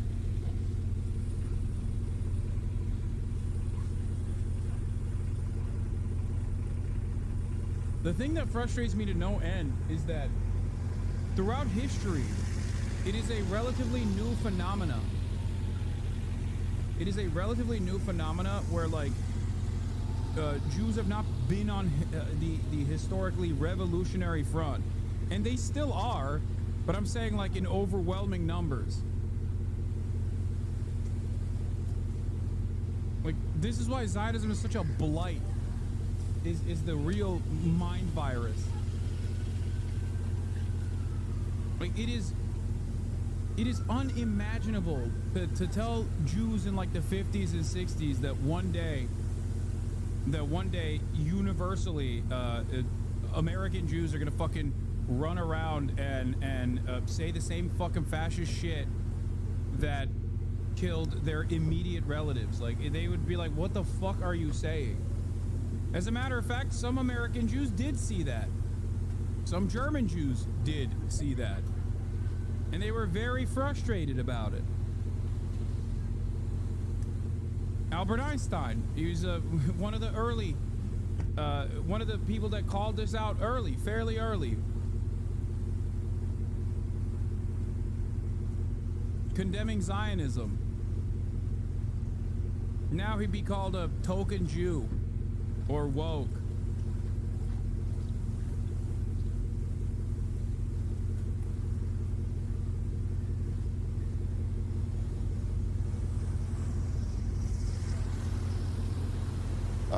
My grandpa worked in the paper mills. My father moved up and became a little more in the middle class. Everyone was. So that was a great moment. But for the Jewish people, it was an amazing time. When there's been so much anti-Semitism in 5,000 years of history, there was almost none in America. And the reason, to tell you the truth, the Holocaust and the horror of the Holocaust hung like a curtain over America. So in the past, when Jews were excluded from living in a certain place, from going to a certain company, or all that sort of went away, and even the innuendo language went away. In 2000, it started to change a little bit, because what we've learned, folks, when there's trouble, often, not in America, but even now in America, but in the past in America, people, well, they did in the past, but when there's trouble in the world, people often turn on the Jews. Yeah. That's been true for centuries of history. And so we had 9/11, and a few people were saying, oh, the Jews did it, they all escaped. Then we had the financial crisis caused by the Jewish bankers. But it was really never that bad until 2017. And until October 7th last year. Yeah. And all of a sudden, when the Jews were attacked were attacked by Hamas initially, and the women raped, and the little babies' heads chopped off, and all of that brutally. And all of a sudden, anti-Semitism developed. Not just protesting what Israel was doing, that's legitimate. I've criticized, as you know, Oh, yeah. No, totally. Netanyahu, because I think he didn't handle the war exactly right. But real anti-Semitism. So a Jewish bakery, they threw a rock through the window. You're a Zionist. There's a woman who lives near me. She's head of the Brooklyn Museum. She's Jewish.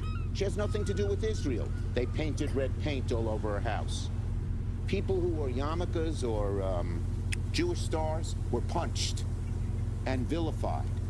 And all sorts of nasty terms were thrown, not just for people for their support of it. There was a scene in New York. People got on a subway car. Whoever's a Zionist, stand up and raise your hand.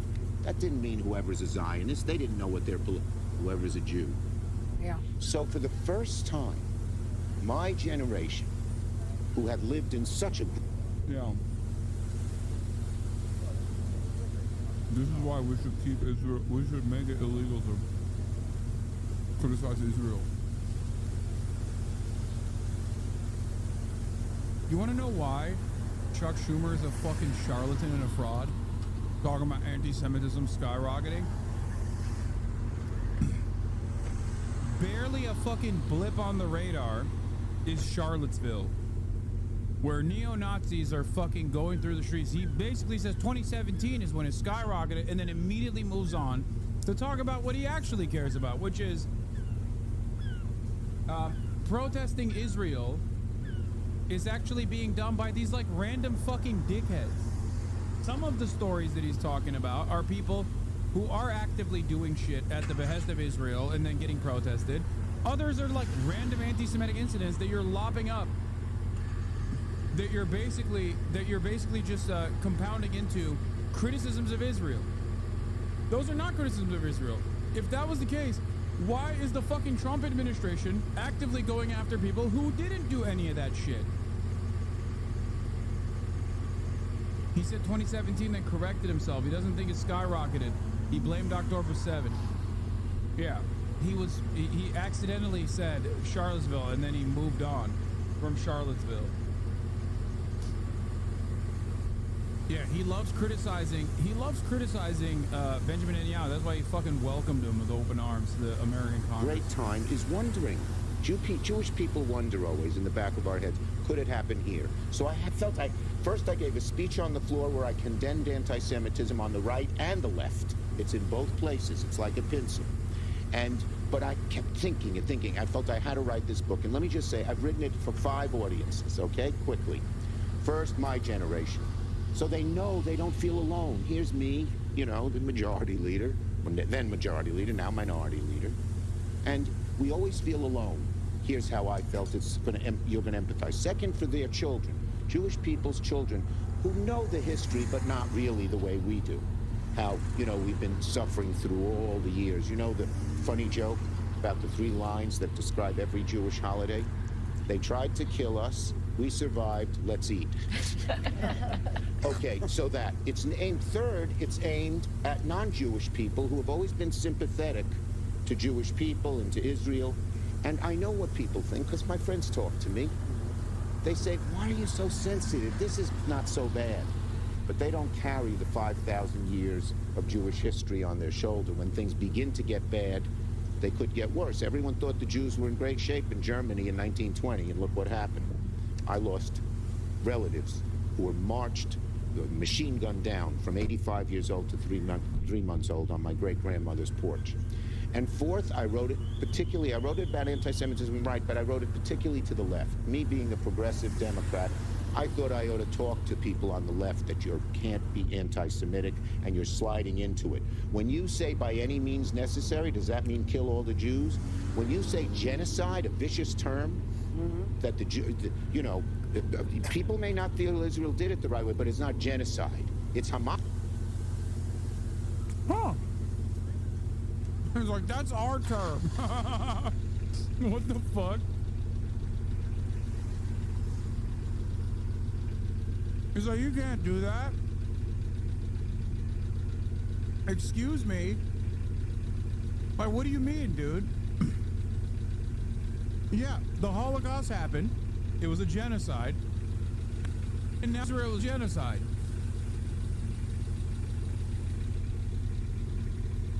It's so shameless. It's so shameless to use the real issue of anti-Semitism growing only to literally contribute to its growth. Only to genuinely contribute to its growth by continuing the conflation between Israel and Judaism and writing a fucking book about a real issue, right?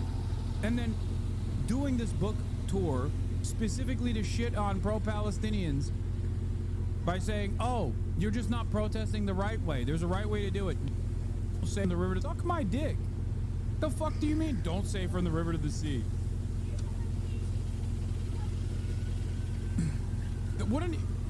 What an insane thing to do.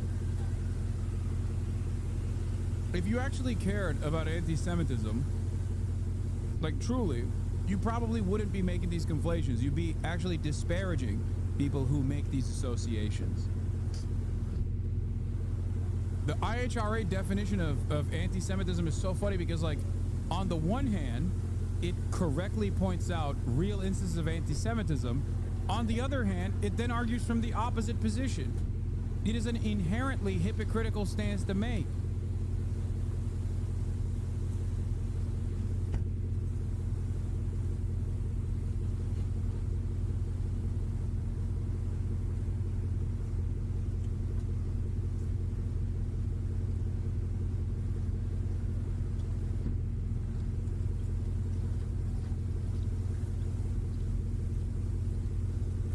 You can't say Jews have dual loyalty to Israel.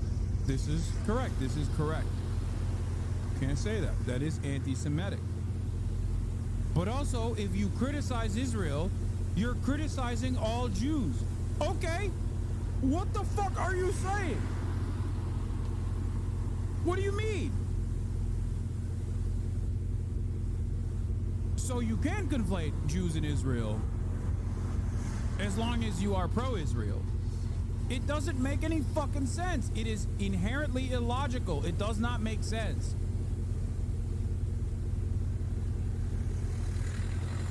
These things, like these concepts, are directly at odds with one another. It's so fucking stupid.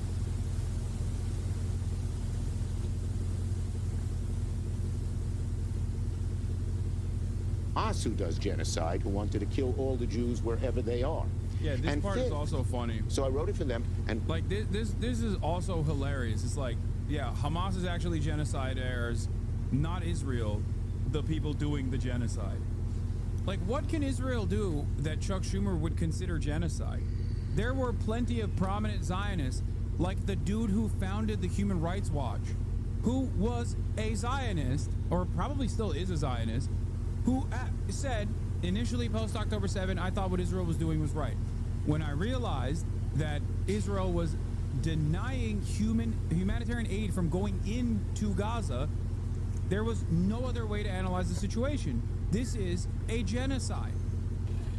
This is a genocide. That dude is like, that dude's a Holocaust survivor. You know what I mean? His fucking family members were killed in the Holocaust. He's a Human Rights Watch. He does not want to say Israel's doing a genocide, I promise you.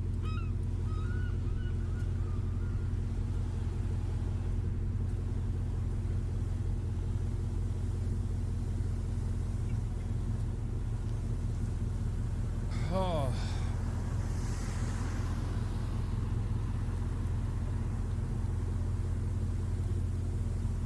And finally, I hope this will be read by college students, high school students who don't know the history.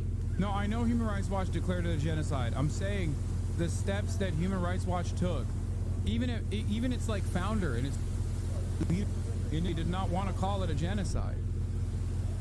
My point is that it was irrefutable. And it is irrefutable. It's impossible to look at the situation.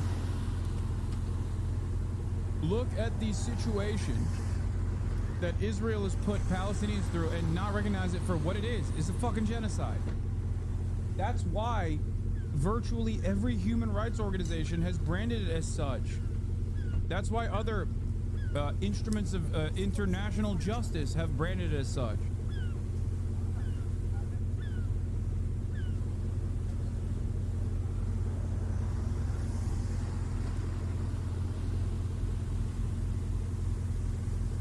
Who don't know what's gone on. And I believe if everyone read it, and I'll tell you there's one other person who should read it. Donald Trump. No, seriously.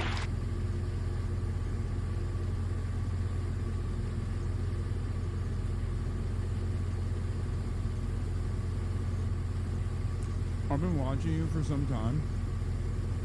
I gotta say, you really put yourself through mental gymnastics to defend Hamas. I don't need to do mental gymnastics to defend Hamas. dumbass. What the fuck are you talking about? If you've been watching me for a long enough time, then you would have recognized that I am not sitting here and arguing about how Palestinian militancy evolved. I'm telling you how it evolved with historical accuracy, okay? That's it. These guys did not decide one day magically to be like, I hate Jews, I want to kill all of them. That's not how this works. That's what Chuck Schumer is saying. That's not the reality.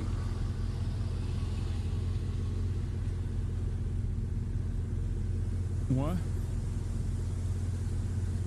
Hi, Hasanabi. I've been watching you for some time. I just wanted to ask one question to make a final conclusion on you. What do you think about prosecutors such as Alvin Bragg? How is that wrong? Let's focus on our own before migrants.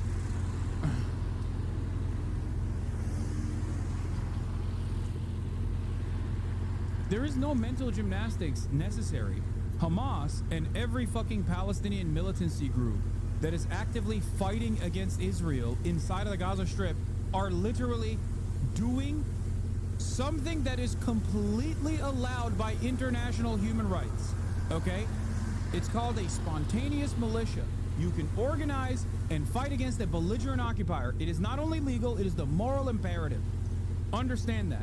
In terms of October 7, I've said over and over again that targeting civilians, killing civilians is not appropriate, but I understand how the Palestinian resistance have evolved with the violence they've been subjected to as they've been backed into a fucking corner over and over again. I don't want that to happen. I don't want October 7 to happen, and I definitely don't want what has unfolded since October 7, which is on October 7 basically every single day that Israel has committed against the Palestinian population. And I've been saying this since fucking day one. There is no mental gymnastics here. There is no mental gymnastics.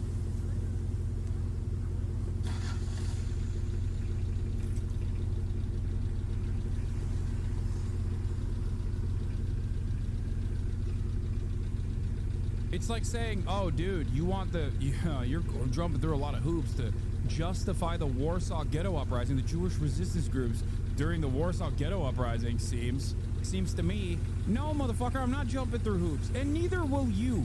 If history does have a bend towards justice, which I do believe it does, okay? Because people can't maintain cruelty forever. But if history does have an arc towards justice, an arc towards justice, then I do believe one day you won't actually fucking shelter this opinion.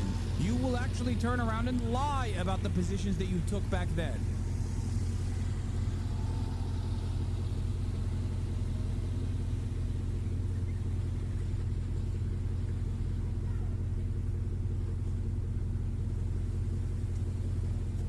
Yeah. I don't have to jump through hoops to defend the American Revolution. I don't have to jump through hoops to defend any kind of abolitionist movement against slavers in the South. I don't have to jump through hoops to defend the IRA. I don't have to jump through hoops to defend the ANC in apartheid South Africa, the FLN, numerous other movements that were all branded and declared terrorist movements.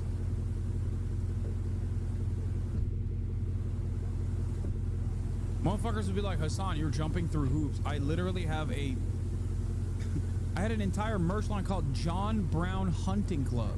What the fuck do you think John Brown did? Who do you think John Brown is? John Brown is an American homegrown abolitionist terrorist. At the time, it was legal to have slaves. It was illegal to free slaves.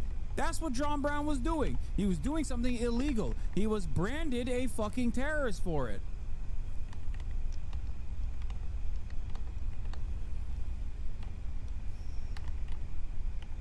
That's why it's so funny when motherfuckers will turn around and be like, Hasan, you've changed. It's like, no, dude, you just didn't know anything, and you still don't know anything. Shut the fuck up. If you were to listen to what I have to say and then go back and actually read, not fucking listen to some dumb fuck drama slop tubers. Listen to the words that are coming out of my mouth. Go and see for yourself whether or not there is historical accuracy. Okay? That's all you need to do. Don't do the fucking cowards. Don't do the cowardly thing. Read a book, Google it, research it. Don't do the fucking dumbass thing and be like, oh, I need someone to like disparage this person's opinions because I can't make up my mind on my own. That's all you need to do. If you can find something that is inconsistent or wrong, then you can come back and bring it here. And if you are correct, I'll apologize for it. Bro just likes to hear himself talk at this point. Keep yelling at the mic like it's making any difference. Dumbass, you're a slop tuber. You're a Twitch commenter. What are you talking about? You consume the slop.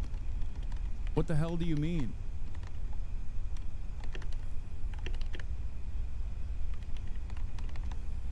Breaking. The Trump administration is considering to give up the role of NATO's Supreme Allied Commander Europe, a role that began with then World War II hero and future President Dwight D. Eisenhower. Oh my God, JD Pondon, baby. He's doing it. My goat. All right, let's continue. Hey, welcome to the Down Show. My name is John Stewart. We got a great show for you tonight. By the way, we were on a break for a week and I got my hair did. Looking pretty sharp. By the way, Senator Chris Murphy, Democrat from the great insurance state of Connecticut, will be joining me later to talk how Democrats.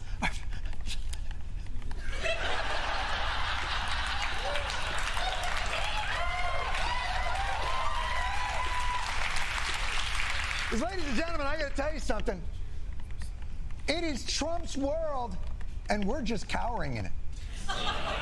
Over just the past few days, Donald Trump deported hundreds of Venezuelans to El Salvador, despite a judge's order, extraordinarily renditioned a pro-Palestinian Columbia student with a green card, declared that CNN and MSNBC should be illegal. By the way, I'm not against everything he does.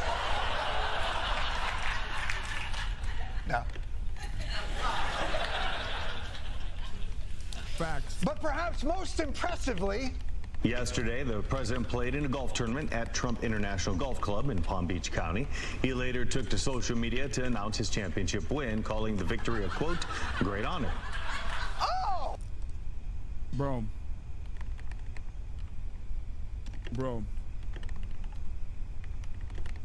I love this because low-key, this is like, you know, North Korea shit.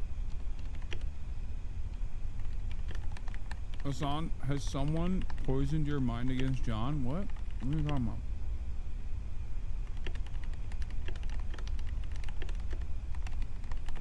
This is sick as fuck. Like, I'm totally on board with leaders doing stuff like this. Like, get on a horse, take your shirt off. I don't care. I actually love that shit, okay? I think it's awesome. I think it's cool. Like, if you were gonna do dumb shit like this, but also simultaneously offer healthcare to everybody, I'm totally on board. I would love that. If we're not gonna do that and only do this shit, then it's unacceptable. He won the tournament at Trump International. How did that happen? This dude's whole life, he's like the Make-A-Wish Batman kid. Hey, look at that, Donald. You caught all the criminals. Look, I'm opposed to anyone rolling back American democracy, but I do tip the cap to any 78-year-old winning a golf tournament. And by the way, still enough to stroll into the command center in his golf attire to bomb the shit out of Yemen. Yeah. Now look, anyone can bomb the shit out of Yemen after 9 holes, but 18? By the way, when he did that shift at McDonald's, did they just let him keep the headset? Is that?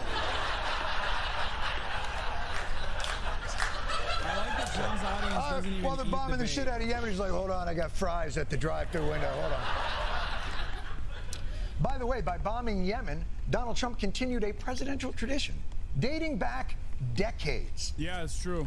It may have been what the Wright brothers invented the plane for. How much better do we have to make this for it to be able to reach and bomb the shit out of Yemen? But fear not, because Democrats put on the back foot finally have an opportunity to stand up and show their dispirited party they still have the principle and the backbone to face down this wannabe tyrant. Republicans need at least 8 Senate Democrats to reach the 60 required votes, or the government's going to shut down at midnight tomorrow night. Oh, shit. It is on like Donkey Kong. It turns out the Byzantine Senate rules have presented a golden opportunity to the minority party. Because the budget the Republicans are proposing is a non-starter. This is a terrible CR. A bill that is designed to hurt the American people. It would cut by nearly 50% funding for medical research. To take away nursing home care from millions of our seniors. There's more than $1 billion of cuts to veteran benefits. I'm voting no. I will be a hard no. Vote no, hell no. I am even more hell no.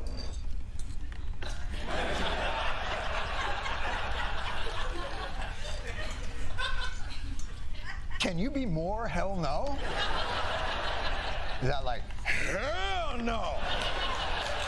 H-E double hockey stick? By the way, like, who's this dude fooling? You know that salty language isn't you, Merkley? Dollar in the swear jar. It's H-E double hockey sticks from now on. But this abomination of a budget shall not pass.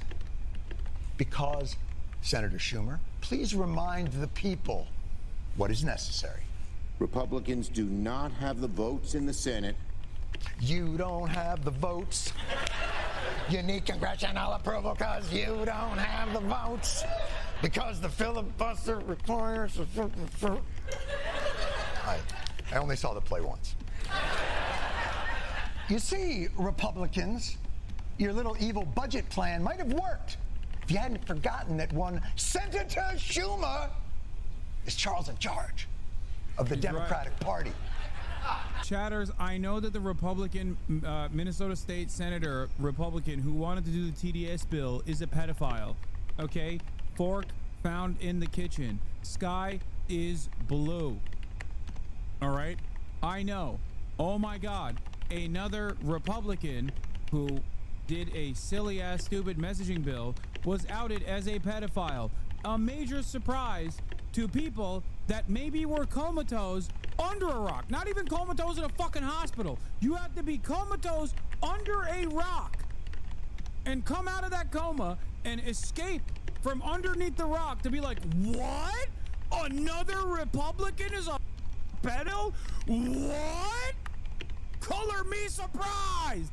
I know. Water is wet.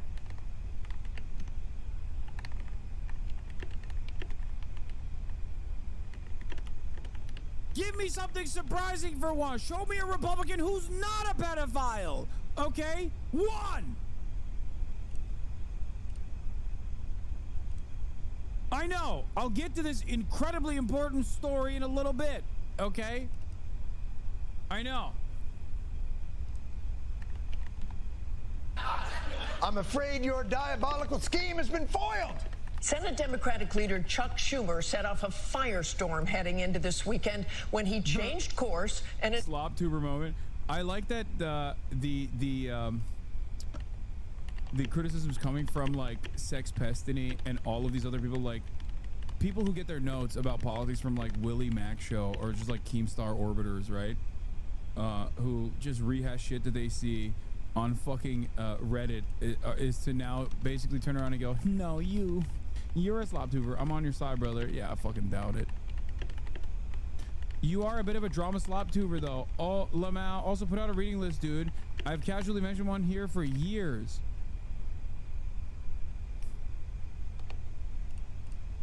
You got banned at Unbay within 24 hours. Wild sight.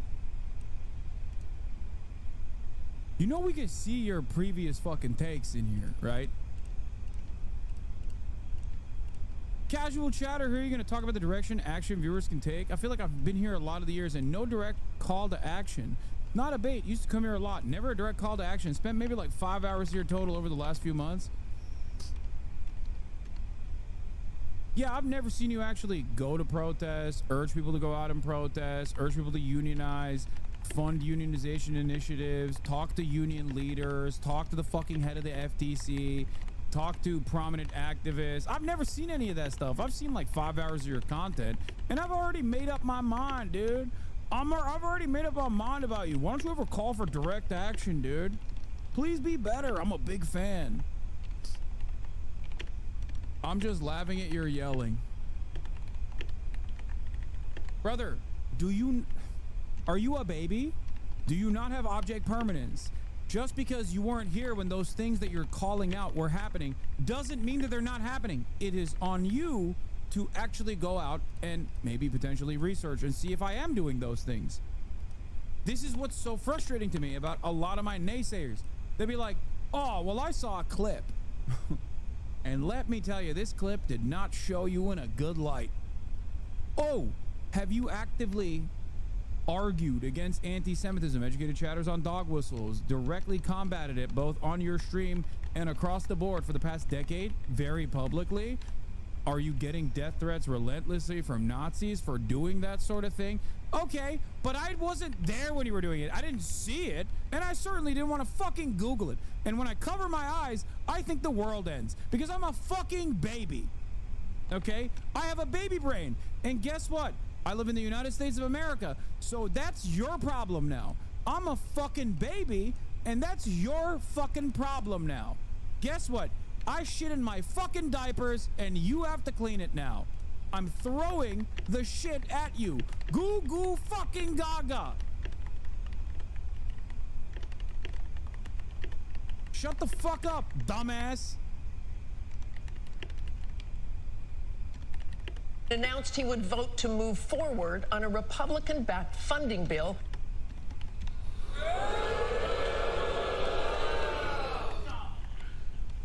Turns out you had the votes. Republicans had the votes.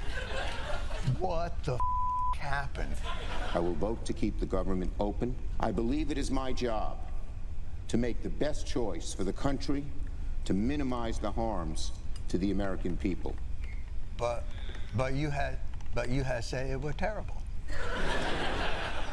And oh, wait a minute. Oh shit, I know what's going on here. All right, I know what's going on here. Yeah, you had me going, Chucky. You probably got a little something out of this, didn't you? Oh, see, shoot. You wouldn't have given up that powerful leverage on the budget for nothing. My guess is Chucky got some cheese. Did Schumer get anything from Republicans in exchange for those dumb votes? He did not. Senator Schumer, no disrespect, but you are a disgrace to Jewish stereotypes about financial negotiations. That's just... I thought the whole point of us is that's what we do. But you're out there, how much is it? $5. How about I give you $7? Like, what are you doing?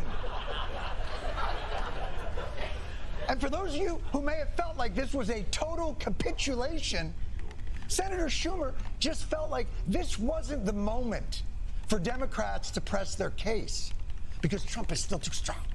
When he went below 40% in the polls, the Republican legislators started working with us.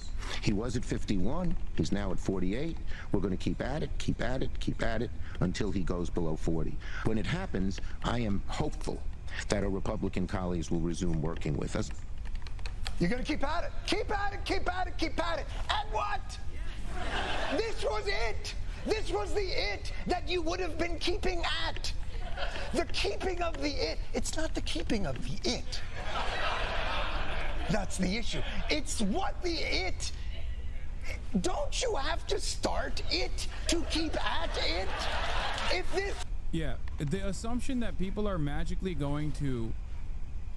The assumption that people are magically going to come to terms, come to the conclusion that, like, the Republicans are bad without any sort of motion from the Democrats, without any sort of push from the Democrats to show people who is actually responsible for their demise is so idiotic.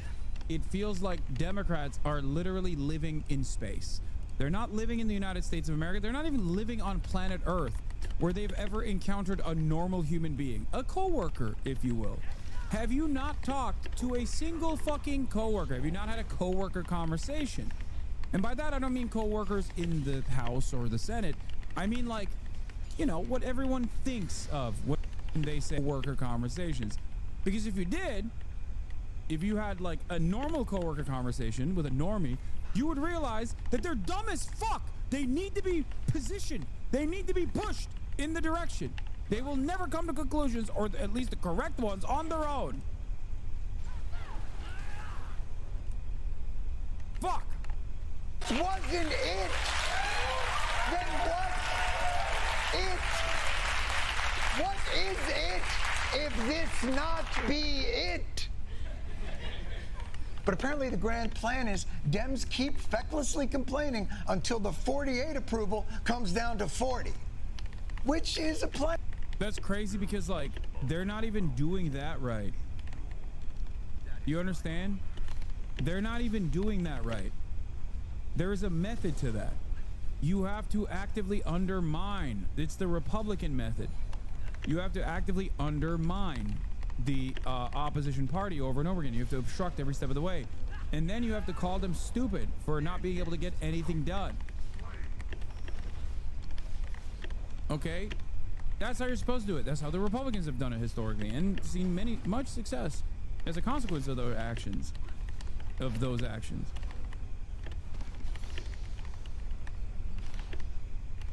It is alarming that the Democrats aren't even doing that, and their expectation is like, no, you just have to vote for us.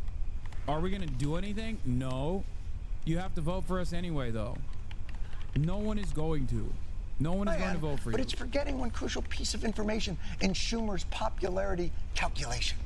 Devastating, cascading poll numbers for Democrats. Only 27% of voters have a positive view of the party. The lowest favor. At least Nancy Pelosi was like a demon with the whip. Okay? And she did it in a direction that I disagreed with, obviously. But at least she was like aware of her caucus, aware of how to make sure that there was like a messaging discipline being demonstrated. Now you got Nancy Pelosi's very own individual, very own candidate, right? The person that she wanted to take over the realms, Hakeem Jeffries, who is the most uncharismatic person I've ever encountered in my whole damn life. And in the Senate, you've always had Chuck Schumer, who sucks, who has always sucked, historically sucked. Pelosi was a lightning rod. MAGA hates her. Russia hates her. China hates her. Law. Yeah, it doesn't matter.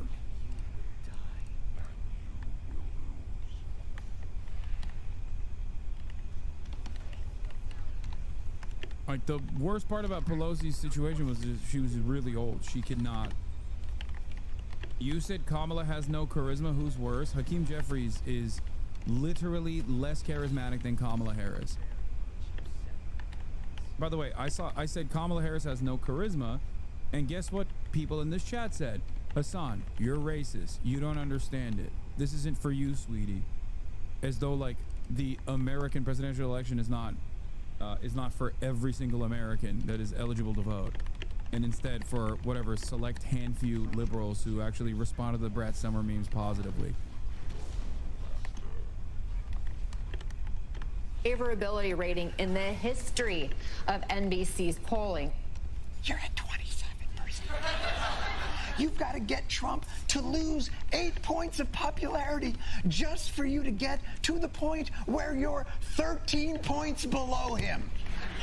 Your approval is only 7 points above where it turned. Elizabeth Warren would be a great president. No intention to retire soon. I love you, chatters. I really do. I really do. Not gonna say anything. I'm gonna be honest with you. I don't think you have the best instincts on this. That's all I'm gonna say. Because Elizabeth Warren has had a lot of impact in this government and in previous governments as well. She's done great. But she is the best at, you know, doing her nerdy shit behind closed doors, and genuinely awful at being a national political figure, a political leader of prominence.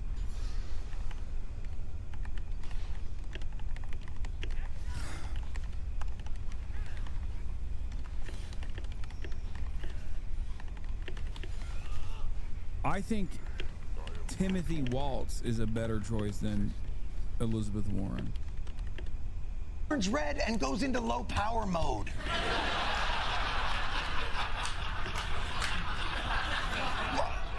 Maybe you're not a numbers learner. Maybe a visual demonstration of where you're here. Let me meet you where you live. All right, here we go. This is not. I'm gonna do this. This is 48% approval. This is them. This is you. This is you. 27%. This is them. Oh, I see. They're much higher. Yes, they're much higher. And if you keep this up, you'll be wearing these on your dick. Do you understand? Jesus.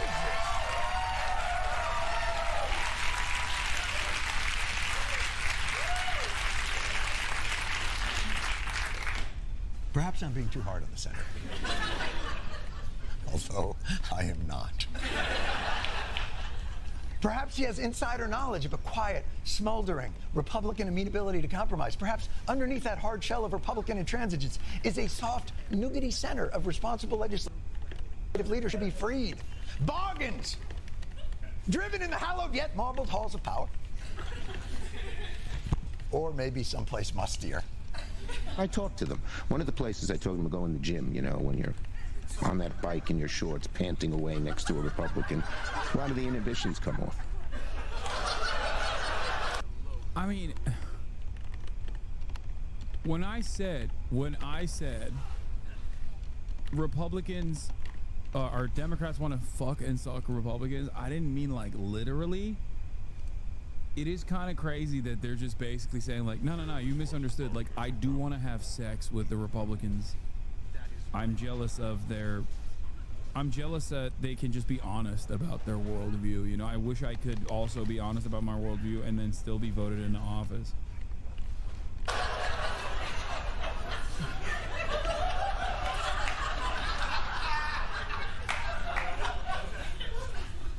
That's your plan. I'm gonna dangle my balls out of my shorts and maybe at the gym. It's like, yeah, the best time to talk to a Republican is the glory hole of the Equinox. No, the sauna. I love going to the Equinox DC sauna, and that's where my mouth does the talking. Okay, no words are coming out. no words are coming out of it, but it's doing some talking, all right. Oh, you know, they're gonna lose all their inhibitions on the equipment. You know, sorry, steam room, not the sauna. The Equinox steam room. Actually, Chuck, I would love with you on Medicaid reform. And also, I never told anybody this, but I once jerked a guy off in a park. Oh, this elliptical, I just lose my inhibitions.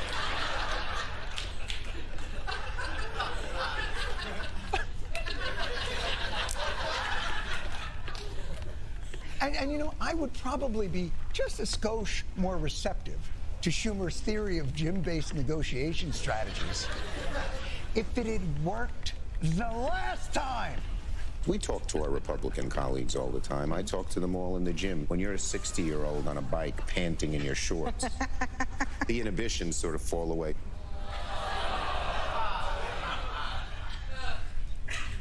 You know, I'm not here to posture shame.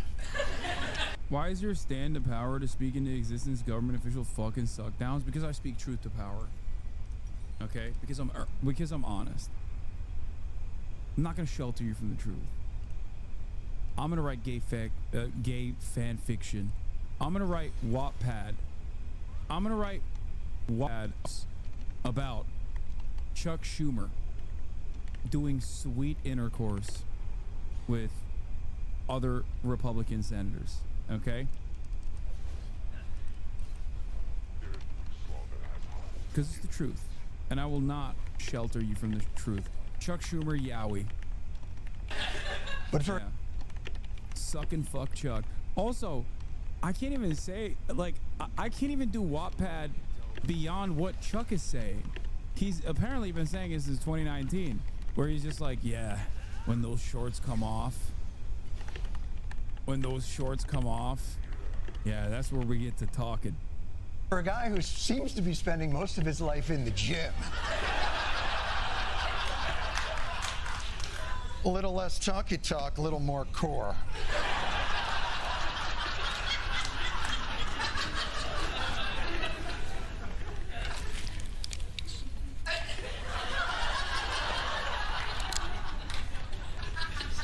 Second of all, in the gym, they're only being agreeable with you because they want you to leave them alone. In the gym, on the stationary bike. Oh, sure, Chuck, yeah, I'm definitely going to do that. But I have to tell you something.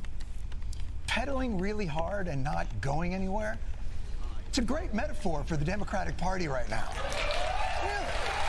Also bullshit.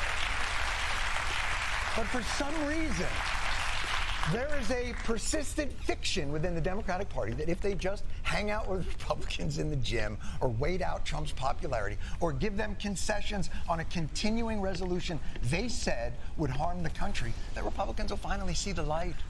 And Democrats will be rewarded with productive bipartisanship. Or, as they put it, this fever will break.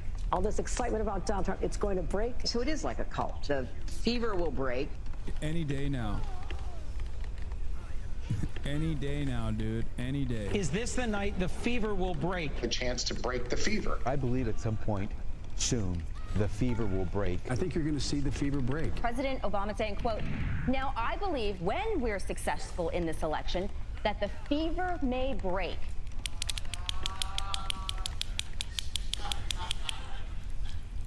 If someone's been running a fever since the aughts, that's not a fever. That is their default rest. Someone in the chat said, man, your country is sick a lot.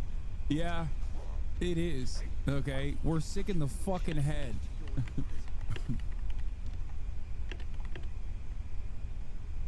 Yeah, that fever ain't breaking. It's just getting worse every day. Resting temperature. This fiction that you are inventing, this idea that somehow, oh, they'll come to their senses. It allows Democrats to keep thinking that Republicans are actually the ones in the precarious position. They've got a very narrow margin in the House, a bit bigger margin in the Senate, and their goals are internally conflicting. They don't have the numbers. Republicans need Democratic votes. It's going to be clear they can't pass anything without Democratic help. Congress won't be able to keep the lights on, let alone pass anything of substance, without the buy-in and blessing of House Democrats and Hakeem Jeffries.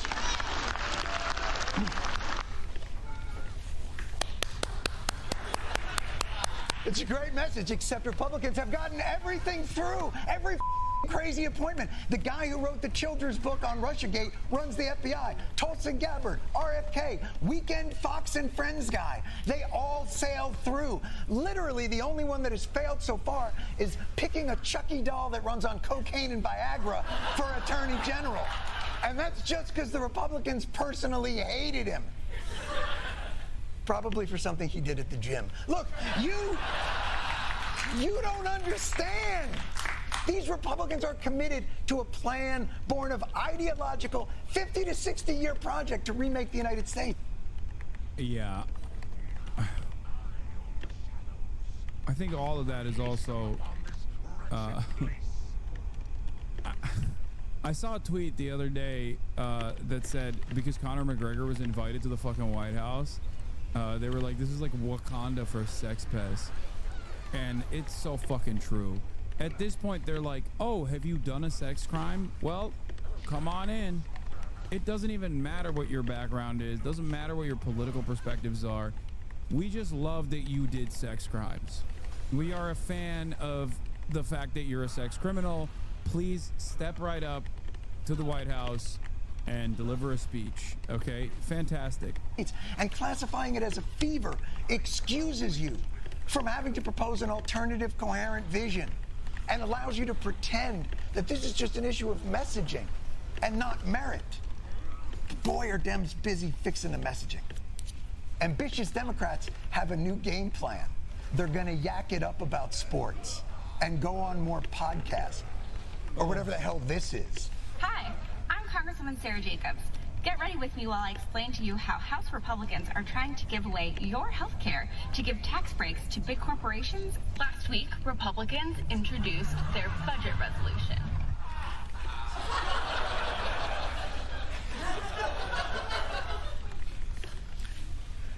I'm sorry.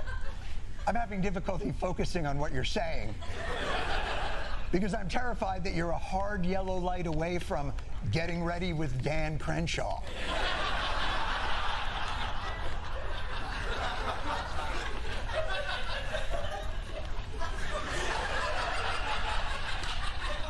Obviously, that is not meant in any way to diminish Congressman Crenshaw's service and how he was wounded in Afghanistan, making a Get Ready With Me video.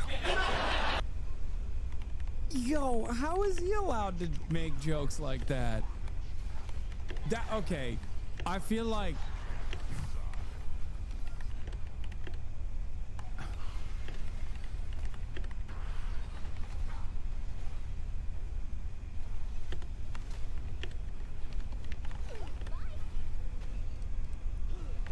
Once again, right, but too early. Right, but too early. Once again, right, but too early. Oh my God. Stop the steal.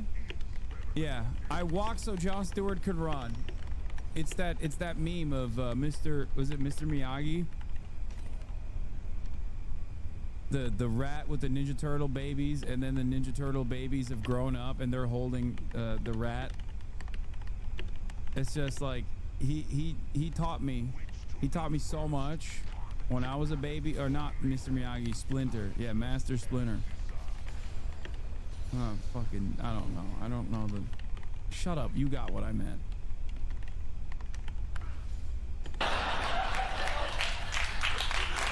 Is that... Can I...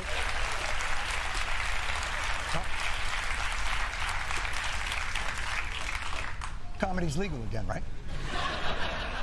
Perhaps nothing is as emblematic of this mismatch between the parties than the Democrats' latest viral offering. Choose your character.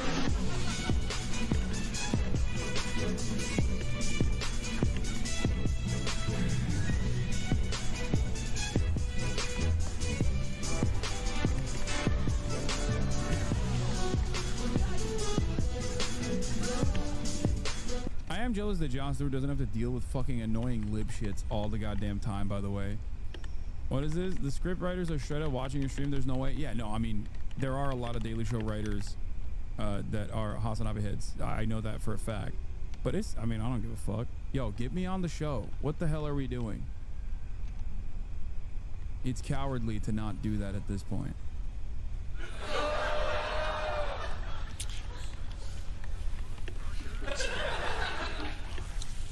Now, I understand Democrats would want to showcase that some of their members have not had hip replacement surgery yet. And I hope you understand whatever that last one was. But I'm fighting you while taking a shit. Just understand this. Whatever this is no match for the game Republicans are playing. Finish him.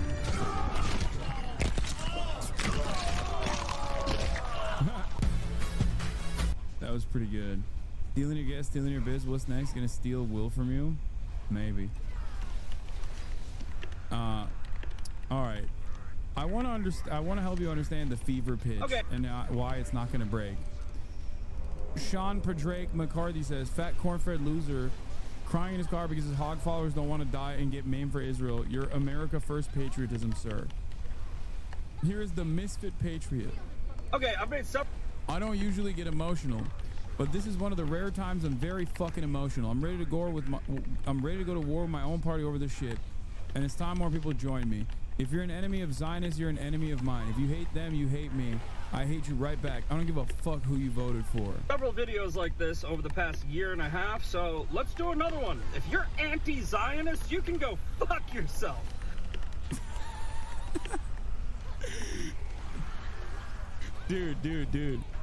Dude. Soy right. Soy right. Dark woke and soy right.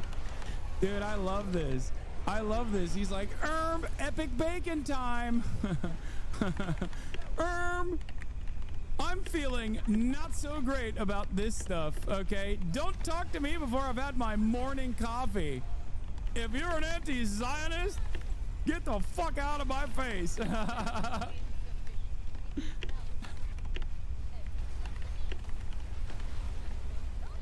Oh, you wouldn't like me when I'm angry. Okay, dude.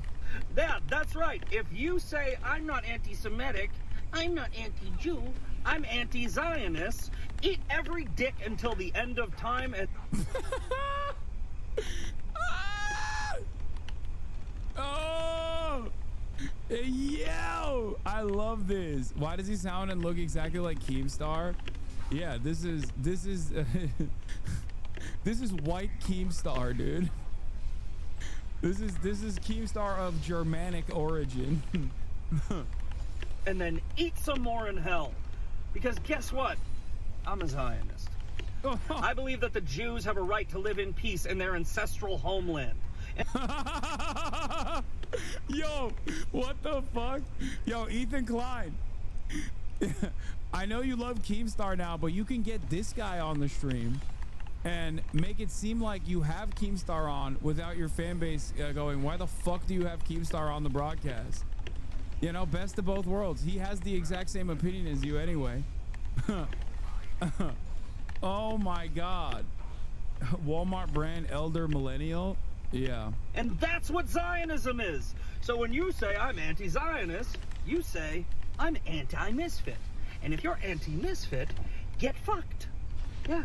I'm an American patriot and Christian Zionist, and yes, you can be both. Oh my God. Dude, this is so soy. This is awesome. Dude, God, I love this. I love like peak millennial cringe coming from a guy who's normally saying slurs from the car. Okay? Normally in other circumstances he'd be saying slurs, but this time it's different. Once again, the everyone is a liberal theory vindicated. Just want to point that out. Everyone is a liberal. Okay? This guy certainly is. Okay, let's continue. Yes, you can be both. Because I read the Bible and I love my country. Dude. This is, I've never seen. Yo, this is so awesome. Yo, Big Dog is gay as hell, dude. And no, it's not because he's wearing a cock hat, okay? Holy fuck. Oh, it's so good. Oh. I read the Bible, sweetie. He's gonna start snapping. And that's on period. Moses parted the waters, and that's on period. That's the promised land. This has to, is this a bit? Please tell me this is not real. This is a bit, right?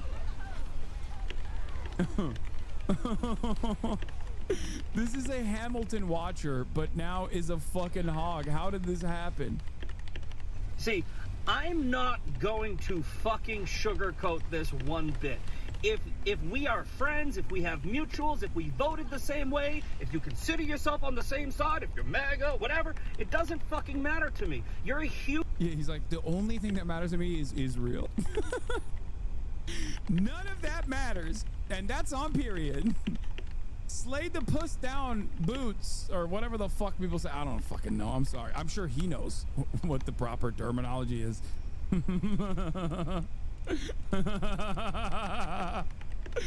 Oh, this is awesome. My moots. It's on site.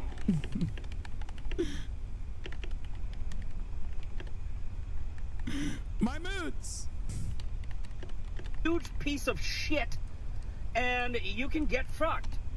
Because I read the Bible and I love my country. Yes, you can be both. You can be You see, I'm not down with espousing the ideals of Adolf Hitler. I'm sorry, I'm not. And if you don't think that that's what you're doing, you're fucking retarded. Because yes, you are. Ooh, he still said a bad word. That's how you know he's based. Ooh. 95% of fucking Jews are Zionists. If you hate not... What the fuck? Okay, okay. This has got to be a bit, right? Because this is a compilation of, like, everything that Ethan Klein has said. Coming out of the mouth of a dude that looks like he just drops slurs regularly, but also simultaneously looks like Keemstar.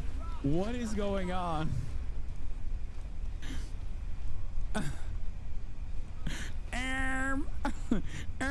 Actually, oh, this is amazing. 95% of anything, you hate that thing. There are 16 million fucking Jews out there, and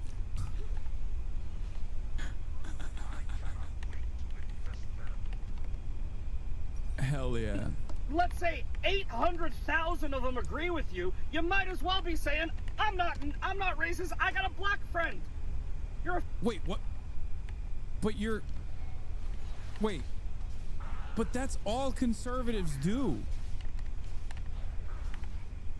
Wait, he loves Israel so much he became woke all of a sudden. Like, what? What the fuck is going on? What is happening? This is a curveball, okay? I wasn't expecting him to start like dismantling other forms of right-wing propaganda. This is woke right. This is soy right. What the fuck? What is going on? You're a fucking moron. Do you realize that the people that you are aligning with, you make excuses for the innocent Palestinians and the evil Zionists that are creating a fucking genocide, even though you guys don't ever fucking talk about another fucking genocide ever! You care more about the USS Liberty, a friendly fire incident in the fucking, what, Wait. Okay, this has to be propaganda. This has to be like... he's saying that it's okay that Israel shot USS Liberty and killed a bunch of... Wait. He's like... What is is this guy actually a hog or is he a liberal? No, he's MAGA, isn't he? Why is a MAGA guy being like, yeah, it's all right. It's all right that Israel shot. It's a friendly fire incident. It's okay. Calm down.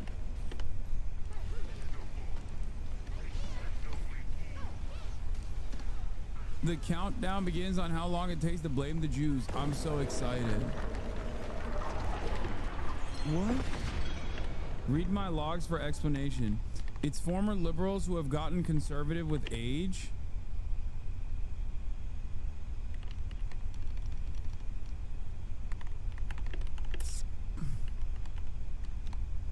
This is K-High for Trump. He's a veteran hog, been at it since 2020.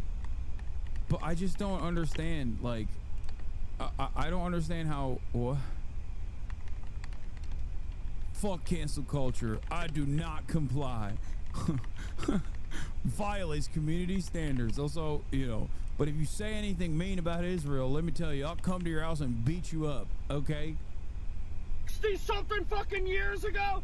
No, that's more important than the fucking Christians being slaughtered in the Congo by radical Islamic terrorists. Wait, what about Christians being slaughtered in Palestine? I mean, I don't give a fuck what the religious background of anybody is. I think that genocide is still genocide. You know what I mean? It's still unconscionable. Christian, Muslim, Jewish, doesn't matter. I'm equal opportunity against genocide, right? But like, they're not, you know, the Christians are not only being slaughtered in Christians are not only being slaughtered in the Congo. Over 67,000 terrorist attacks under the fucking name of Islam in the past 50 years. And you guys think that the 0.2% of the fucking population is the problem. Again, you're fucking retarded. And if you hate me because I'm a Zionist, I'll hate you right back, motherfucker. This... Dude, you can't do like... The based car guy can't be this soy. It just like breaks my brain when I watch this. It's like, it doesn't make any sense to me. Like, just something about this just is so strange. This is the fucking hill I will die on. I will fight for them, and I will fight you for them, because nobody else will. They don't have anybody else. What do you mean? First of all, you mean Israel, okay? And Israel has everybody in the Western world. What are you talking about? You're agreeing with every fucking Western government. They got me, motherfucker. I don't usually get emotional. Nobody else will fight for Israel, but I will. Let me tell you, okay? They could kill as many babies as they want to. I will defend Israel's right to do so. It's one little country. They can have a little bit of a genocide if they want to as a treat. Fuck you. What is this? Oh, I already retweeted this. I know, dude. I know. I show Speed's going to China before me. I know. Don't even get me fucking started, all right? Don't even get me fucking started. I know, I'm very jealous. Islam Makhachev speaks out on his Instagram story after Israel dropped airstrikes on Gaza last night, killing 400 plus Palestinians despite a ceasefire. I can't say what he said because it's illegal. Okay.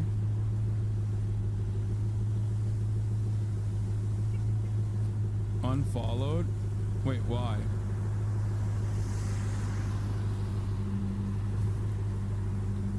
I know. I should be going to China before me. I know. I'm washed. We have some breaking news now. The Supreme Court chief. I'm washed. All right, let's talk about. Breaking news right. You know who's not washed? Actually, this person is washed too, but he's going to jail now. All right. Minnesota lawmaker Justin Eichhorn was just arrested for allegedly soliciting a minor for prostitution. Now, a Minnesota state senator just arrested, accused of soliciting a minor for prostitution. 40-year-old Senator Justin Eichhorn is a Republican representing Grand Rapids.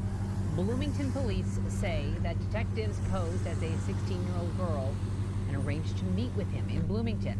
He was arrested after arriving in the area of the meeting spot. Eichhorn was booked into the Bloomington jail, charges pending now with the Hennepin County Attorney's Office. And the Bloomington Police Chief Booker Hodges is saying in a statement, quote, as a 40-year-old man, if you come to the orange jumpsuit district looking to have sex with someone's child, you can expect they're going to lock you up. We did reach out to the Senate Minority Leader, Mark Johnson. He told us he is just getting this information himself because he plans to have... Fox News say he's being detained without cause or legal representation. Jessica, a 54-year-old American who was born in this country who had his stuff taken away, was thrown in a van, handcuffed, took 10 hours to be able to... 10 hours for him to be able to get out here. Wait, what? There is a new lawsuit, and maybe you'll care about this because it's about an American, from the National Immigrant Justice Center. Here's an American. Oh, this is a separate issue. This is an American that was falsely detained. No, that's a totally separate issue. I thought you were talking about them defending this guy. China, baby! Senate Majority Leader Erin Murphy releasing her own statement now saying in part, the felony allegation against Senator Eichhorn is deeply disturbing and raises serious questions. This was his ad? Every Sunday night during session. Oh, come on, bro. Come on. Come on, bro. This is what he looked like? And y'all voted for this guy, Republicans? I'm sorry. I know they say don't judge a book by its cover, but come on, bro. Really? Really? You look looked at this guy and you were like, well, that's not a pedophile. I'm definitely voting for this definitely not a pedophile guy. Oh my God. Every Sunday night during... Like, you already have a very low chance of not voting for a pedophile when you vote for a Republican, okay? Like, luck is not on your side on this. If you're a Republican and you're voting for a Republican, like, you're probably voting for a pedophile. Sorry, that's just how statistics work, okay? You don't have a your chances are not very good. If you're going, I'm gonna go down the non-pedophile ticket route, okay, then good luck. There's plenty of Democrats that you also can't vote for, but goddamn, for Republicans, it's like you basically are cooked, okay? But this guy, this fucking guy, you looked at this guy and you were like, that's definitely not a pedophile.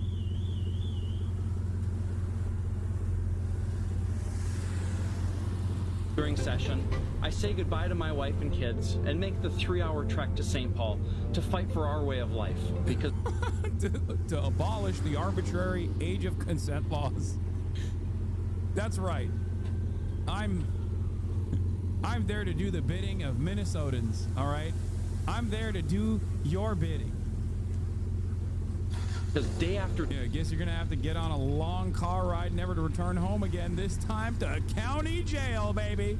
Woo! Day, it is under attack from Metro liberals. Minnesota state senator just arrested, accused of soliciting a minor for prostitution. I wasn't paying attention. Who is this extremely pedo-looking guy in the video? Oh, just a pedophile. I would say a pedophile Republican state senator, but honestly, that would be reductive, don't you think? 40-year-old Senator Justin Eichhorn is a Republican representing Grand Rapids. Bloomington police say that detectives posed as a 16-year-old girl and arranged to meet with him in Bloomington. Oh, reductive. Did I say reductive? I meant redundant. Oh my God, my brain is... My brain is doo-doo, is dookie. Arrested after arriving in the area of the meeting spot. Every Sunday night during session, I say goodbye to my wife and kids. Oh, he looks so scary. What the fuck? Yeah, here is an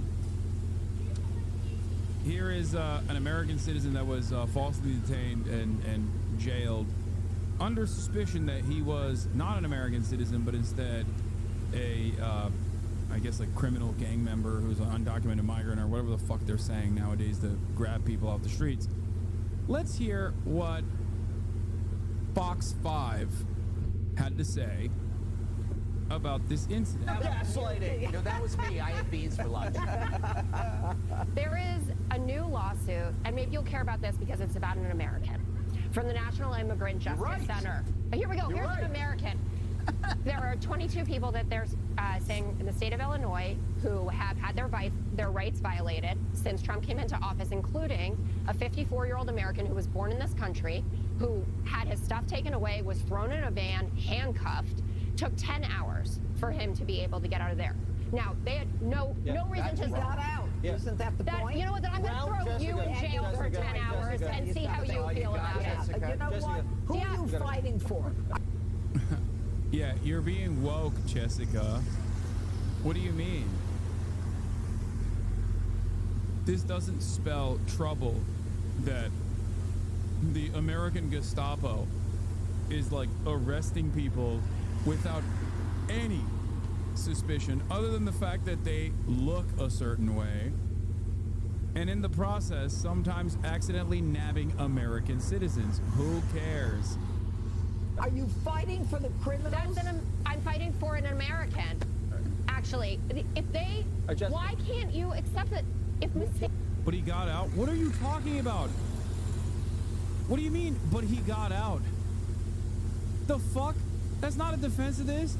It demonstrates that these guys are not executing warrants at all.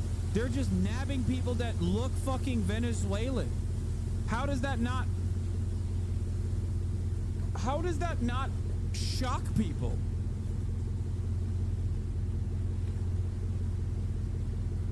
Oh, you're just repeating what she said. You're repeating what by the way, Judge Janine Perot said. Case are being made that they should do a better job of this. ICE even had a declaration that came out last night. You let them all in. What are you talking about? Do a better job. We can always do a better job. I agree, but that doesn't negate the job that's being done. That's all.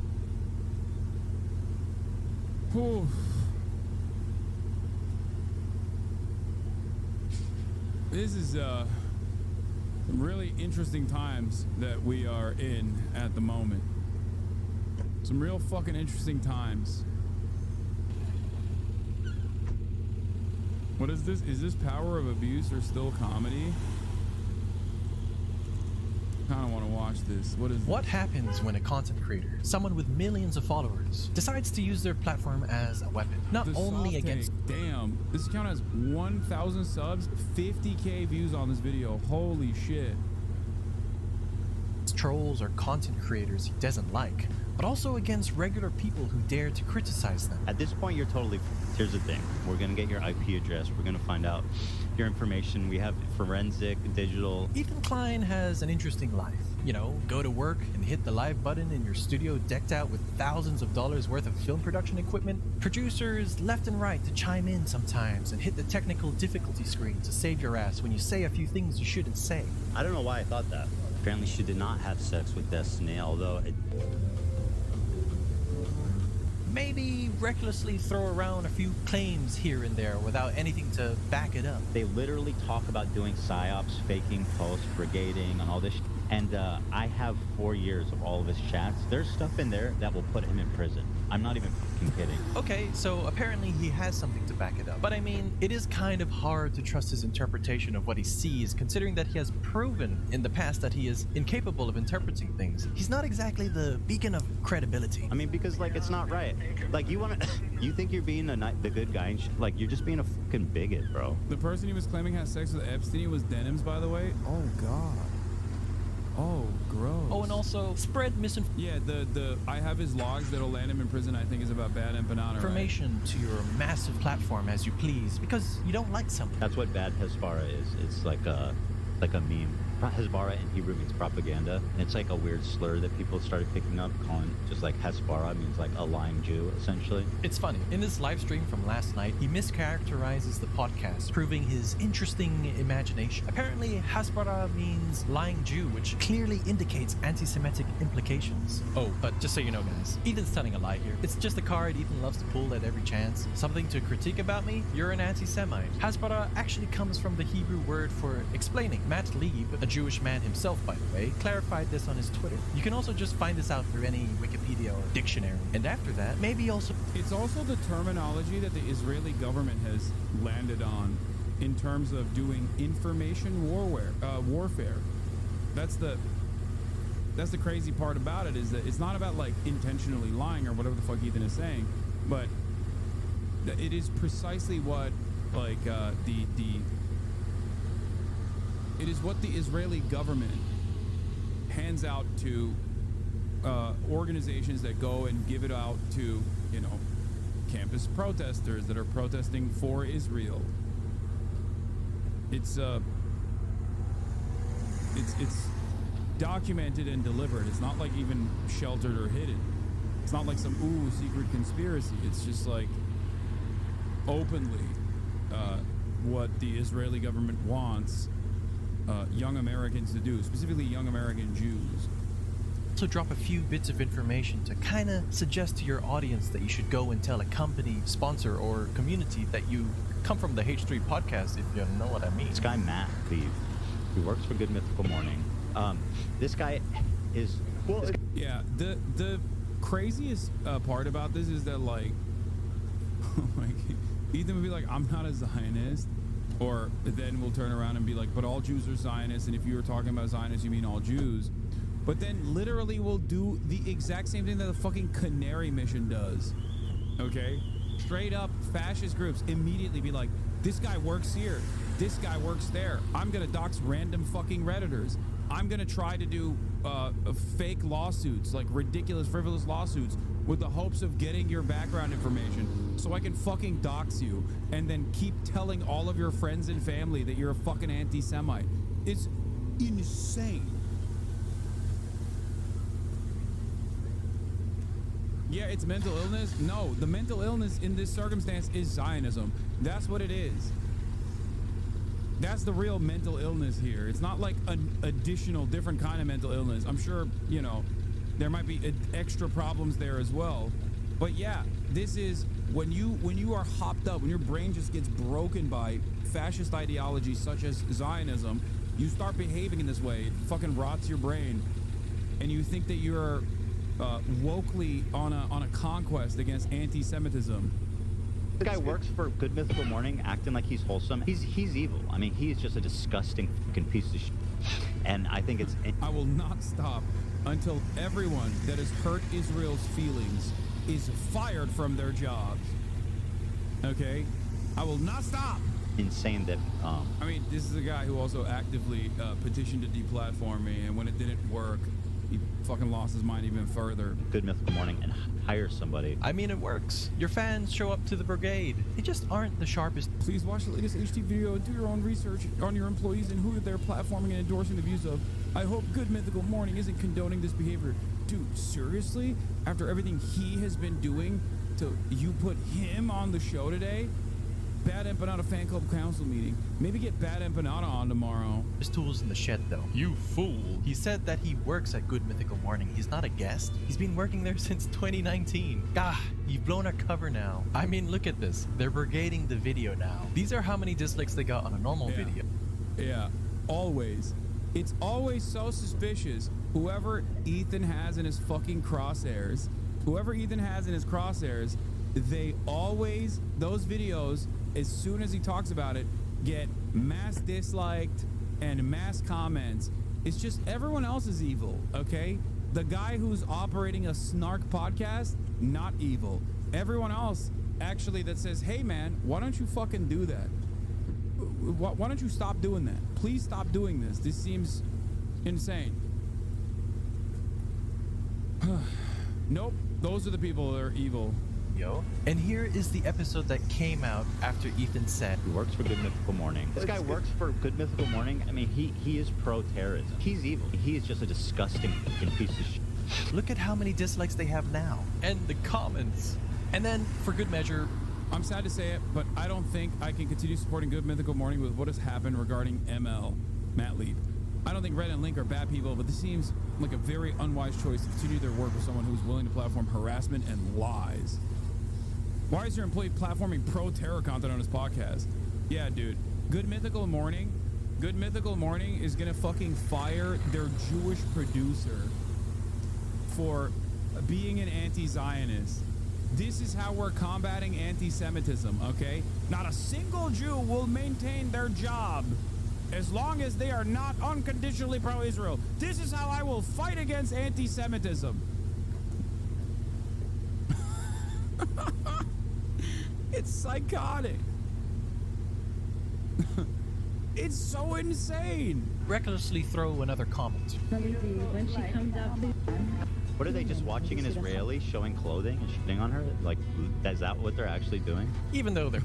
This is also so incredibly consistent where he just like refuses to seek out the context of what they're doing and just angrily scrolls through it. And it's just like, yeah, I've decided this is fucked up. I've decided this is hateful. Also, I'm going to call a Jewish anti-Zionist, two Jewish anti-Zionists, okay? Two Jewish anti-Zionists, token Jews. And without a shred of irony, without even a shred of consideration for what that implies, you know, just gonna call them bad Jews. Nice, dude. Yeah, definitely combating anti-Semitism big time here. They're actually watching a TikTok of a woman in New York who wants to sell clothing that she named after individual hostages, and then call it a day at work, and then make some Instagram stories too. Ethan and Hila have built an empire, millions of subscribers, a dedicated fan base. With that kind of influence comes responsibility, but instead of using it wisely, they manipulate it. When you recklessly throw around unchecked claims, some people are going to believe you. The audience takes what he says at face value, or sometimes not everybody is able to listen to every moment of the podcast. Look at what he says here. And he's bringing on somebody that wants to kill my wife. unironically. Ooh, I gotta go. That's all I can watch. I'm late for my hot dog eating contest. Wait, but what? damn, he tried to kill his wife? Here's what you would have seen and heard if you didn't tune out. Or in a video game. But I do think, I mean, he is pro-terrorism. The real problem is that it just doesn't stop with words. His audience absorbs the tone, the narrative, and the hostility. When you alter reality, when you mislead millions, when you encourage mob behavior, whether directly or indirectly, you're not only an entertainer, you're an abuser of power. So today, we're exposing how Hila and Ethan weaponize their influence and why it needs to stop. If we can't have like words that we can all agree on, how are we ever going to talk about anything? That's a great point, Hila. Let's first define some words to fully grasp what we're dealing with here. If this is your first time on Earth, there's this thing people often like to do called... What is this? Genuinely stunned at this. He's not mentally with us, like, at all. Understand that when Hasan accused me of being obsessed with him, that he does this type of shit 10x per day, and when I eventually respond that this is why... Yeah, that's right. I'm obsessive, dude. It's correct.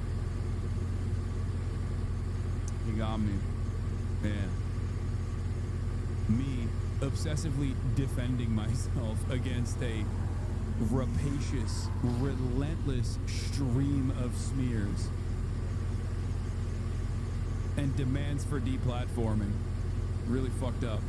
Abuse of power. This is the abuse of a position of power in order to harm other people, to bully them, or place them at advantage, in order to procure personal advantages for oneself or one's favorites. Doxing describes the search for and publishing private or identifying information about a... You were right though, Che did not kill a 12-year-old. Where did that nonsense even come from? Prager you. Who the fuck do you think?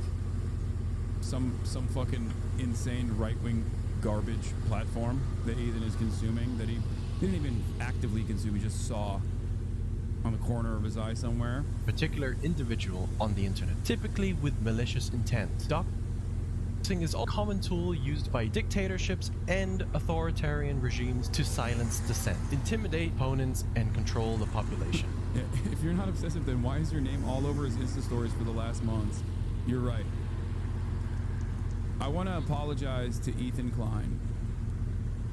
I want to apologize to Ethan Klein for existing and also being an advocate for Palestinian emancipation, and doing that was obviously a mistake, because that caused him to basically do an Instagram story on me every single day and then talk about me on every single podcast, and even hire new employees that apparently also actively about and my political positions, like basically just reformatting the show in a way where we're just gonna sit there and lie about shit that either Hasan is saying or lie about political issues that he cares about, you know? I'm sorry. I'm sorry that I was looking like a snack and that caused you to fucking lose your mind a little bit and talk about me basically every day. Just to be clear, I am just defining phrases here. Ethan frequently makes petty and accused. I'm so obsessed. That's why Ethan took his content flop and brought it onto Twitch and has just been cycling it on repeat to like 20 people every day, to an increasingly smaller audience of people as his follower count diminishes. Accusatory remarks about Hasan, some of which veer into exposing aspects of his private life. He tries to expose that he might have a secret girlfriend, or how he is certain he has a housekeeper that he doesn't pay appropriately to socialist standards, and also that he communicates with her over. Also, the part about this that he deleted because he was like, you know, because his fans yelled at him over this shit. But the other side of this, oh my god. The other side of this that is so insane is that he only talks about this stuff when there's shit going on in his life. Like, he was being sued by his maid. So he's like, yeah, guess what, dude? This is what's going on. For a translator. So I dropped a bomb on Instagram stories yesterday that since our friendship was a farce, I have zero problem discussing these things. I put out a question before, who's making his chicken? People have been wondering who's making his chicken. His fans and supporters say it's his mom, which is, they really think his mom is just slaving away all day. A grown-ass woman with a job. For someone who claims to watch enough of my content, I find it rather shocking that Ethan didn't hit me on what actually he could get motion on, which is that I'm a serial abuser of Uber Eats. Okay? Like, that's what's so funny about this process, is that he thinks that I have like a permanent live-in maid that's cooking me every day and then making fucking food and placing it in various different containers, such as plastic containers that have Oh No Hawaiian barbecue on it, like branded.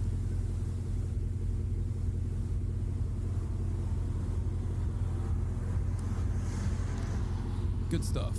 Who apparently just got a PhD, like she's like a real ass person with a life. She's just at home cooking chicken for Hasan all day. So Anne!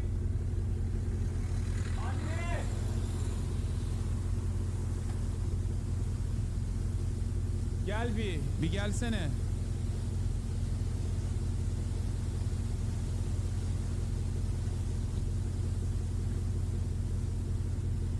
Gel bir, I want you to just wave at the camera from over there, if you can. There you go. No, just no reason. I just wanted you to, there's people who question whether or not you're at my house. Don't worry about it. All right, it's okay. You can go back to your work. Okay, well now you got Kaya riled up.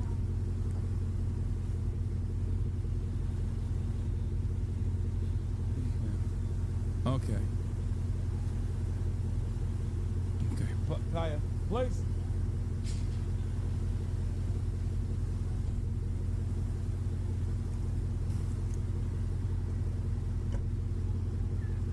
So they're calling me a liar, which is good, because it means that if it's true, which it is, it might affect their opinion of him. I met her. She's a lovely Hispanic lady. She doesn't speak English. She cleans and cooks, works full-time, I believe. Hasan grunts and uses Google to talk to her. Because I was shocked, frankly, when I saw her. So I asked some questions. I was like, is she... I think she's undocumented, which is... I don't know that for sure, but that was my impression. To take advantage of people, I would have gone and got myself an undocumented worker to clean my house. And on top of that, he demands Hasan to reveal his supposed housekeeper's wage. While Ethan spreads this misguided narrative around, here is a Twitch streamer who's also been to Hasan's house. Cinderella, Austin, Will. I've been there. Wait, am I not a real Hasan friend? Did I not get the full Hasan house experience? Am I not cool enough to meet the enslaved migrant Hispanic, only Spanish-speaking housekeeper who's undocumented? Could it be that Ethan just saw Hasan's mom, took one look at her, and assumed that she's an undocumented migrant worker that can't speak English? My suspicion on this, because I asked my mom about this, I was like, were you there? Did you meet Ethan? And I don't think she met Ethan. But my suspicion is most likely that Ethan met one of the contractors that my mom from time to time will bring over. There's also a person that does handyman work around the house. It's not just Murad. Every now and again, when shit's broken, I have landscapers that I also have contracted. Okay? A guy that comes in once a week to work on the pool. Like that in and of itself, I think, tilted him in this direction. Just want to quickly say, I have been to a Turkish household before, and yet it is absolute that a Turkish mother will cook an entire meal for their child. Yeah, but the notion that my mom isn't around or isn't cooking me fucking meals every now and then is ridiculous. Genuinely. child, even when their son is like a fully grown adult. But that isn't the point. It isn't about whether Hasan has a housekeeper or not. Maybe he does. Who cares? The real issue is that Ethan is spreading a baseless claim, prying into Hasan's private life in bad faith. Personal matters like this aren't public property, and being a public figure doesn't erase someone's right to privacy. Even how does it feel to have a mom who loves you? I'm very fortunate. Your mom was literally bringing in people off the street during the fires? Yeah, I know, she was. She was trying to do that. Hey, it's me, your plumber. You gotta stop stuffing paper toilets into the tower because clogging the pipes.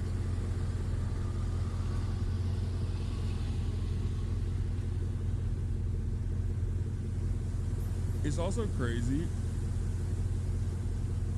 It's also crazy to like, even if you personally suspected that someone working in my house was undocumented, which is not the case, but even if you personally suspected that, why the fuck would you say that under the Trump administration? Are you insane? Like that's, you didn't think even a little bit about this when you were just like chirping about this on stream? You're talking about people fucking calling CPS to your house, which I think is completely unacceptable. Like, ridiculous shit, right? You didn't consider that, like, that could potentially cause ICE to fucking come to my house?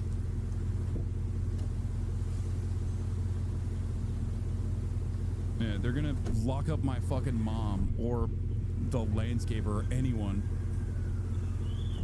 with the hopes that they nabbed somebody and then fucking ship them off to El Salvador. Insanity. Even if these details aren't inherently damning, Ethan is still pushing a narrative to make Hasan seem inconsistent or hypocritical, shaping public perception to fit his own agenda. And then on Monday, they claimed your parents don't live with you and you probably own multiple houses. Why would I own multiple houses? I live rent-free in his mind, it seems. Even past all this, isn't he in a lawsuit for wrongful termination? Yes, that's why he said that shit. Because the reason why he said that is because, like, he wanted to move the attention from his audience that would have cared about this. His own personal issue. And then turned around and, like, started talking about my family, which I think is fucking crazy. Like, what are we doing? What the fuck are we doing? Like, there are unwritten, unspoken rules, right? In even, like, YouTube drama sphere shit, where, like, you're not supposed to take it to the Kiwi Farms level. You know what I mean? This is obsessive. This is straight up Kiwi Farm shit. Talk about Hasan, don't talk about his family. Exactly. It just blows my fucking mind, dude. we also have Ethan endorsing harassment towards Reddit employees and their families. Or I'll say there's a reason why I don't, like, I rarely ever bring up my family. I talk about them every now and then, but, or my private life in general. It's because I already have a bunch of rabid fucking haters. What the fuck? Like, I don't want them to be unjustifiably targeted and smeared and fucking attacked. Like, it's crazy. I can deal with it.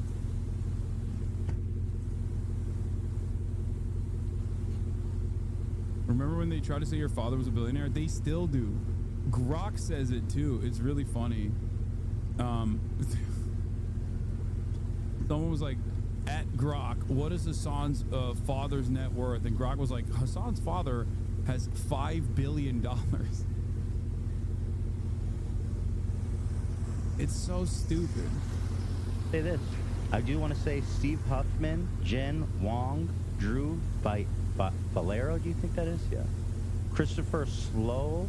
I would very much not want you to experience how terrible it is to have a snark subreddit digging into you and everyone close to you. Like, the irony is completely lost on him, where he thinks like this video basically covering this in sequence kind of exposes the inherent hypocrisy of like his actions, and then how he's like turning around and being like, yeah, I'm gonna do that to everyone, not ever considering that maybe consistently doing that is the reason why a lot of people also come after you in ways that are completely ridiculous and completely unacceptable. This is precisely what I was talking about with the CPS shit, when people were mad at me, when they're like, Hasan, or his audience was mad at me, and I think Ethan was mad at me too, where I was like, I don't think this is even remotely appropriate. I don't think it's remotely acceptable to fucking call CPS on a YouTuber that you don't like. I think it's ridiculous. You're doing harm to the children. I think Ethan's children are significantly better off being with Ethan, regardless of his opinions, regardless of whatever the fuck he's doing. And I would never justify an action like that because I'm not Ethan Klein, is what I said. And people were like, oh, how does he not realize like him bringing up Ethan at all when defending himself is actually the reason why Ethan is getting CPS called on him? It's like, how do you not understand this? My point is, I think consistently fucking obsessively going after every single person every single day is unironically drawing a shit ton of negative attention towards them and their immediate family members, and it's what Ethan is doing every day. And there's evidence for it, like right here.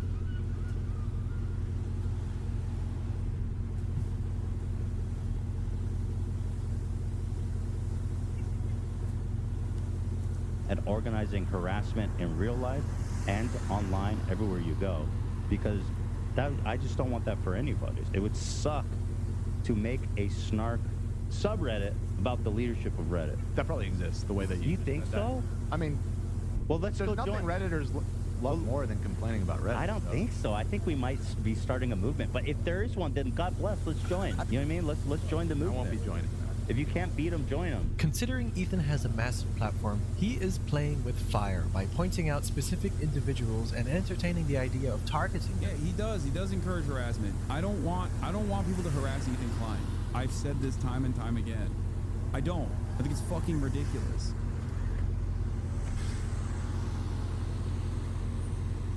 Ethan, on the other hand, does encourage this harassment.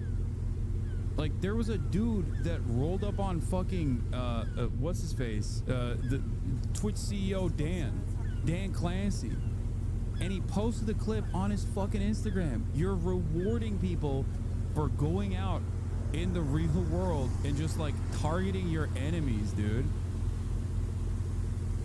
There's a million CEOs that you could be making out to be an enemy before you arrive at the fucking CEO of Twitch, okay? Holy shit. That is insane to me.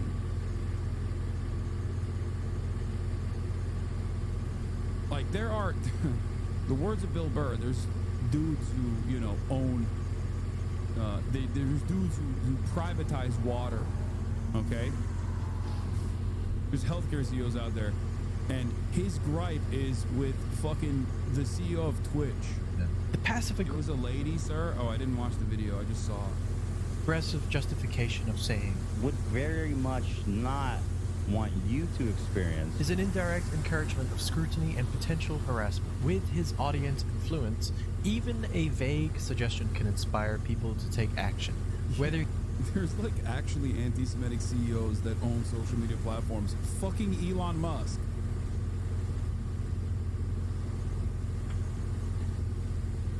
Like, Elon Musk is now a part of the federal government. He is literally a Sig-heiling neo-Nazi who owns Twitter. Okay? And instead of talking about that guy, you're like, you know who is the real, you know who's a real anti-Semite? Dan Clancy. Why is he anti-Semitic? Because he won't deplatform people that I want him to deplatform, even though he does deplatform them sometimes. But even then, it's not hard enough.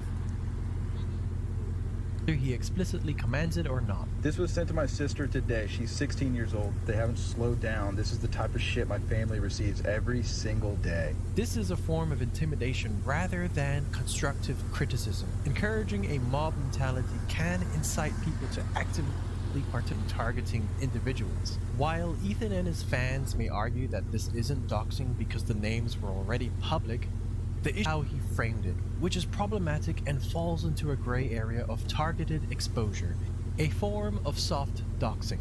Just because something is publicly available doesn't mean it's ethical to broadcast it in a way that could lead to harassment. Executives at Reddit aren't the same as celebrities or politicians. They likely don't expect or want their names amplified in a way that could lead to direct targeting on a personal level. Not only does he dox public figures, but he also doxes private individuals.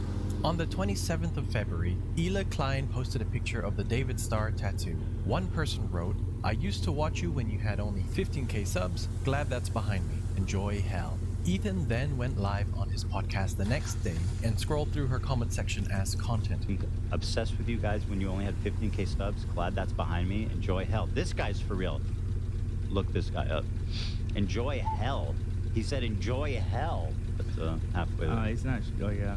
Yes, he's a real guy. He's not showing up for me. Here he is. If anyone, let's see if I know, can identify him at all. Which one's Joe? Let's see. I think it's this guy.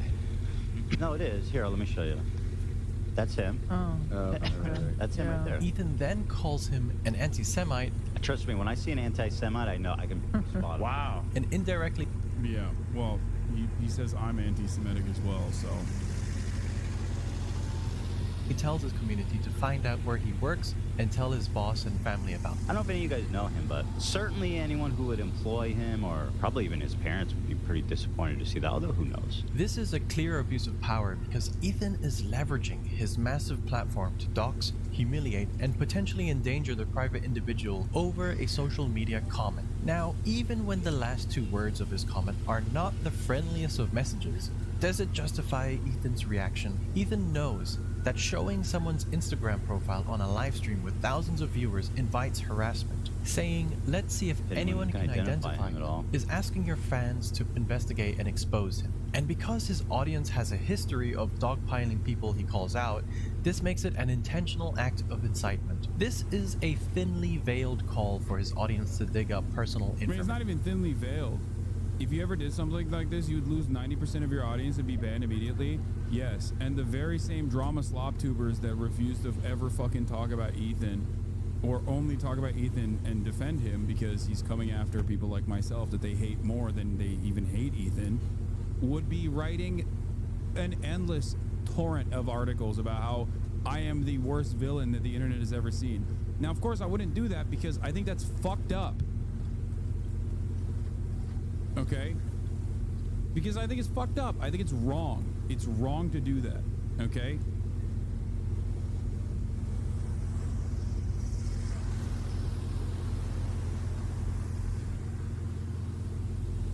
With great power comes great responsibility. I think that you have a finite amount of time where, you know, you could be doing things, especially on a broadcast.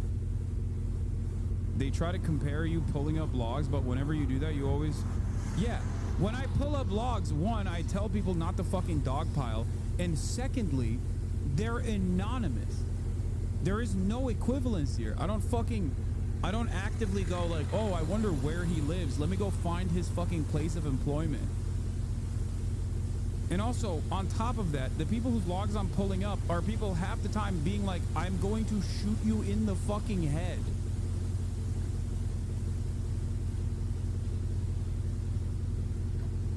Like,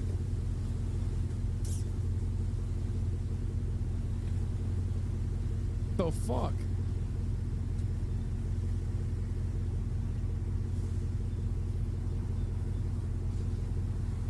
You defended me after me calling me woke of the day? Yes.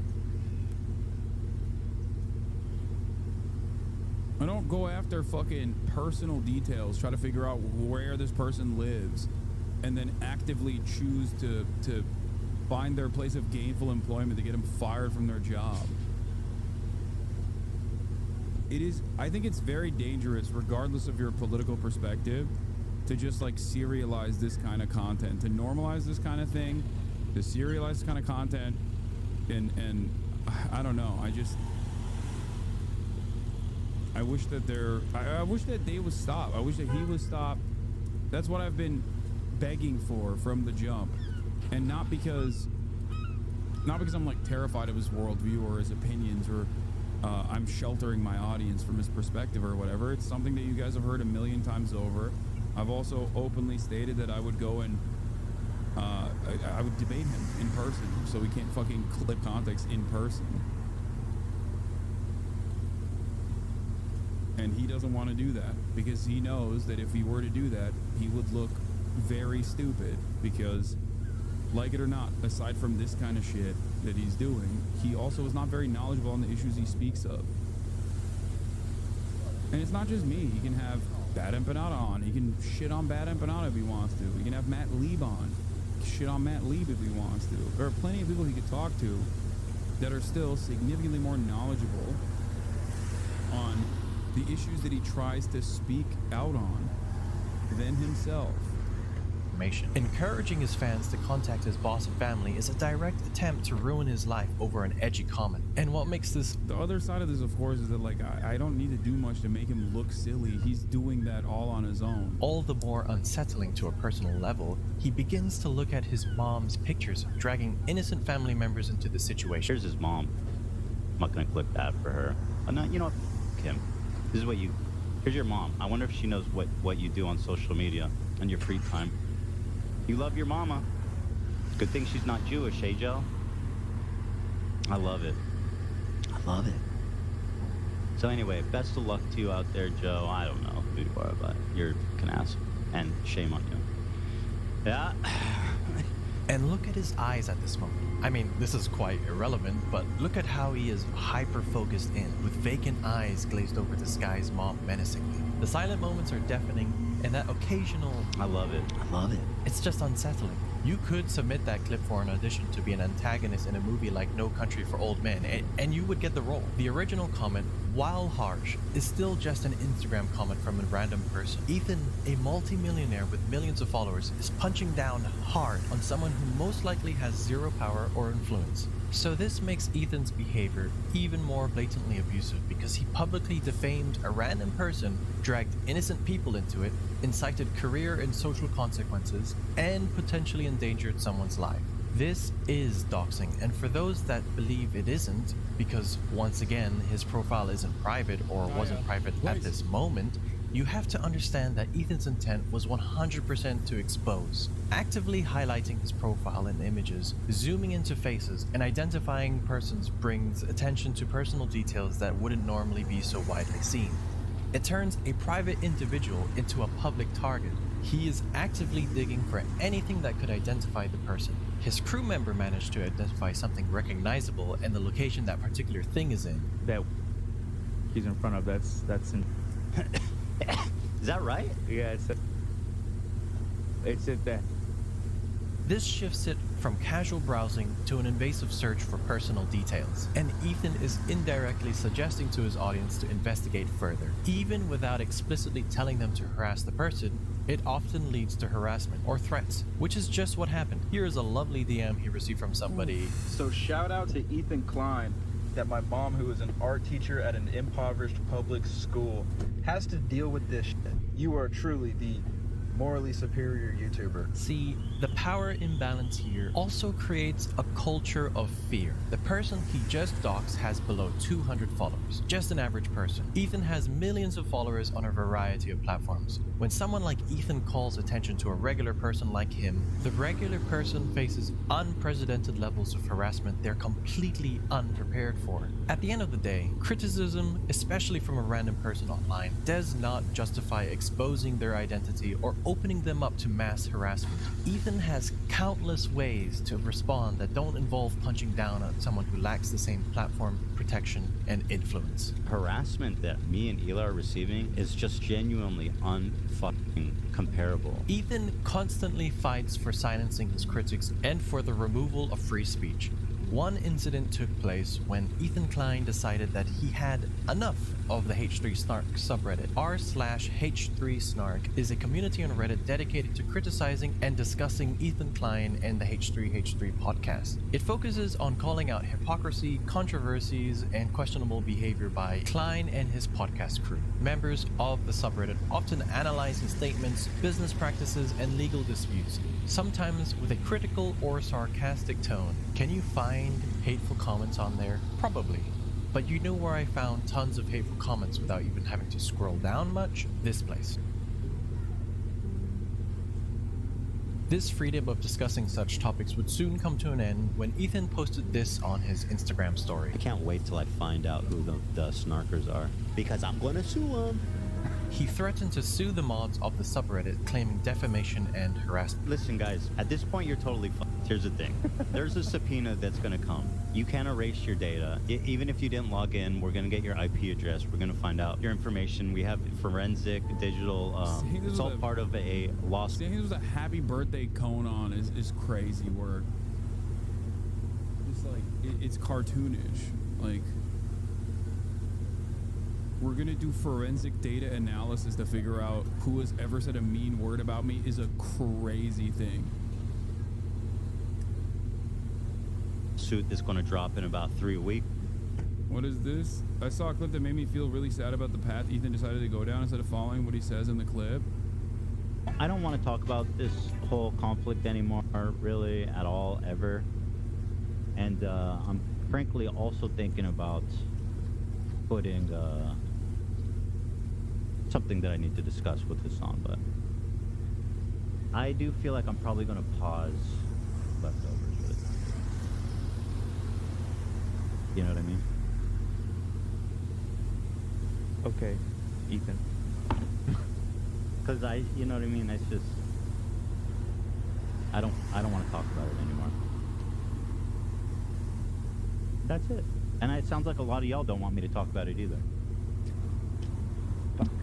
Fair. So with all that being said, I shall go suffer at home in silence with worms infecting my fucking eye sockets, and I will just sit at home and stare at the wall in silence and in dark. I think one of the craziest parts about this is that if he unironically stopped talking about Israel, like completely, if he was just like, I can't do this, you are the most deluded human in existence. I hope your downturn continues, bucko. Thanks, bucko.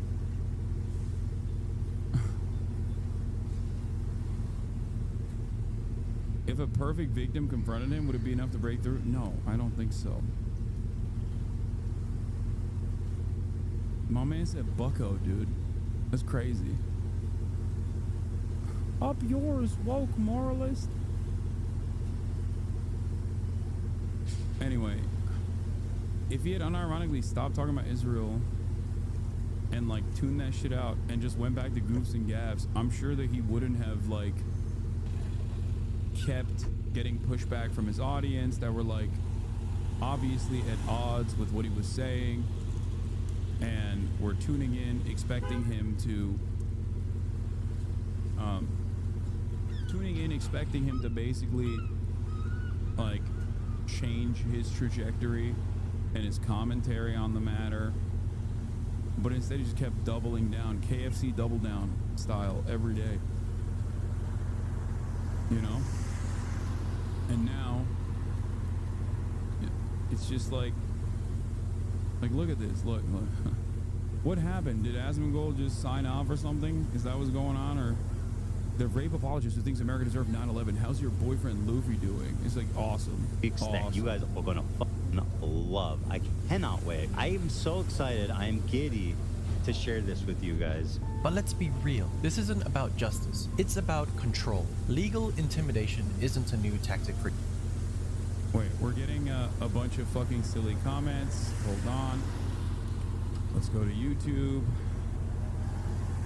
Let's go to YouTube. Where is it? Nope, nothing there. maybe not.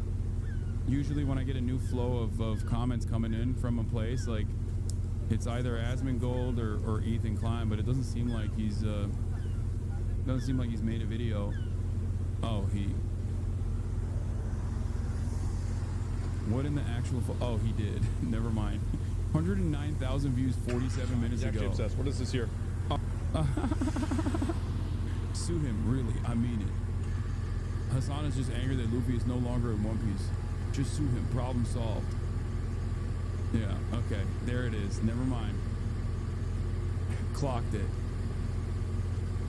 Like fucking clockwork, baby. The moment that I see like insane shit, in the chat of people being like, honestly, you're a fucking terror-loving piece of shit. I know that like someone made a video, okay?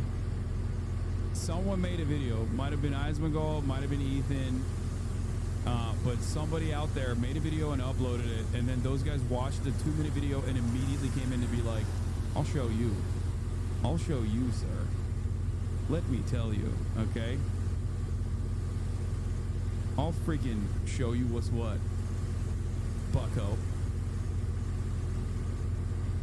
For Ethan, these are average Reddit users like you and me. Imagine being so insecure about internet criticism that you'd rather use your money and legal team to shut people up instead of just ignoring it, or maybe reflecting upon it. How many random Reddit users have the resources to fight a lawsuit? Ethan Klein, a millionaire, knows this. Even if these lawsuits don't hold up in court, just the threat of legal fees and harassment is enough to silence critics. The type of environment this cultivates is one similar to countries led by dictatorships. Abusing by silencing critics through censorship and intimidation ensures control over the narrative and creates an environment of fear and obedience. He calls out everyone associated with his so-called enemy. People correcting him?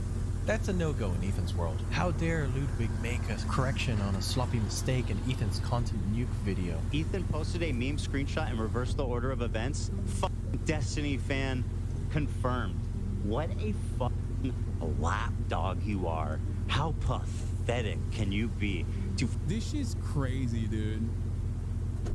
Like, going after Ludwig is especially crazy because he's Mr. Golden Retriever. Like, what the fuck is this? Like, what is this? Hasan being a terrorist sympathizer, rape apologist, and promoting anti-Semitism.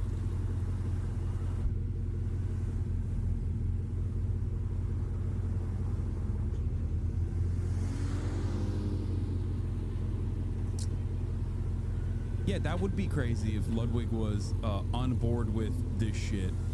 Except this shit is not real. You made it up. You just fucking made it up. Any fan confirmed. What a fucking lap. Yeah, I'm sorry that he didn't eat up whatever kind of insane nonsense that you just decided to neatly package alongside numerous other erroneous mistakes, ahistorical approaches, genocide revisionism. Dog you are. How pathetic can you be to fucking curl up on Hasan's lap like a good pussycat? Purr for him. What a gutless coward. You really got no problem here? Suck my dick. And by the way, having no problem with terrorist sympathizing, anti-Semitism, but God forbid Ethan gets the Order of the Rising Star wrong. What a dumb fuck bitch. So that's Ludwig for you. He's a hypocrite, of course, obviously. I mean, who isn't, right? We all might be a bit familiar with Ethan Klein not liking Hasan. And because he wants everyone to not like Hasan as much as he does, he deliberately misinforms in order to fuel a narrative. One of those narratives that he wants everyone to believe is that Hasan is a terrorist sympathizer. So, in this segment of his content nuke, he distorts what Hasan covers here and also deliberately leaves out some footage. They take it over. And they tell the people in the ship, usually like mostly Filipino people, Filipino crews, and they're like, all right, well, you know, we got no problems with you, you know, but you're coming with us. Ethan then criticizes what he says. What an incredible way to characterize having a gun in your face. Hasan is asking us not to believe our own eyes as we watch terrorists hostilely kidnap the crew. And claims that they have been... Why would I not show the video? Why would I show the video and also explain this? if I was trying to shelter you from the truth, I would just clip it out of context like Ethan does. I haven't seen this part of the content nuke yet. MIA for a year. And once again, the crew is still MIA for over a year, prisoners to a terrorist organization. But don't worry, guys, Hasan says they have no problem with them. However, these people did in fact say this to the hostages, and it is not true. Yeah, the rebels told them in broken English that they weren't pirates and they weren't looking for money. They just wanted to stop the war in Gaza. That they've been missing for a year without updates, as the kidnappers let the Red Cross, a global humanitarian organization that provides health services and operates in conflict zones, came on board twice by September 2024, 5 months before Ethan's video came out. He shows the headline of this article. When you scroll down on the same article, you only need to read a few lines until you see this. The seafarers, some of whom have been at sea for nearly 2 years, have been held against their will with only limited contact with their families, friends, and loved ones. Their location was known and their well-being was kept updated. This information isn't hard to obtain. All hostages were released alive 1 week and 2 days before Ethan published his content nuke, which is plenty of time to fact-check your hardly worked-on information bomb. Why didn't he know or correct it? It kind of... Perhaps because he was omitting key details. Was it because he didn't know and he just didn't do his due diligence before releasing this, incredible video filled to the brim with fucking erroneous claims, misinformation, out of context clips that he didn't even gather himself? Because even on accident, if he had gathered the out of context clips himself, he would have recognized that he would have taken some of those stupid ones out. Spent months on this shit, made the dumbest possible mistake. It looks like he doesn't actually give a shit about the movement itself and is just interested in making Hasan look bad. Next claim is that it's owned by an Israeli company.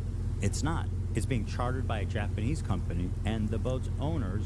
Yeah. This was another very funny part of the video where he's like, you don't understand, they're from the Isle of Man. These are Isle of Manders. These are just a lot of... It's a seafaring nation, okay? Are registered in the Isle of Man. Not true. It's owned by Israeli tycoon Abraham Ungar. Takes 2 seconds to find that out. Or you can finish reading the screenshot Ethan showed. Ethan is right that the ship is registered in the Isle of Man, but the screenshot he shares states that it's owned by the Israeli tycoon. So, with a few clicks and clacks with a keyboard connected to a computer, a below average internet connection, we've just learned all this. Why misrepresent this? And now that it is declared that Hasan was right after all, what does that mean for Ethan's case? You want to bring a ship through here? We're gonna take it. So that's exactly what the Houthis start doing. And they're like, guess what, dog? No more trade to Israel. If you are sending ships into Israel, if you are owned by an Israeli subsidiary, if you're owned by an Israeli corporation, we're gonna take over your ship. Guess what, bitch? It's our territorial boundary, and we're gonna enforce this until you stop doing genocide in Gaza. So let's review his claims. His first claim is that the boat is headed for Israel. It's not. It's going from Turkey to India. Now that we've caught Ethan misrepresenting facts again, and the ship was indeed owned by 2 Israeli, is it possible that this could have led to speculation about its actual destination, Israel instead of India? And given that tensions in the Red Sea region are high, could it be that some ships with Israeli ties might avoid publicly revealing that they are heading to Israel to reduce security risks? It's certainly a possibility. But is this what Hasan claimed what is happening here? Let's see what Hasan said again. No more trade to Israel. If you are sending ships into Israel, if you are owned by an Israeli subsidiary, if you're owned by an Israeli corporation, we're going to take over your ship. You cannot use this trade route anymore. Guess what? It's our fucking territorial boundary, and we're going to enforce this until you stop doing genocide in Gaza. It is funny that, like, did he put it in the video? People not understand that this directly contradicts what he was saying. The Houthis stated the Houthis themselves framed the hijacking as a targeting of Israel. It's just crazy because it's like, I try to the best of my ability, because of the fucking endless sea of naysayers out there, given my position on a lot of issues are not exactly the most popular position, especially as it pertains to American foreign policy. I try to use my words very carefully. No, it's mislabeled. That part wasn't in. Oh, okay. He didn't actually put it in the fucking. He didn't actually put it in the context new.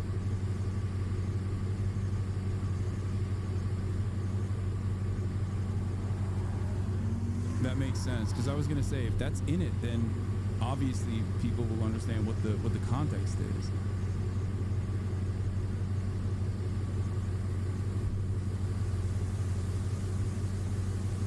Affiliated assets in the region. In the past, they have stated that they would target ships or vessels tied to Israel, especially if they were in or near Yemeni waters or the Red Sea. Furthermore, Hasan talks about the Houthi strategy, which Ethan twists around. He takes it out of context. They're coming in hot with guns. Yeah, but you have to understand, this is a deterrent. Israeli society is going to start getting upset. They're going to be like, I can't get my treats. I can't get my Amazon Prime deliveries. What the f is going on? I hate this. Israel sucks. I'm leaving Israel. That's the goal. I find it disturbing that Hasan thinks that a slowdown of imports is going to cause Jews to flee Israel. 80% of Israelis were born there and do not have citizenship anywhere else. So where do you want them to go, Hasan? Back to Poland or back to the Arab country?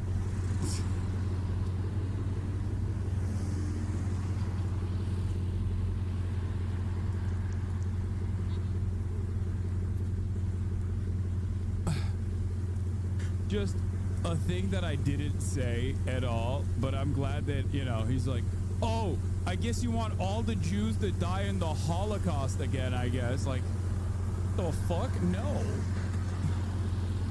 Israel sucks. I'm leaving Israel. That's the goal.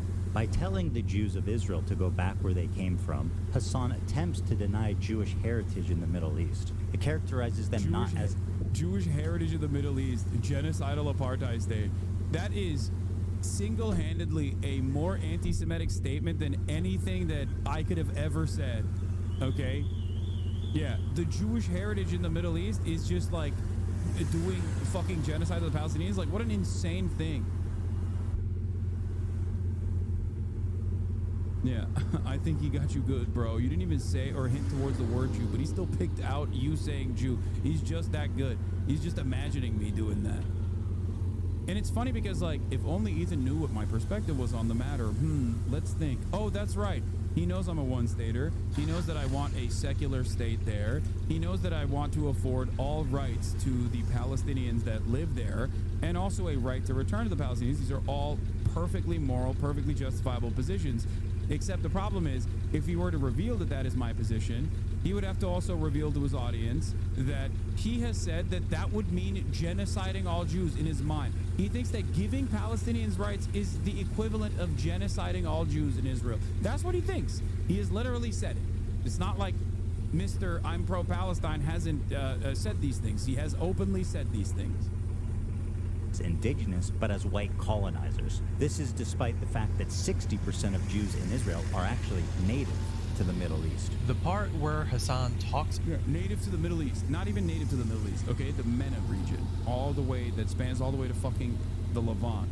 Now, historically speaking, how did Jewish people get there? That's a great question. You know, obviously, it's because under the Ottoman Empire, the Ottoman Empire was considered a much safer, a safe haven for Jewish people. And secondly, native to the MENA region doesn't mean native to historic Palestine, okay? Native to the MENA region does not mean native to Palestine. Jews are not monolithic, and neither are all Arabs. About what led to the Houthi attack is left out by Ethan entirely because it is not quite convenient for Ethan to have Hasan cover a story about an act of resistance against Israel when trying to make Hasan look bad. And they're coming in hot with guns. Yeah, but you have to understand, this is a deterrent, right? So, like, their goal is to film it and show it to the world so, like, other companies that don't want to risk having this happen to their product, having this happen to their ships, literally are like, okay, we're not going to use the trade route anymore. All of a sudden, if you don't use the trade route, trade gets more expensive for the West. All of a sudden, if you can't use that trade route, the Israeli port is going to get bankrupt. Israel is not going to be able to get the materials in time that they, which has happened, by the way. One of the two Israeli ports have gotten bankrupted. Need for waging their war. Israeli society is going to start getting upset. They're going to be like, I can't get my treats. I can't get my Amazon Prime deliveries. What the f is going on? I hate this. Israel sucks. I'm leaving Israel. That's the goal. The goal is to be like, yeah, your shit sucks. Okay, well then stop doing genocide in Gaza. And it's funny, Ethan always talks about how comments and donations won't help Palestine and the cause. Creators for Palestine raised $1.6 million. That's fantastic. Literally negligible. They've received billions of fucking dollars. It's a good thing. Has $1.6 million had an outcome on anything happening in Gaza? Absolutely fucking not. Let's talk about real activism. Let's talk about enacting meaningful change. Total fucking failures. Well, I wonder if this is a more fitting way to help the cause for Ethan. Also, here are a couple of examples of ships changing or hiding their route and destination. The Why is Honest, a North Korean cargo ship, was seized by the US in 2019 for attempting to smuggle coal. It had attempted to conceal its route and destination to evade detection. Chinese fishing vessels have been found employing North Korean crews, violating UN sanctions. These crews were concealed and transferred between ships to avoid detection, indicating deliberate misrepresentation of crew compositions and potential destinations. Ethan wraps up this section by trying to take away the legitimacy of Hasan's words. And they tell the people in the ship, usually like mostly Filipino people, Filipino crews, and they're like, we got no problems with you, but you're coming with us, we're taking over the ship. What an incredible way to characterize having a gun in your face. Hasan is asking us not to believe our own eyes as we watch terrorists hostilely kidnap the crew. Is Hasan asking you not to believe your own eyes? Was it not enough to stay true to the facts, that they indeed most likely captured the ship in international waters, but near their controlled territory? A year-long hostage situation for a seafarer is hard enough as it is. Did Ethan have to make sure to misrepresent facts in order to manipulate perceptions and strengthen his own argument? It would certainly help in appearing on the high ground and convincing others more easily, wouldn't it? This entirely unneeded situation was made more dramatic so people will finally side with him against his personal warfare against his nemesis, Hasan. One case of Ethan Klein taking it upon himself to push an unchecked claim as fact is one where he alleges that a rescued Israeli hostage was continually during her captivity under Hamas. He uses this story in his Hasan Piker content nuke as a narrative. But there's just one problem. Nowhere in her interview does she say this. She never once stated she was sexually assaulted. Yet Ethan presents this as undeniable truth. Denims, a Twitch streamer that watched this segment of Ethan's content nuke live on Twitch, she questions the claim. Wait, wasn't this disproven? Was this clip from her disproven? Is he gonna play the clip of her? This clip of her. But Ethan, instead of reassessing facts and claims, he reacts. How do you disprove first-hand testimony? First of all, she's a bitch. Shame on you. Fuck you. How dare you? You say you fucking. No, he's wokely calling Denims a bitch. You don't understand. He's defending. He's wokely calling her a bitch. Support women, and you sit here and you fucking giggle and laugh at this girl who was raped, and then immediately you say, I believe all women, and they say, oh, wasn't she lying? This whole fucking thing is so hard for Israelis to process it. You're not gonna fucking acknowledge what just happened? She will, to say that she's lying. This is a disgusting human being. She's a vile fucking piece of shit. This entire movement is rotten to the core. It is a joke. And yes, she is a fucking bitch. Somebody that laughs in the face of other fucking rape victims and immediately calls them liars, that's a fucking bitch of a person. Okay, before I continue, since this is such a sensitive topic, I try not to put too much of my own words and just stay true to known facts and information that exist. The girl in the interview, which was part of a documentary about women who talk about their experiences as hostages, some of them talk about sexual assault, but this woman in particular did not, nor has she ever stated in any interview that she experienced.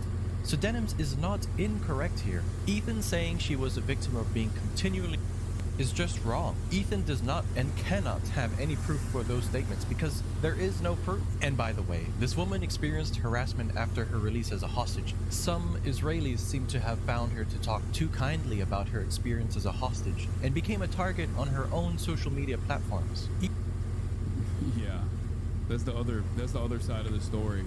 Is that Israeli society is particularly vicious to even Israeli hostages that then will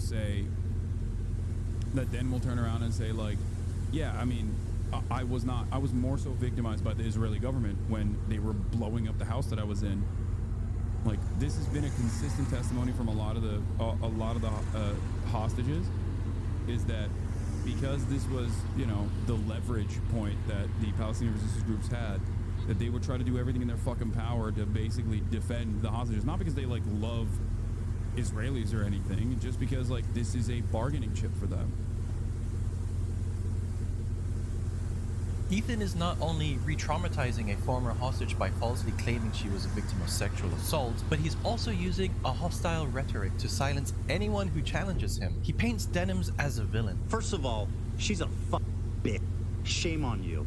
You. Misrepresents her reaction at this moment and smears her image. Somebody that laughs in the face of other fucking victims and immediately calls them liars, that's a fucking bitch of a person. All because she didn't agree with his claim. He also completely distorts her words. He now claims that Denims called this woman a liar, which she did not. Wait, wasn't this disproven? In reality, the only person spreading lies in this situation is Ethan. His refusal to engage in constructive dialogue or acknowledge the truth fosters an environment where misinformation thrives. His unverified and false claims not only damage his credibility, but also encourage a toxic culture in his community, where anyone who disagrees with him is targeted. Another case of Ethan and Hila twisting the narrative to how they see fit is one where Hila's potential collaboration with an artist was rejected for reasons unspecified. The artist I wanted to collaborate with decided I don't want to be associated because I'm Israeli. Here's a quote. Sorry, I can't be associated with this company. Thanks for considering. I followed them for years. Always. Like that. I heard that he was blaming me for this too. Like I have no. Like, I never made a statement on any of this shit.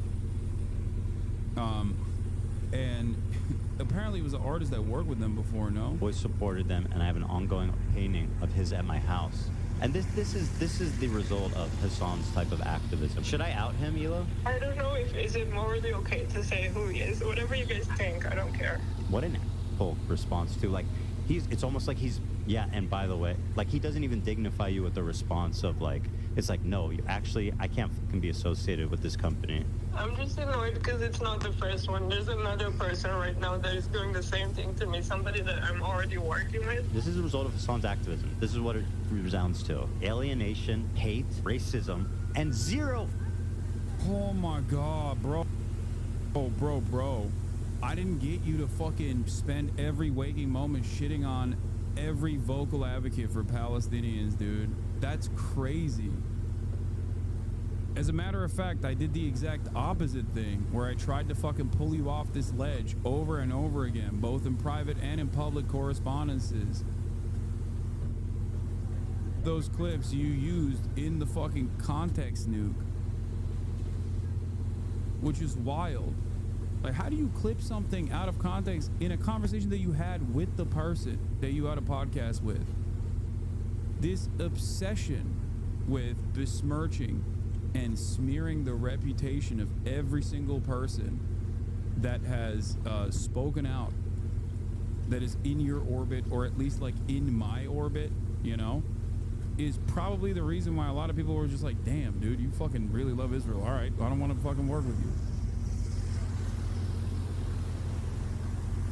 Like, that's what's so wild about this entire thing. He now denies calling Jewish Voice for Peace collaborators.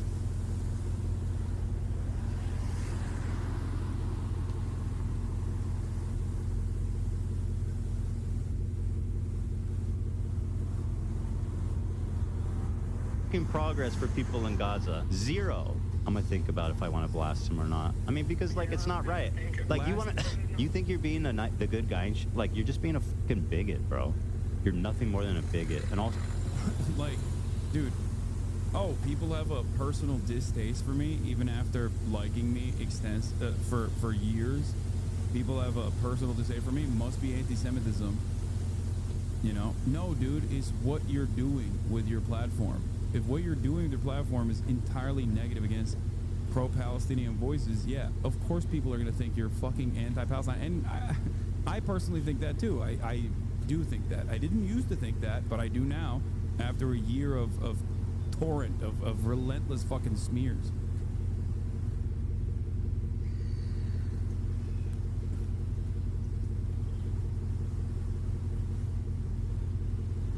also just to not even dignify you with like a reasonable response. Just so short and fucking rude. What a bitch.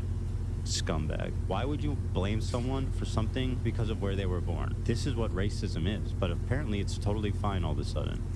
Yo, this is crazy. It's like an American. It's like somebody saying, I don't want to work with you no more. I knew you were American. I worked with you in the past. But then I found out that you think Jim Crow and I don't know, slavery was justifiable. Yeah, that's not because you're American that person is saying they don't want to work with you no more. It's because of your current position. With Israel, Israel's been doing a relentless genocide on the Palestinians for 16 fucking months, non-stop. Hundreds of thousands dead. Every standing structure has basically been destroyed. Every fucking hospital in Gaza has been bombed by Israel at this point. Every school has been destroyed.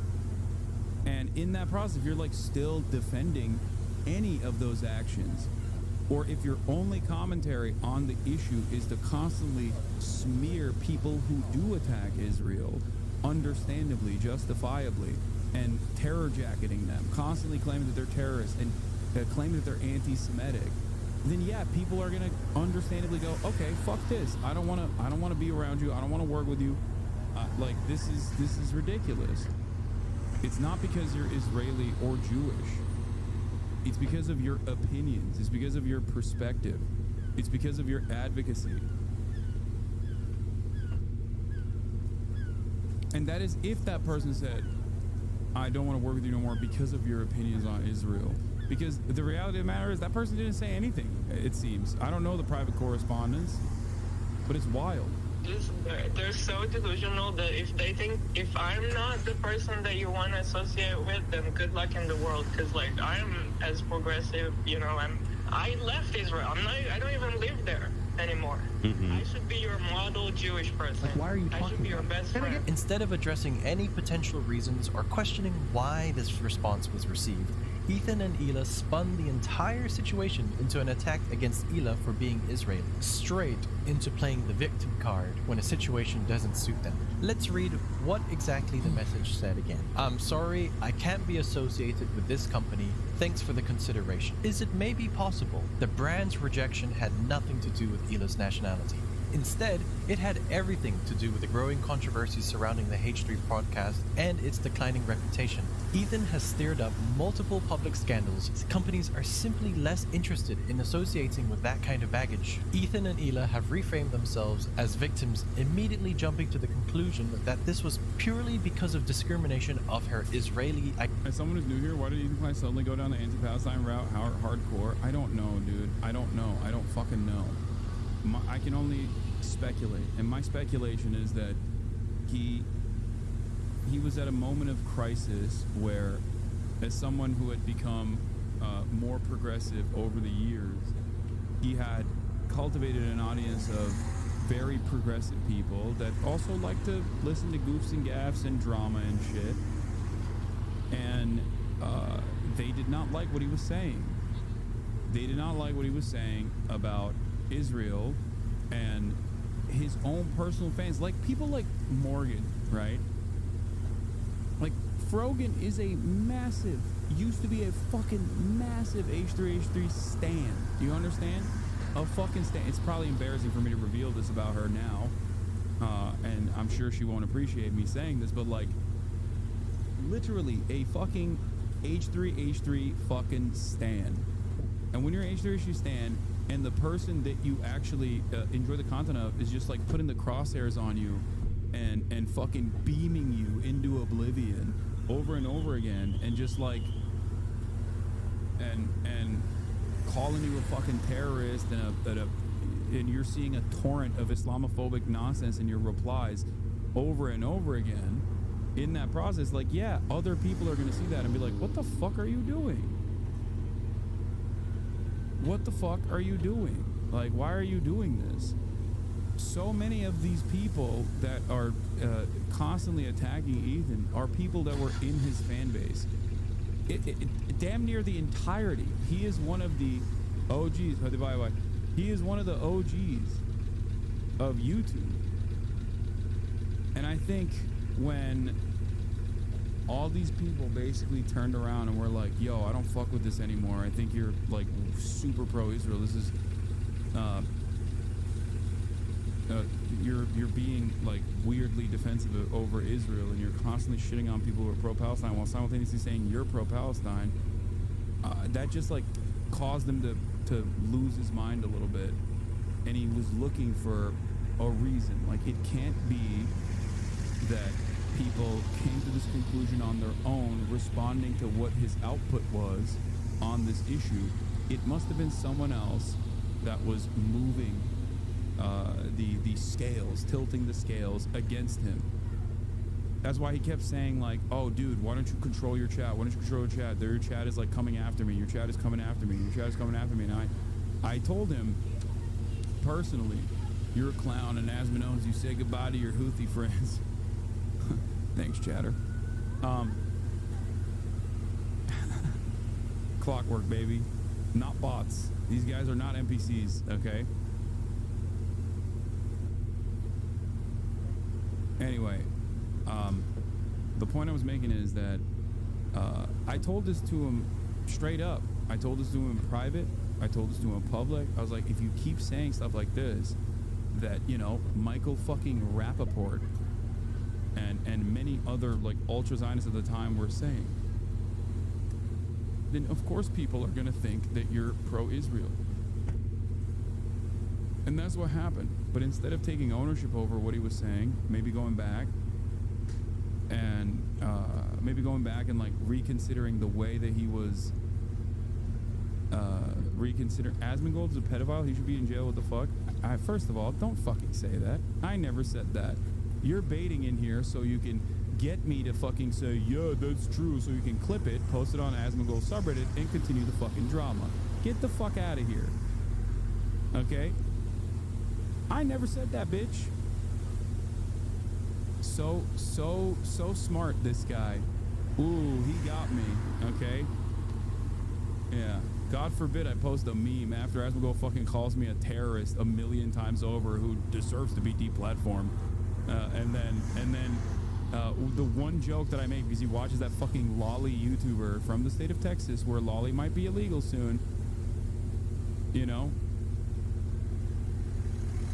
Anyway.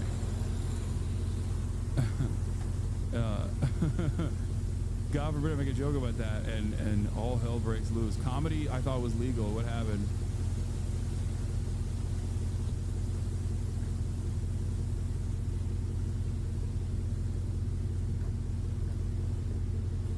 Hold up, I thought comedy's legal now? No, it's not. It's illegal.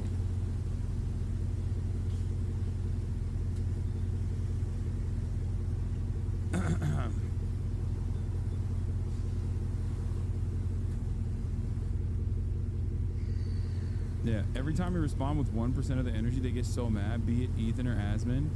Yeah, oh, he apparently got really mad.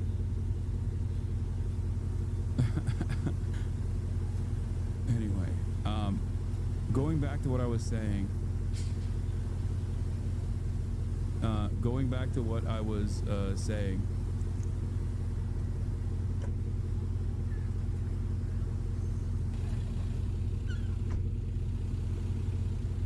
You should watch that Asman video from the Clip channel. It was the guy who called you out for that dumbass Asman tweet. He said it was he supported the law if they could implement it without misuse, which triggered the fuck out of you. And now fascist propagandist is telling a defamatory brothel narrative to millions of people for the first time in response. It's not the first time that he said that. And also, who gives a shit? It's fucking bullshit. I don't care. You are your own worst enemy. I like that you're in here again, coming in here to be like, dude, I was trying to protect you. Okay? Like, I post a fucking meme because Asmongold is not personally a lolly enjoyer, but he does watch a lolly fucking Gamergate YouTuber all the time. Something I've literally called him out for, by the way, in the past. And you turn around and he goes, yeah, this fascist propagandist is fucking saying that you went to a brothel. It's your fault. You're your own worst enemy. How about at a certain point you give ownership to Asmongold over what he's saying? Is he not a fucking adult? The fuck?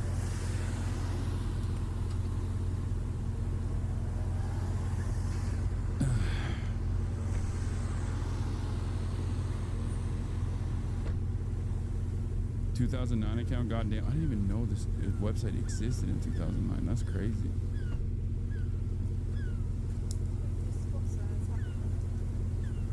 Apparently the only reason Ethan talks about you is because you do this and speak about him in any way. Yeah, totally. That's why I didn't ever talk about him for fucking months on end until he actively tried to get me and everyone else that was pro-Palestinian deplatformed.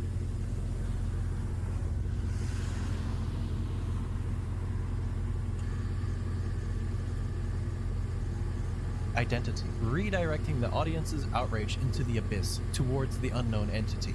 According to Ethan and Ela, anyone who disagrees with Israel's actions is automatically an anti-Semite, ignoring the fact that political criticism and discrimination are not the same thing. This rhetoric is dangerous because down all discussion and labels legitimate concerns as bigotry. Ethan and Ela are creating a culture where no one can question him without facing extreme backlash. They twisted the company's entire short message to the narrative that they are victims and Israeli, despite the reality. There is also a pattern that keeps repeating. Ethan keeps getting facts wrong. Ethan confidently presents something as fact only for it to be corrected, and instead of taking a moment to verify, his first instinct is to go on the attack. Rather than taking a correction with humility, Ethan's response is often aggressive. He insults the person. I have decreed, let it be known, that Denims is a dumb f***ing bitch. Calls him names. What a f***ing lapdog you are. How pathetic can you be to f***ing curl up on Hasan's lap like a good pussycat? Work for him. Then, after the barrage of insults, sometimes, not always, Ethan realizes he was actually wrong. She is an ex-Destiny orbiter. In fact, it's rumored, I'm pretty sure that they had a sexual relationship. I don't know why I thought that. I swear I read that somewhere, but that's okay. My bad. Apparently she did not have sex with Destiny, although it... I spoke out of turn. She did not have sex with him. She was friends with him. She benefited from him. She did not have sex with him. That is a fact. So, I know I should apologize once again to Denims, the dumb fucking bitch that I hate. Just because I was wrong about her sleeping with Destiny, I spoke out of turn there, and I apologize for that, even though I despise her for every other conceivable reason. Is there anything else I should emphasize? This kind of behavior has real consequences. Not everyone watches every episode, and by the time Ethan admits he was wrong, if he ever does, his audience may have already clicked off the video, missing the entire part where he confirms that he was incorrect after all. The person bashed is left dealing with the fallout. The reputation is stained, and many of Ethan's viewers will never even know that he got the facts wrong in the first place. When you have a platform as big as Ethan's, you have a responsibility to get things right. But instead, he repeatedly spreads false information, attacks those who correct him, and barely acknowledges when he's wrong. You got got. You got there. But I mean, like, ultimately, I still feel like it's not that material, considering, again, that she was nominated once and won. Yeah, you used the wrong image. So, and you reversed the years, which, again, I do agree, slightly makes it worse, the way that you presented it versus reality. I disagree. His audience, whatever he may have left, trusts him, but misinformation combined with aggressive responses to correction creates a toxic cycle where the truth often takes a backseat to entertainment. If you're going to critique others, you need to hold yourself to the same standard. Getting facts wrong happens, but how you handle corrections say everything about your integrity. The way Ethan treats his mistakes, especially when it involves publicly bashing innocent people, sets a dangerous precedent for how online discourse functions. Also, when he admits he was wrong, he always has to deflect by pointing out something he thinks the other person got wrong.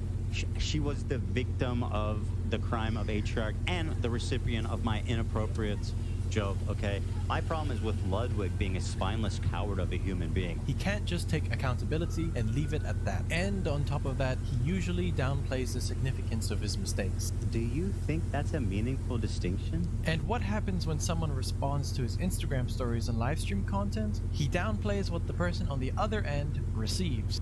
The timeline of events literally shows that you were unaware of the petty attacks. Me being a casual H3 watcher at the time, I didn't even know that there was beef since leftovers merely disagreement. It wasn't until so much later that he started posting to Instagram that I realized what the fuck happened. His fans turned on him and he was apparently blaming you, all while the election was going on. Yeah. Yeah.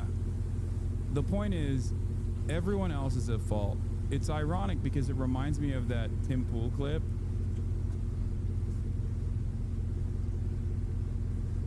This one, hold on, let me see if I can find it real quick. Yeah, here, this. Then I'm about to be 34 and I have no family. Because my dad had 2 kids by the time he was 27. Yeah. And I'm like, man. You know what the problem is though? It's definitely not me. I think it's everybody else. This part. It's definitely not me. I think it's everybody else. That's it. That's the consistent through line here. Like that's what it is. It's not that like people came to their own conclusions after hearing what he was saying and had disagreements with Ethan. It's actually, it must be Frogan. It must be all of the, it must be the creators that worked on Creators for Palestine. It must be Hasan. It must be every single other person. And it's ironic because then they fucking turn around and say like, oh, Hasan, you're obsessed with sex pestiny. You claim it's sex pestiny. When in fact, none of these other fucking people, especially someone like myself, rarely ever talked about Ethan at all. I spent an entire fucking year being like, I don't give a fuck about what Ethan is saying. He's not your enemy. Defending him over and over again. Okay? Defending him over and over again. And yet the entire time he thought I was like, secretly an anti-Semitic pilling his own fan base somehow. I was mind controlling his fans. I would yell at chatters actively. Tell them to shut the fuck up about Ethan. Ban chatters that constantly kept bringing Ethan up. Only until after the election and after he like consistently tried to get me deplatformed and did successfully deplatform a bunch of other content creators for the crime of saying Sabra Hummus is dog shit, which apparently he agrees to as well. Did I ever start talking about Ethan, and oftentimes to just like clear the air about the relentless, dare I say, vicious attacks from his fans that had no interest in this issue at all, but instead were, oh yeah, oh, this is the video I like this on TikTok as well. Here. For an entire fucking year, dude.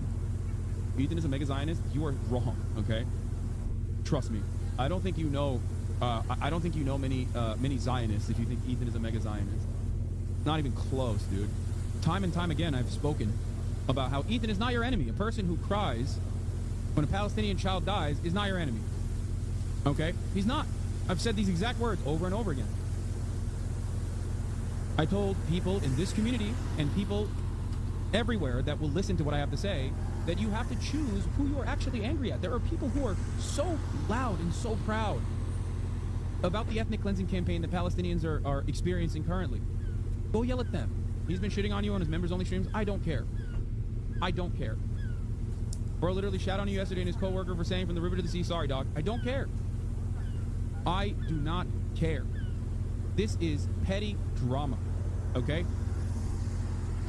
I don't care. And neither should you, okay? I will always stand by Ethan's ability to empathize and want to learn and want to change his perspective, okay? That's it. Ultimately, Ethan has the capacity to arrive at a meaningful position because he has empathy for Palestinian people. He is literally better on this circumstance, this issue, than 99% of like Americans who are ultra-Zionists, okay? I'm not saying the entire country is ultra-Zionist, but like 99% of Americans in the media and 99% of Americans in position of power that literally are just like unconditional support to Israel. Shut the fuck up. I've always demonstrated that until it reaches a boiling point, that I will always be kind to those around me that I believe I can communicate with, that I can lead by empathy. Sorry to say, but this tastes like milk. Yeah, big dog. Notice what I'm saying here? I will always show charitability to those who demonstrate empathy. I think the boiling point happened. That's the difference. That's the difference. Okay? This has been my policy in perpetuity. You know this if you've been in here long enough. I fucking tried with Aiden Ross, okay? And Ethan is not Aiden Ross. I think he will inevitably come around. Ethan is my friend. I think he's an empathetic person. And I hope that here. No one, by the way, this got posted in H3 subreddit as a defense of Ethan. Wait, what? People don't understand that while this was happening, Ethan was shitting on me. And I was like completely unfamiliar. What the fuck? Like, changing your perspective on an issue that is like near and dear to your fucking heart is virtually impossible. It's one of the hardest things you can do. I will forever have respect for him for doing that on his own, okay? Everything that people say cynically he did to like win favors with a larger crowd, fuck that. He did it on his own. Guess, you want to know why I know he did it on his own? Okay? Want to know why I know he did it on his own? Because look at the situation. He has family in Israel.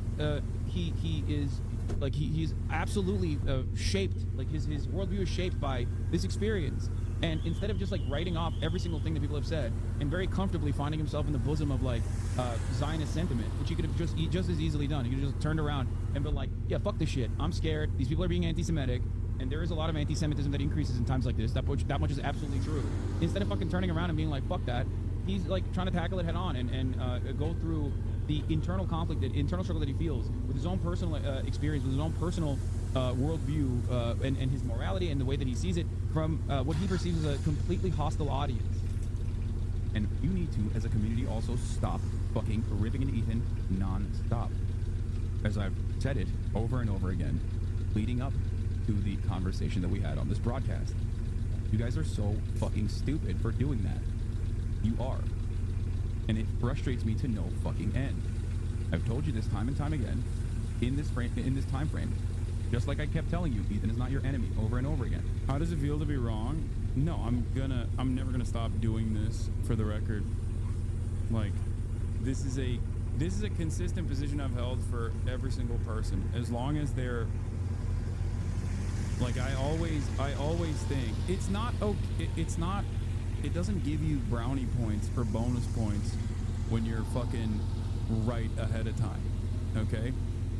Especially considering that the reason why I didn't want to fucking talk about Ethan at that time was because I was busy covering actual shit that was happening. And there was no reason to offer any fucking space to what Ethan Klein was saying.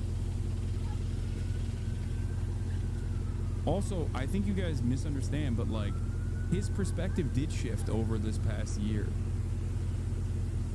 His perspective did shift over this past year. He became a lot more outwardly supportive of Israel.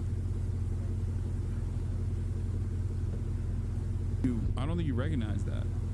There's two things that I'm not going to do. I'm not going to stop being charitable to people until they've shown me that they just don't care and that they're disingenuously doing everything in their power to come after me, my friends, people I care about, or issues that I care about from the opposite perspective. I don't think I was wrong for being charitable.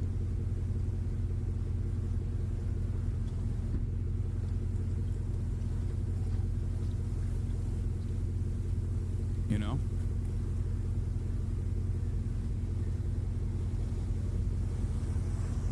And I'm not going to stop being charitable to people, even if they're not charitable to me, until it reaches a boiling point regardless. Because this community has grown to this size because of that principle. Because I actively try to you know, explain to people that I understand where they're coming from. I understand what their initial positions are. And I understand the effort that it takes to make your own conclusions, to undermine your social conditioning from your development that you've taken for granted. So yeah, if you're demanding that I stop being charitable to people, you're wrong. It's not going to happen.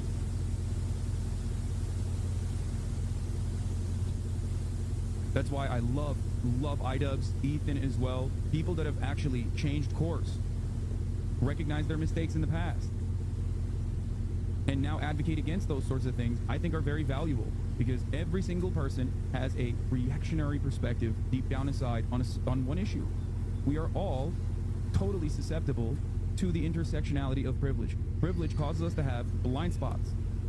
Ethan is my friend.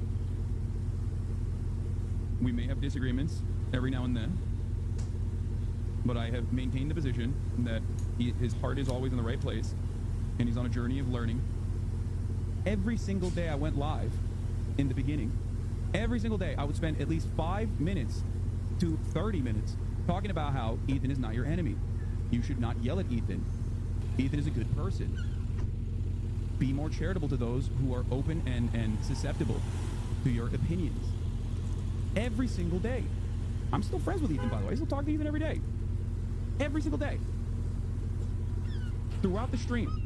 Just say Ethan is a fucking idiotic take. Ethan and I obviously have disagreements on this stuff, but Ethan has also personally said it isn't apartheid. What the fuck do you want?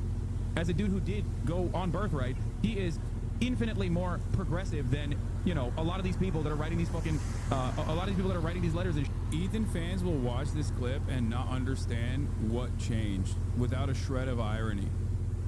And what changed in this process is his commentary, is his focus.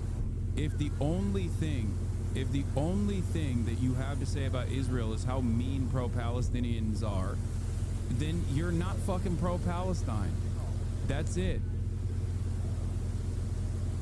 Shit, okay? Please, stop fucking yelling about Ethan all the time. Jesus Christ. Time and time again, I told my adult community to shut the fuck up about Ethan. I even banned the mention of Ethan in this community, and I think still, to this day, it is banned. The idea that I did not try to genuinely scale back the harassment that Ethan was experiencing is ridiculous. You do PR for Ethan Klein, who's a Zionist. You do PR for Ethan Klein, who's a Zionist. How can you tell her not to defend a Zionist when you defend Ethan Klein, who's openly Zionist? Are you okay? Ethan Klein, Israel, an apartheid state in, I think, 2021. Okay? Ethan himself has been very critical of the state of Israel and has even called it an apartheid state far before October 7th. That chatter was right. I was doing fucking PR for a Zionist. At that point, I didn't even know what his latest shit was. If you guys remember, at that, I think this is like basically the turning point, but like, I did not know why people were constantly fucking up Ethan's ass, because I was not paying attention to what the fuck he was doing. But I think this is when he starts like talking a lot more about this is when he starts like hammering at fucking pro-Palestinian advocates. Okay? I personally don't even care if he's like calling me out or whatever. I heard that like people were saying that Ethan talked about me on his podcast today or some shit like that. I don't care. I genuinely don't care. For me, you know what I do care about? Ethan considering what Israel's doing to be genocidal far before October 7th. Okay? I do care about that. I think that matters. Especially when he is so close to the subject matter. So close to the different aspects of social conditioning that play a pretty prominent role in the development of American Jews, who are very progressive people overall. Okay? I don't care. In no matter what he says about me, my community, or my mods, I still firmly believe, okay? I still firmly believe that regardless of everything else, regardless of how he's responded to people yelling at him online, regardless of all of that, I place a lot more emphasis and a lot more value on those things that he has said. There's very real anti-Semitism directed towards him, directed towards Hila, directed towards Jewish people across the board, and that fucking terrifies him. And I think that there's a real element there. For a lot of... Okay, the rest of this is clipped out of context. I think this is, at this point I'm talking about... This is clipped out of context because I remember this. I was talking at this point about how there's real anti-Semitism toward, but I think like he mistakes that with like the pro-Palestinian crowd. And I think that there's a real element there. For a lot of Jewish people especially, like, yeah, they see anti-Semitism rising And if at any point do they actually associate criticism of Israel with anti-Semitism, and people like Dan Bilzerian play a fucking formative role in people assuming that all people who criticize Israel are just like him, they're like fucking Holocaust deniers or whatever, yeah, you're gonna freak the fuck out. He's got Jewish children, you know what I mean? He doesn't want him to grow up in a fucking anti-Semitic country.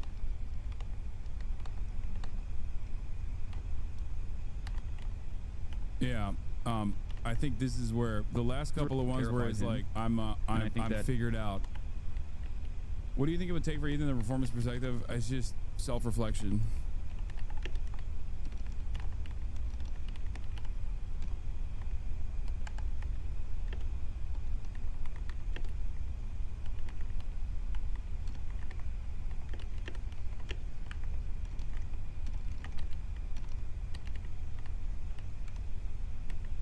Anyway, yeah, I'm always gonna be charitable.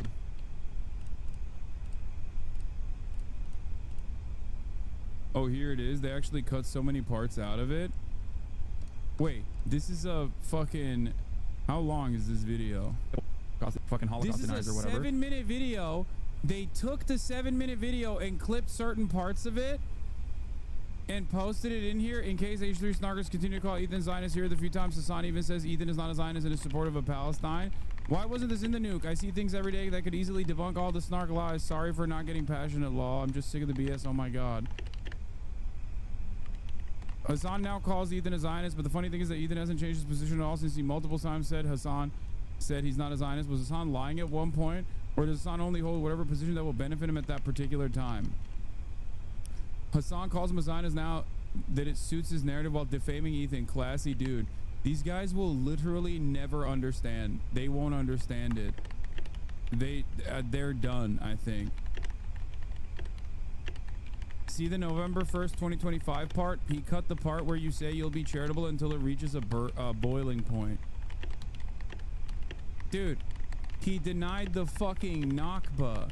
He said that the real harm during the Nakba, which was a planned mass ethnic displacement event against indigenous Palestinians conducted by early Zionist brigades, was not the main evil that took place, but instead was all of the Jewish people, sometimes voluntarily, other times individually, personally leaving the surrounding region that is not Palestinian, by the way, just other Arab nations and North African nations, to go voluntarily to Israel. He said that that was a bigger harm, a bigger evil than fucking the Nakba. I'm sorry, when you say stuff like that,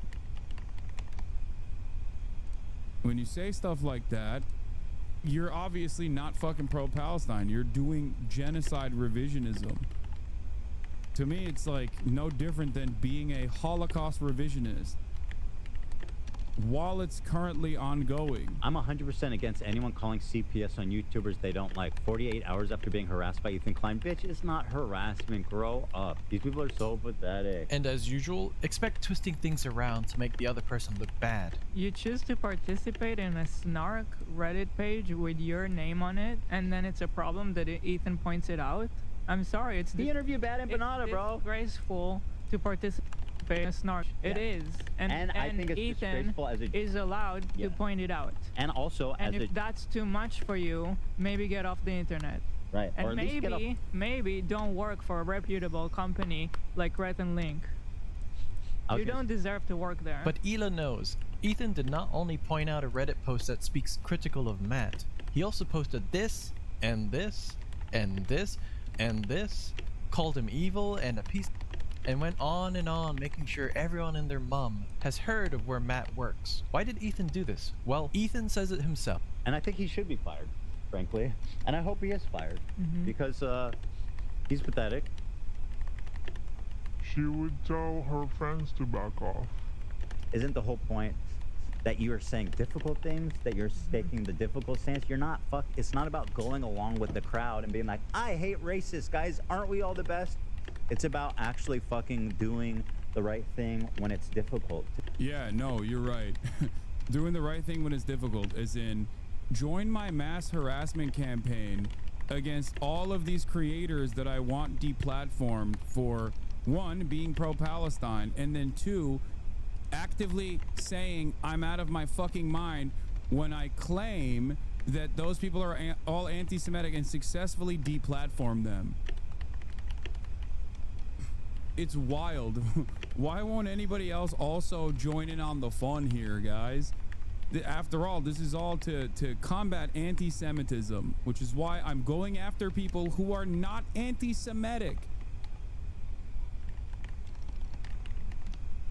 Jesus Christ. To do. Yeah. I mean, go back to the civil rights. You think that the people who are like the white kids who are protesting with the black students, you think that they were just like not risking anything? Ethan has faced criticism, sure.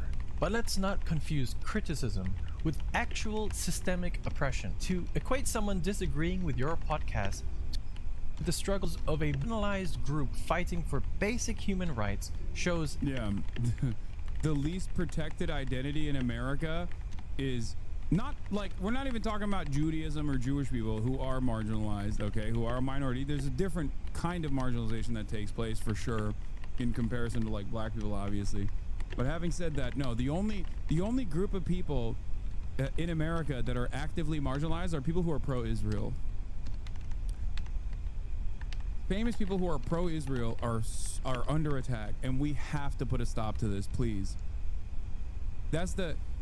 Nobody ever wants to stand tall and stand proudly by the side of influencers who are pro-Israel. Why won't anybody think about at a time when pro-Palestinians are getting their legal permanent residency revoked by the Trump administration?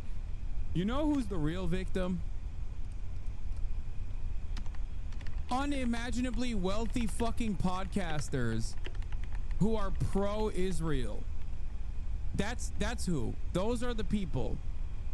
Why won't anybody stand with the people that are basically channeling the exact same position of the State Department?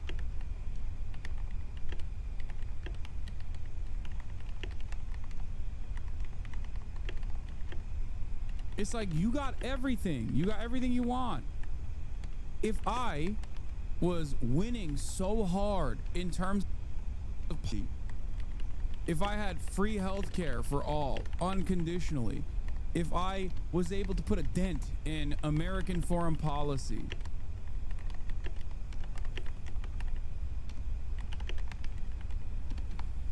if I got all of my wishes from the government, I would not be fucking chirping that people don't like me. You know? It's crazy. It's crazy. You got everything you wanted, and you're still complaining because people don't like you. It's like, what the fuck do you want? A serious lack of understanding. So here's the real question. Where does this end? How far does Ethan get to go before people finally say enough is enough? How many people will be harassed, misrepresented, threatened, or dogpiled before he's held accountable? Because at this point, it's not about defending himself. It's about controlling the conversation by any means necessary. And the longer this continues, the more obvious it becomes. Ethan Klein isn't fighting against harassment. He's weaponizing it. Thanks. Yeah, this is a good video.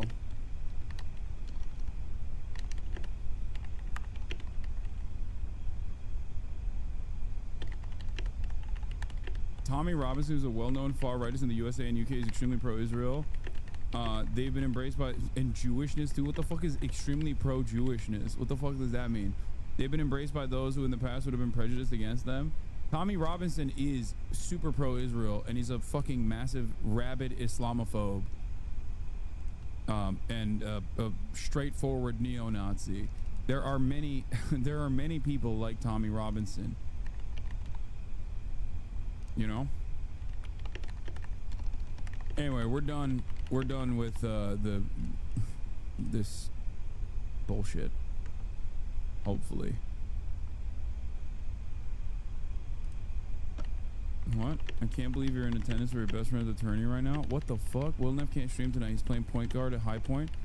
Oh my god, that does look like Will. What the fuck?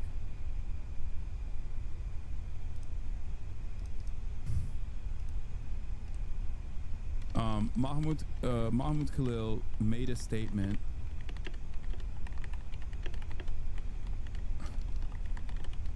from prison, which I will read to you now. Palestinian American green card holder and Columbia graduate Mahmoud Khalil described himself as a political prisoner of the Trump administration in his first public remarks since his arrest by ICE agents on March 8th. The full letter from Khalil, shared with The Guardian, is below.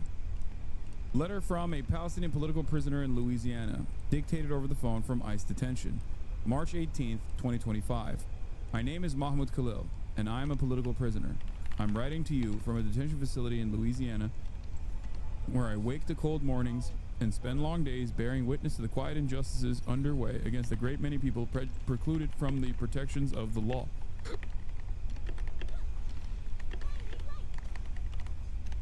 Who has the right to have rights? It is certainly not the humans crowded in the cells here. It isn't the Senegalese man I met who has been deprived of his liberty for a year, his legal situation in limbo, and his family an ocean away. It isn't the 21-year-old detainee I met who stepped foot in this country at age 9 only to be deported without so much as a hearing. Justice escapes the contours of this nation's immigration facilities. On March 8th, I was taken by DHS agents who refused to provide a warrant and accosted my wife and me as we returned from dinner. By now, the footage of that night has been made public. Before I knew what was happening, agents handcuffed me and forced me into an unmarked car. At that moment, my only concern was for Noor's safety. I had no idea if she would be taken too, since the agents had threatened to arrest her for not leaving my side. DHS would not tell me anything for hours. I did not know the cause of my arrest or if I was facing immediate deportation. At 26 Federal Plaza, I slept on the cold floor. In the early morning hours, agents transported me to another facility in Elizabeth, New Jersey. There, I slept on the ground and was refused a blanket despite my request. My arrest was a direct consequence of exercising my right to free speech, as I advocated for a free Palestine and an end to the genocide in Gaza, which resumed in full force Monday night. With January's ceasefire now broken, parents in Gaza are once again cradling 2 small shrouds, and families are forced to weigh starvation and displacement against bombs. It is our moral imperative to persist in the struggle for their complete freedom. I was born in a Palestinian refugee camp in Syria to a family which has been displaced from their land since the 1948 Nakba. I spent my youth in proximity to yet distant from my homeland. But being Palestinian is an experience that transcends borders. I see in my circumstances similarities to Israel's use of administrative detention, imprisonment without trial or charge, to strip Palestinians of their rights. I think of our friend Omar Khatib, who was incarcerated without charge or trial by Israel as he returned home from travel. I think of the Gaza hospital director and pediatrician Dr. Hussam Abu Safia, who was taken captive by the Israeli military on December 27th and remains in an Israeli torture camp today.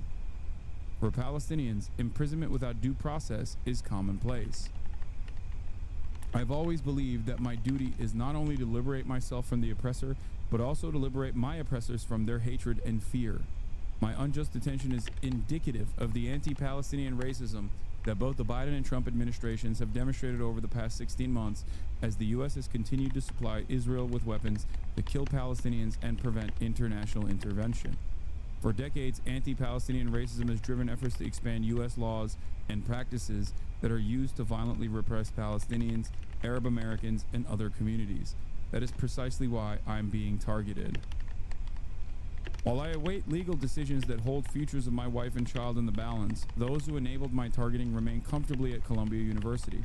President Shafiq Armstrong and Dean Yarhi Milo laid the groundwork for the U.S. government to target me by arbitrarily disciplining pro-Palestinian students and allowing viral doxing campaigns based on racism and disinformation to go unchecked. Columbia targeted me for my activism, creating a new authoritarian disciplinary office to bypass due process and silence students criticizing Israel. For those of you who turn around and say, Hasan, why do you fucking cover Ethan Klein drama? I need you to understand something, okay? Liberals who have also participated in the active undermining of pro-Palestine advocates at a time when we all know deplatforming is the least of most people's worries, okay?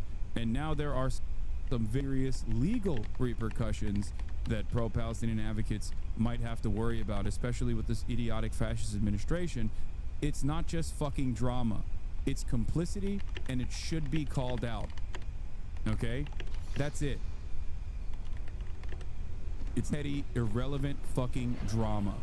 when people actively put the crosshairs on those who do something that they're too fucking morally sheltered to do, which is to demonstrate courage in the face of oppression, which is basically a fraction of the harm that you could ever experience in comparison to the daily existence of Palestinians under the brutal apartheid practices of a genocidal Zionist settler colonial regime. That's the least we can do. And yet the purpose here with content creators and those who engage in these sorts of attacks and endorse tacitly this sort of action from the administration are doing this in the exact same direction. This is the intention ultimately. I need you to understand. The goal there is to shut everyone the fuck up. That's why I don't have any time for people to say, oh, I'm pro-Palestinian, but these people are real fucking radicals. They need to shut up. They need to get deplatformed. They're anti-Semitic. Are there anti-Semitic people out there? Absolutely. Maybe you should focus your fucking attention on them.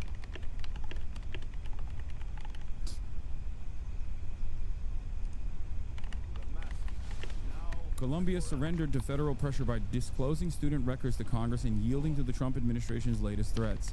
My arrest, the expulsion or suspension of at least 22 Columbia students, some stripped of their Bachelor of Arts degrees just weeks before graduation, that they earned, by the way. Not only did they pay for it, but they earned it. And the expulsion of the Students Workers Union President Grant Minor on the eve of contract negotiations are clear examples. Grant Minor also is Jewish. If anything, my detention is a testament to the strength of the student movement in shifting public opinion towards Palestinian liberation. Students have long been at the forefront of change, leading the charge against the Vietnam War, standing on the front lines of the civil rights movement, and driving the struggle against apartheid in South Africa. Today, too, even if the public has yet to fully grasp it, it is students who steer us towards truth and justice. The Trump administration is targeting me as a part of a broader strategy to suppress dissent. Visa holders, green card carriers, and citizens alike will all be targeted for their political beliefs. In the weeks ahead, students, advocates, and elected officials must unite to defend their right to protest for Palestine. At stake are not just our voices, but the fundamental civil liberties of all. Knowing fully that this moment transcends my individual circumstances, I hope nonetheless to be free to witness the birth of my firstborn child.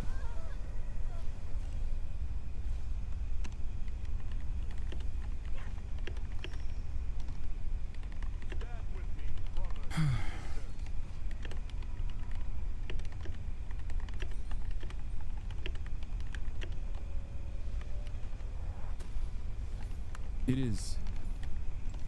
is truly repulsive. And a lot of people are sleepwalking towards fascism. I mean, it's here already. They're sleepwalking through fascism, rather.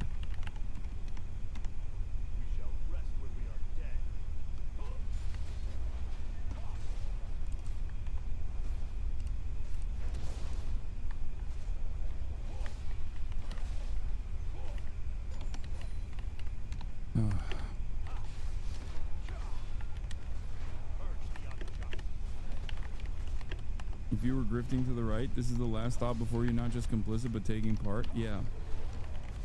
At a time when this sort of stuff is happening, if your entire point is to go after fucking pro-Palestinian advocates, like, you're not an ally. You're not an ally at all. Apparently we missed a devastating Schumer interview. This appearance on All In with Chris was devastating for Schumer. Ignoring the criticism from all corners of the party, can't articulate a strategy. It's bizarre. He thinks his 2017 seems oblivious to how Musk's unlimited money changes the incentive structure for GOP lawmakers. All right, let's look at it.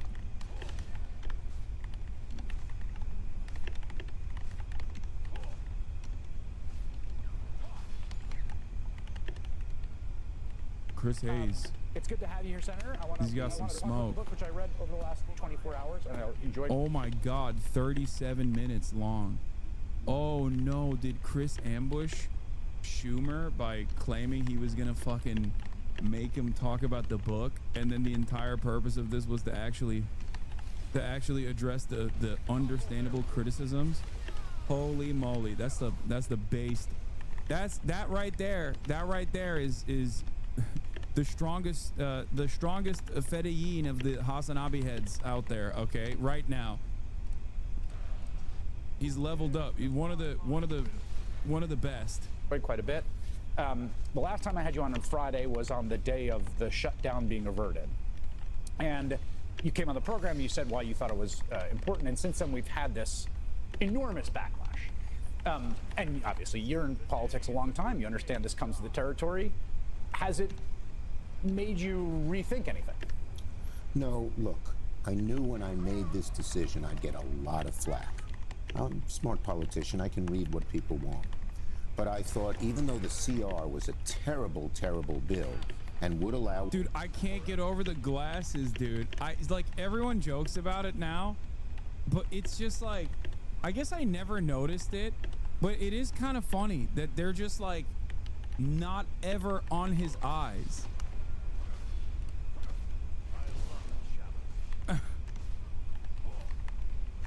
What is that? Is it because it's like a reading glasses? Is that what it is? Like when he goes to the optometrist, like does he go, hey, I want you, because the optometrist has to like identify where your iris is, where your pupils are, right?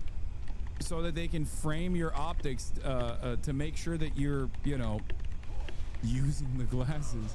So he goes to the optometrist, and the optometrist is like, please, no, I want you to to pinpoint where my pupils are if I wear it right here.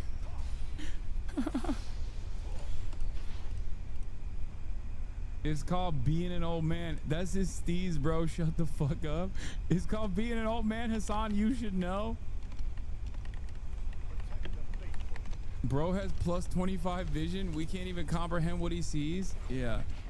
Chuck Schumer sees the mere mortal sees in decades. Chuck Schumer sees in centuries. Okay. Within the CR, the administration to move things around, I thought a shutdown was so much worse. 20 times worse. And let me explain why so people understand. Under a shutdown, the executive branch has absolute power to determine what is, quote, essential. Right. They have the sole power. Court rulings have said the courts have no say. Now, under normal time, if it was a shutdown, okay, it'd be a Republican government, they do that.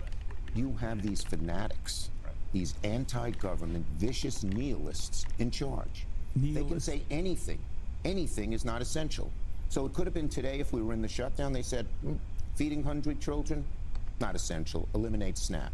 2 days from now, the only thing we need in transportation are air traffic controllers, cut off all mass transit funding to New York and the other cities of the country, all transit funding. Day 6, Medicaid. They could cut off Medicaid almost totally. Dude, I can't stop looking at his glasses. Oh my God. I'm sorry. I can't stop thinking about how hard it must be for him to see. It's so stupid.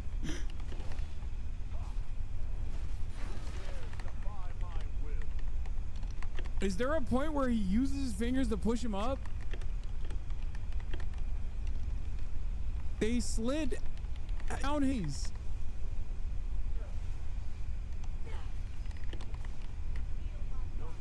Push them shits up, man. Lol overruled. Yeah,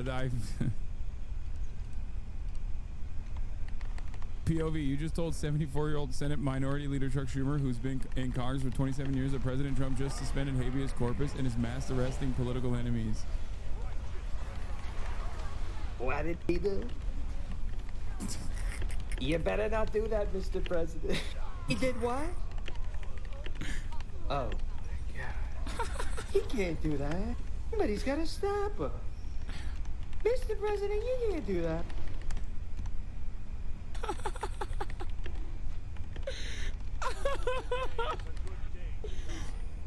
Oh, dude, this is from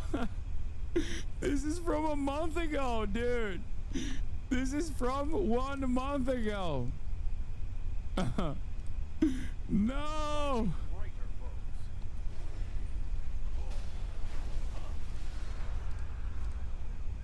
Oh, Jesus Christ.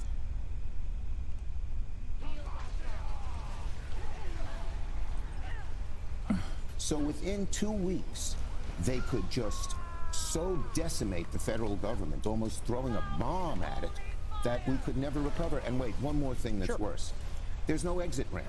In other words, how do you get out of the shutdown? Solely up to the executive branch. And one Republican senator who's close to these horrible Doge Musk people said that they expected to close it down for 6 months, the nihilists.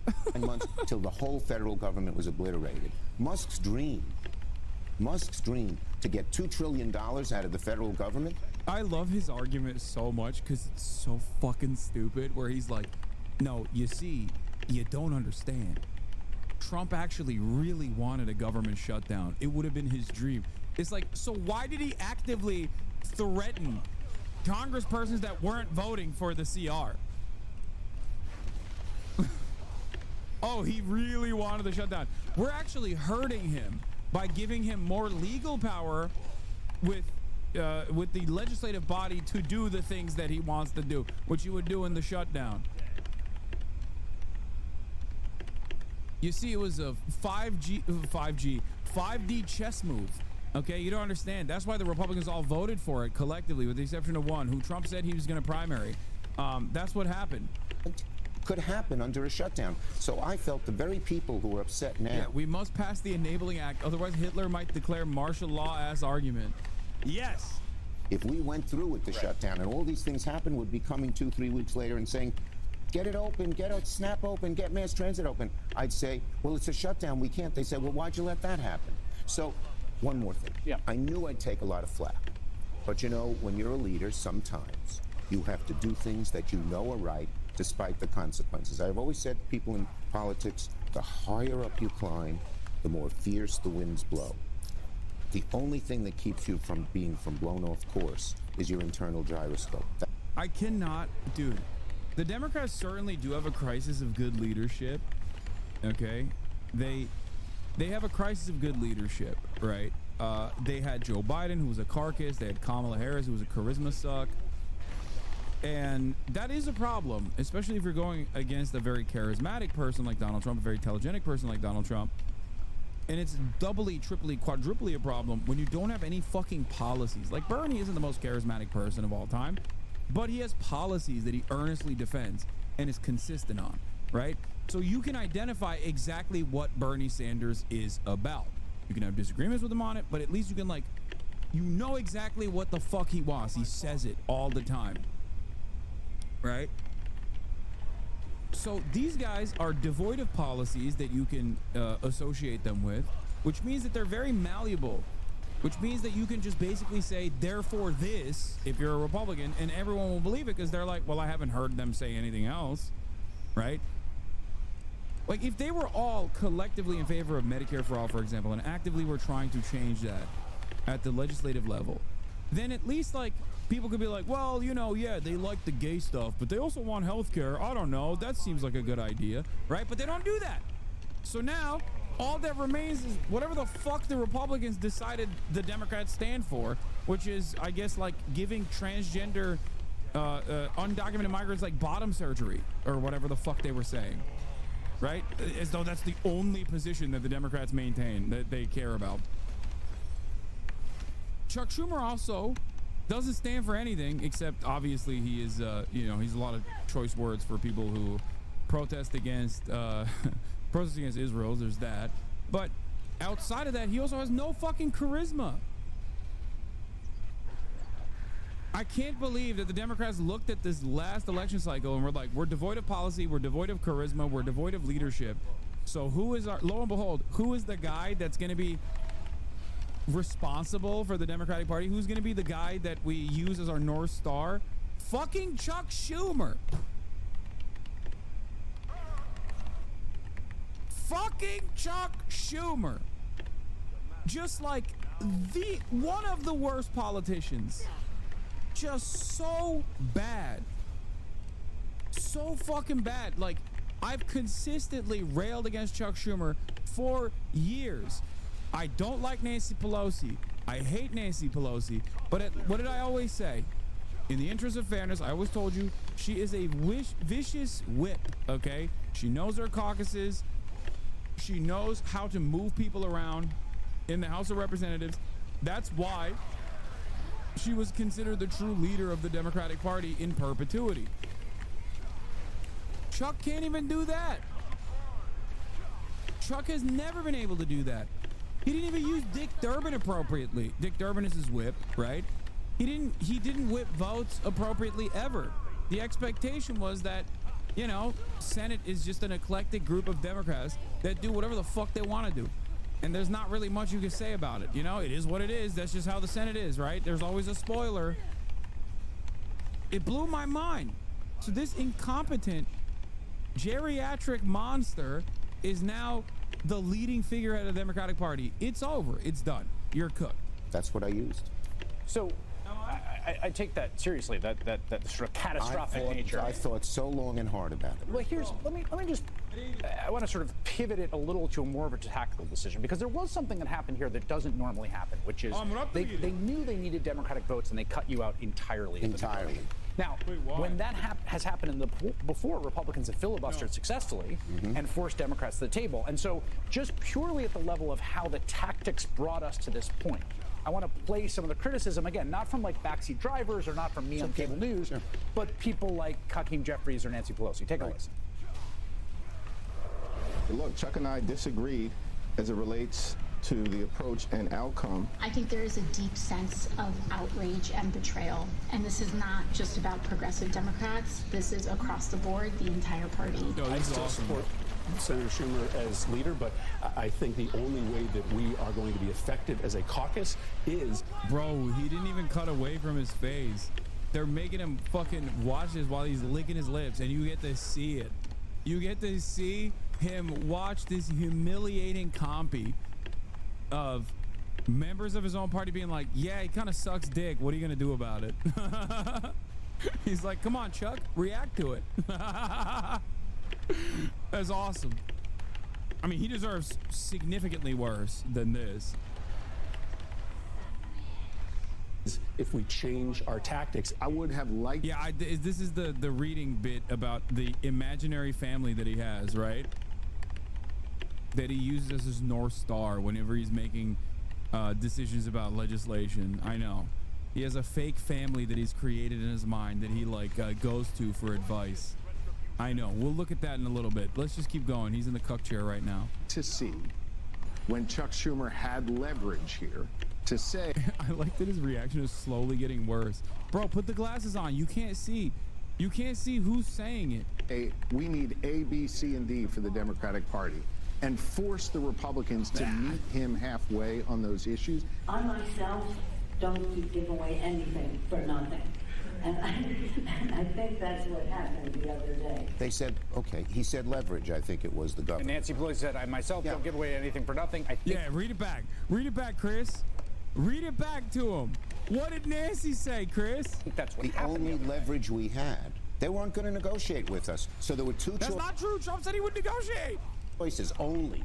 It would be nice if we had a third choice. We tried to get that third choice with the 30-day extension that Patty Murray tried to get some more moderate Republicans on the Appropriations Committee go along. They wouldn't. So we were faced only the Senate, not the House. They had it a little easier because they could vote no against the CR and not cause a shutdown. But in the Senate, the only two choices were these choices, period. And the choice of the shutdown was so severe, you're giving them the keys to the city. Why would we? Look, this guy, the worst of them all, is this guy who's head of OMB named Vogt, V-O-U-G-H-T, but people hear the word vote. He already has a plan to shut down a large church of the... He's doing it right now. No, he cannot. Now, if you don't have a shutdown, you can go to court. And we've had some successful results in the courts. A lot of the judges we put in, Chris, you know, the 235, we've won about 85% of the cases. Shutdown, no court, they make the decision, and they can make it quickly, easily, and across the whole federal government, not just the things that were in the CR. But here's to me my understanding of the critique that's broader than the specifics here, which is about the level and depth of crisis we're in and the appropriate tactics to meet them. And so what I think people think is, first of all, we all know the Senate functions on unanimous consent. It's how anything happens. We've watched real pains in the butt, Tommy Tuberville, basically bring the place to a halt. Just denying unanimous consent because he was mad the Department of Defense might somewhere pay for a portion, right? The idea of how cataclysmic that shutdown, I hear what you're saying. But what I'm hearing from people, and there's a lot of them, is right now a crisis is happening unlike anything the Republic has faced, maybe since even the Civil War. Most Americans don't quite grasp it. And it's your job as the most powerful Democrat to use whatever tactics you have to communicate that. And by going along with this, you have missed this opportunity to tell the nation there's only one, just how bad it is. There's only one choice to going along with it. Shut down. This, we have to pick the fights, and I want to fight Trump as much as anybody and stop him and not give Republicans sucker help.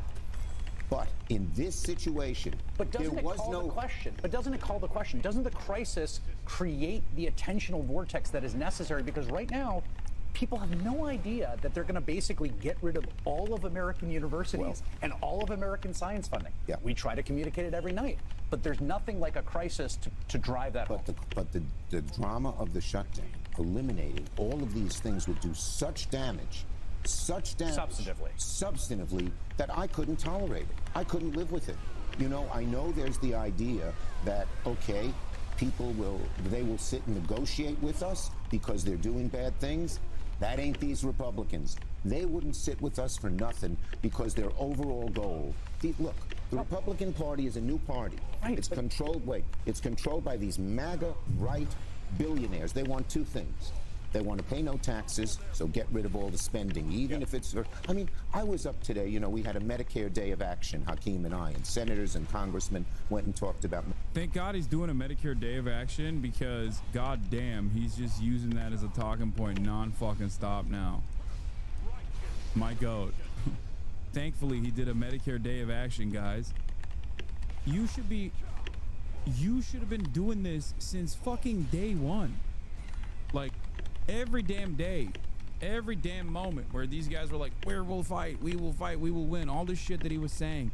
Like, they should have been using that every opportunity to be like, this is austerity, this is what the Republicans are trying to do, this is like, they're actively cutting your benefits, they're actively going to harm you, they're actively going to ruin your fucking lives.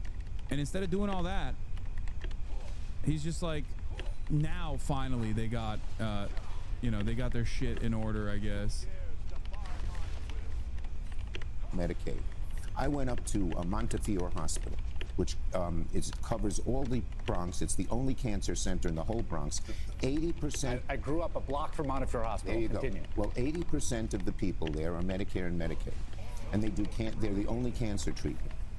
If they cut Medicaid by 20%, children would die. Okay. Children would die. Okay. And that's what would happen with a shutdown. Well, I mean, so you say have leverage. We should.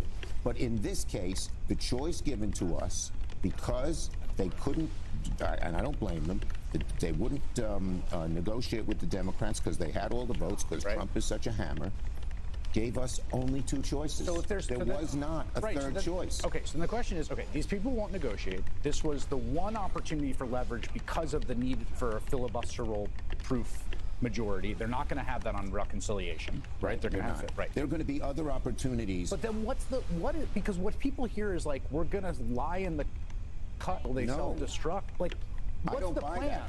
But then what is the strategic plan? Here is the plan. Here's what we're doing right now, okay?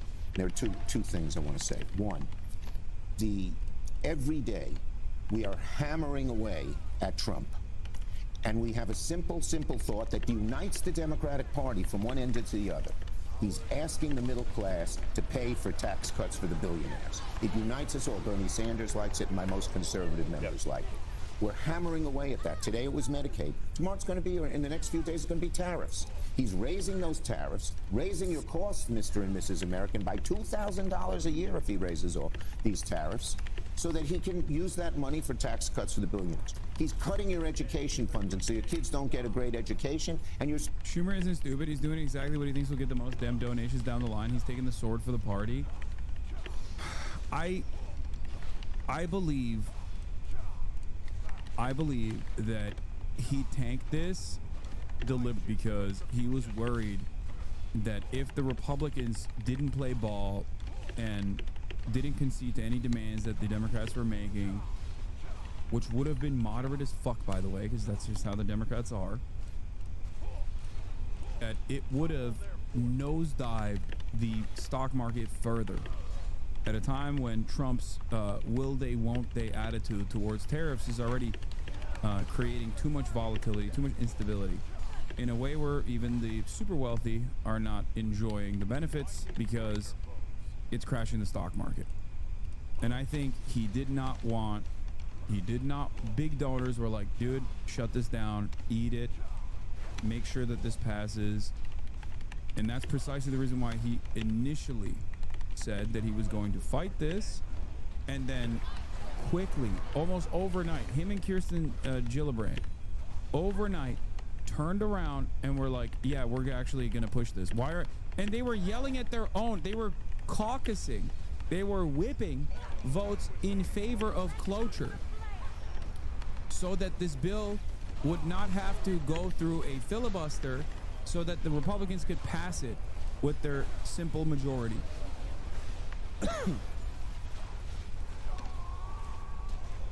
Stock market's still going down though, so we did it for nothing? No, it would have tanked way further. That's the one thing that really causes the stock market to crash. Polling showed that people would blame Trump and the GOP 53%, then the Democrats 32%. The biggest federal government employee union, AFGE, asked senators to vote no on the House-produced continuing resolution and said that a shutdown is actually preferable. I covered this at the time as well. Think about that.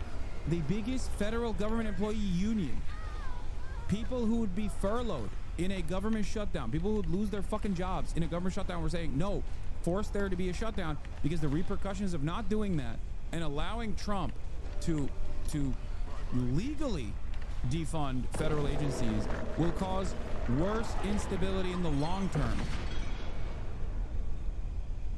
Okay? Because a furlough is political instability for the party that is in power. And therefore, you can't do an endless furlough. You can't endlessly shut the government and just be like, yeah, we're just going to keep it shut down. Nobody wants that, because it very clearly shows everyone that isn't even paying attention that, you know, this stuff that the Republicans are trying to do, which is be like undermining federal regulatory agencies and doing mass layoffs, is basically like an extended furlough, right? But if you do it over a long period of time, you can get away with a lot more damage, versus forcing the government to a shutdown will immediately cause people to react. Chuck Schumer did not want to do that because I think big donors reached him and were like, don't fucking let this happen. And that's why there was reporting on the time. There was reporting on at the time that like people, like the Democrats in the Senate, were yelling at Kirsten Gillibrand and Chuck Schumer both, that they were telling them like, no, you have to vote for cloture. Yeah, here it is. This is what I'm talking about exactly. I can hear Senator Kirsten Gillibrand speaking quite loudly inside the Senate Dem lunch. She seems to be making the case against allowing the government to shut down. I just heard Gillibrand say this will not be a normal shutdown. This is what I'm talking about.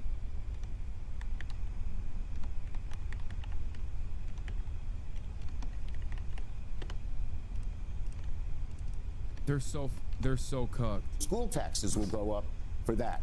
So we have started doing this day in, day out, every day, fighting relentlessly. His numbers have started to go down from 51 to 47.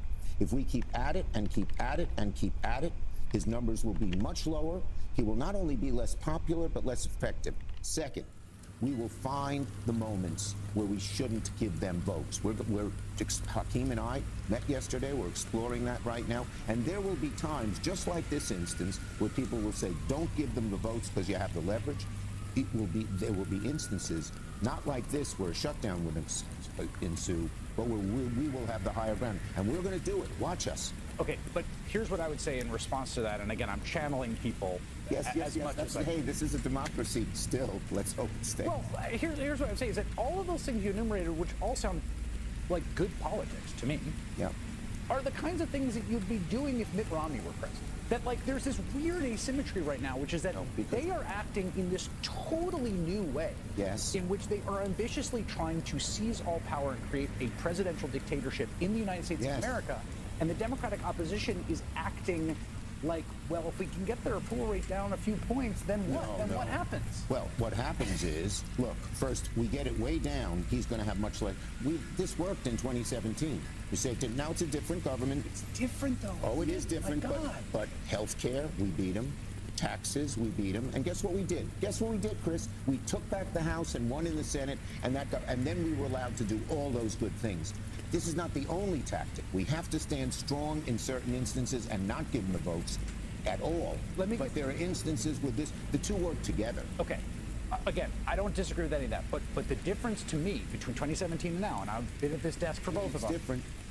It is a full-fledged assault on the constitutional order that has not been seen again. Well, that's certainly in my life. That is true. But the question then becomes... But that's not the spending part. That isn't, but then the question becomes, what is the role of the minority in resisting that?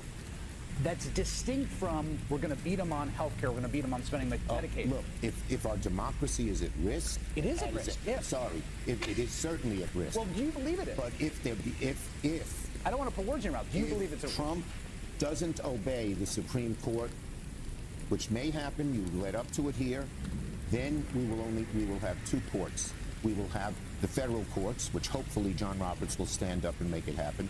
But we'll have the court of public opinion. And if that happens, as you pointed out, we have had rule of law since the Magna Carta, okay? And if that happens, and the rule of law goes by the wayside, I believe that there will be very, very,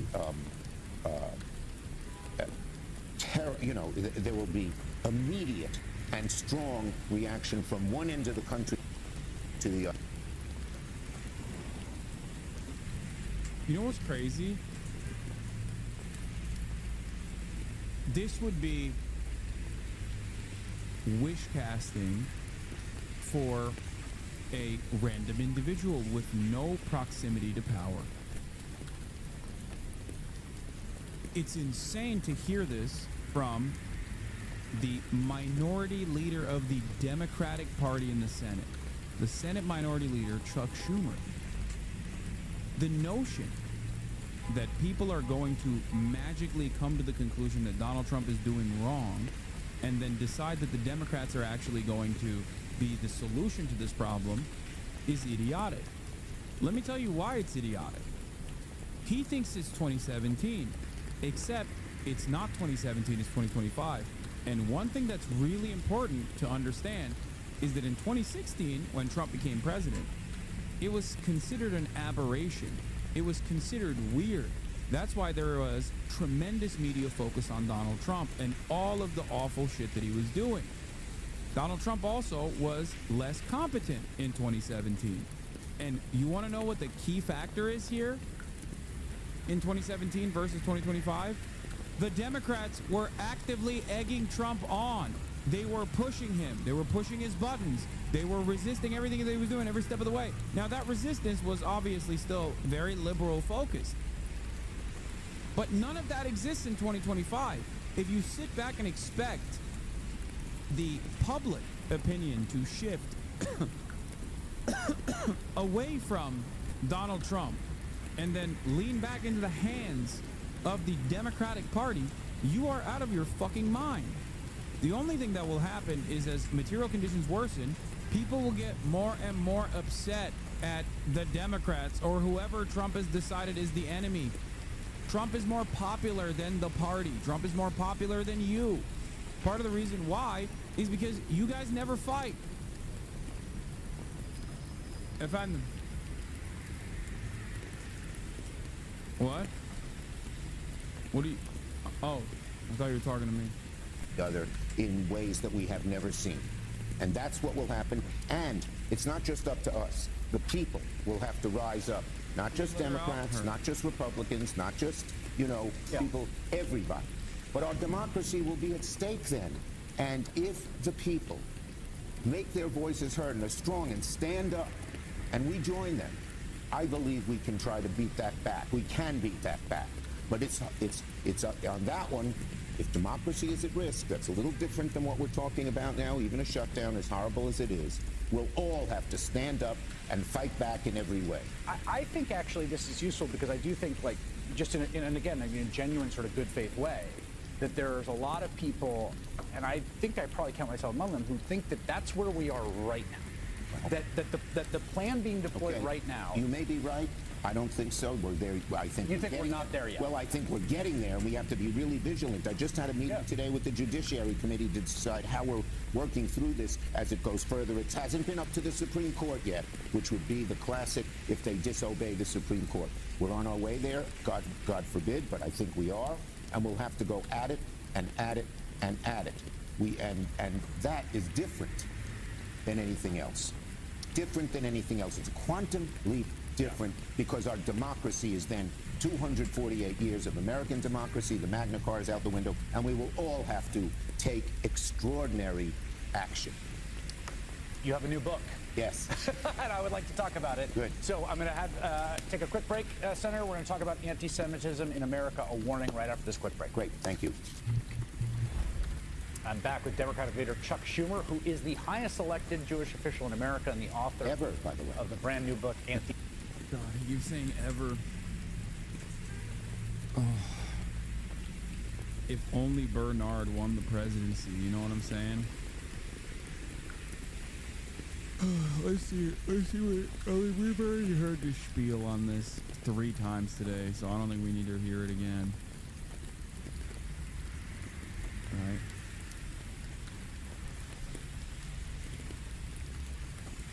Old people in Nebraska are saying tax the rich against the Republican rep.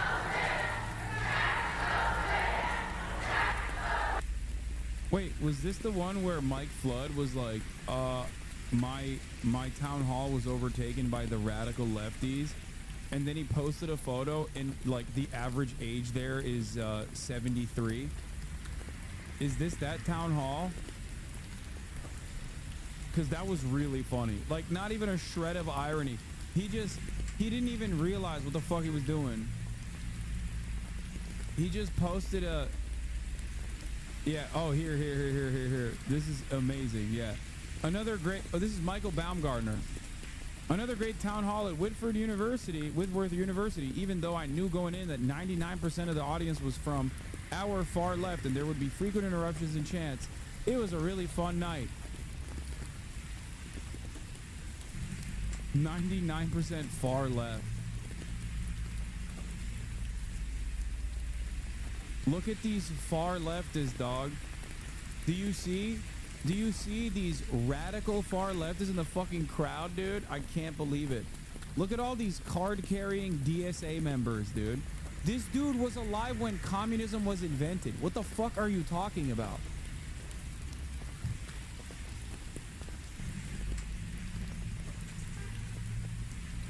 The only specter that's haunting this hall is literal ghosts who haven't turned into ghosts yet.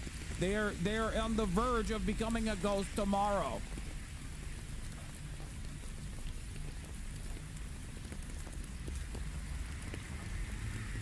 Look at these, man. Look at these guys. Yeah, he saw the rise and fall of the USSR.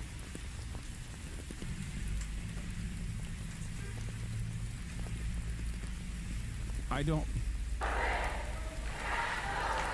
Okay, let's talk about this. So your proposal to solve this is to tax the rich. Look at these radical far lefties. I love this. More radical far lefties at town halls. Amazing.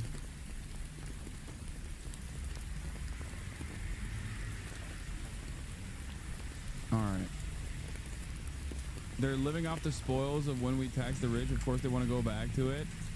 I mean, I'm just happy that they actually see it. Like, they actually recognize it. That's a unique change of pace and a unique change of attitude. All right, that's all I got for today, folks. I'm tired. You know, I'm gonna call it here.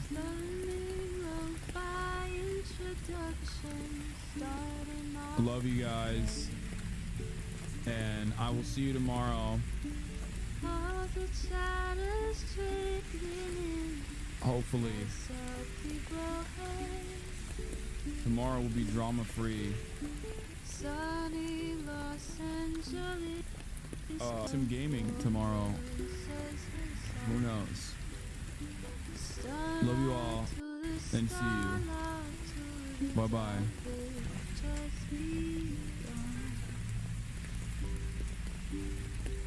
Yeah.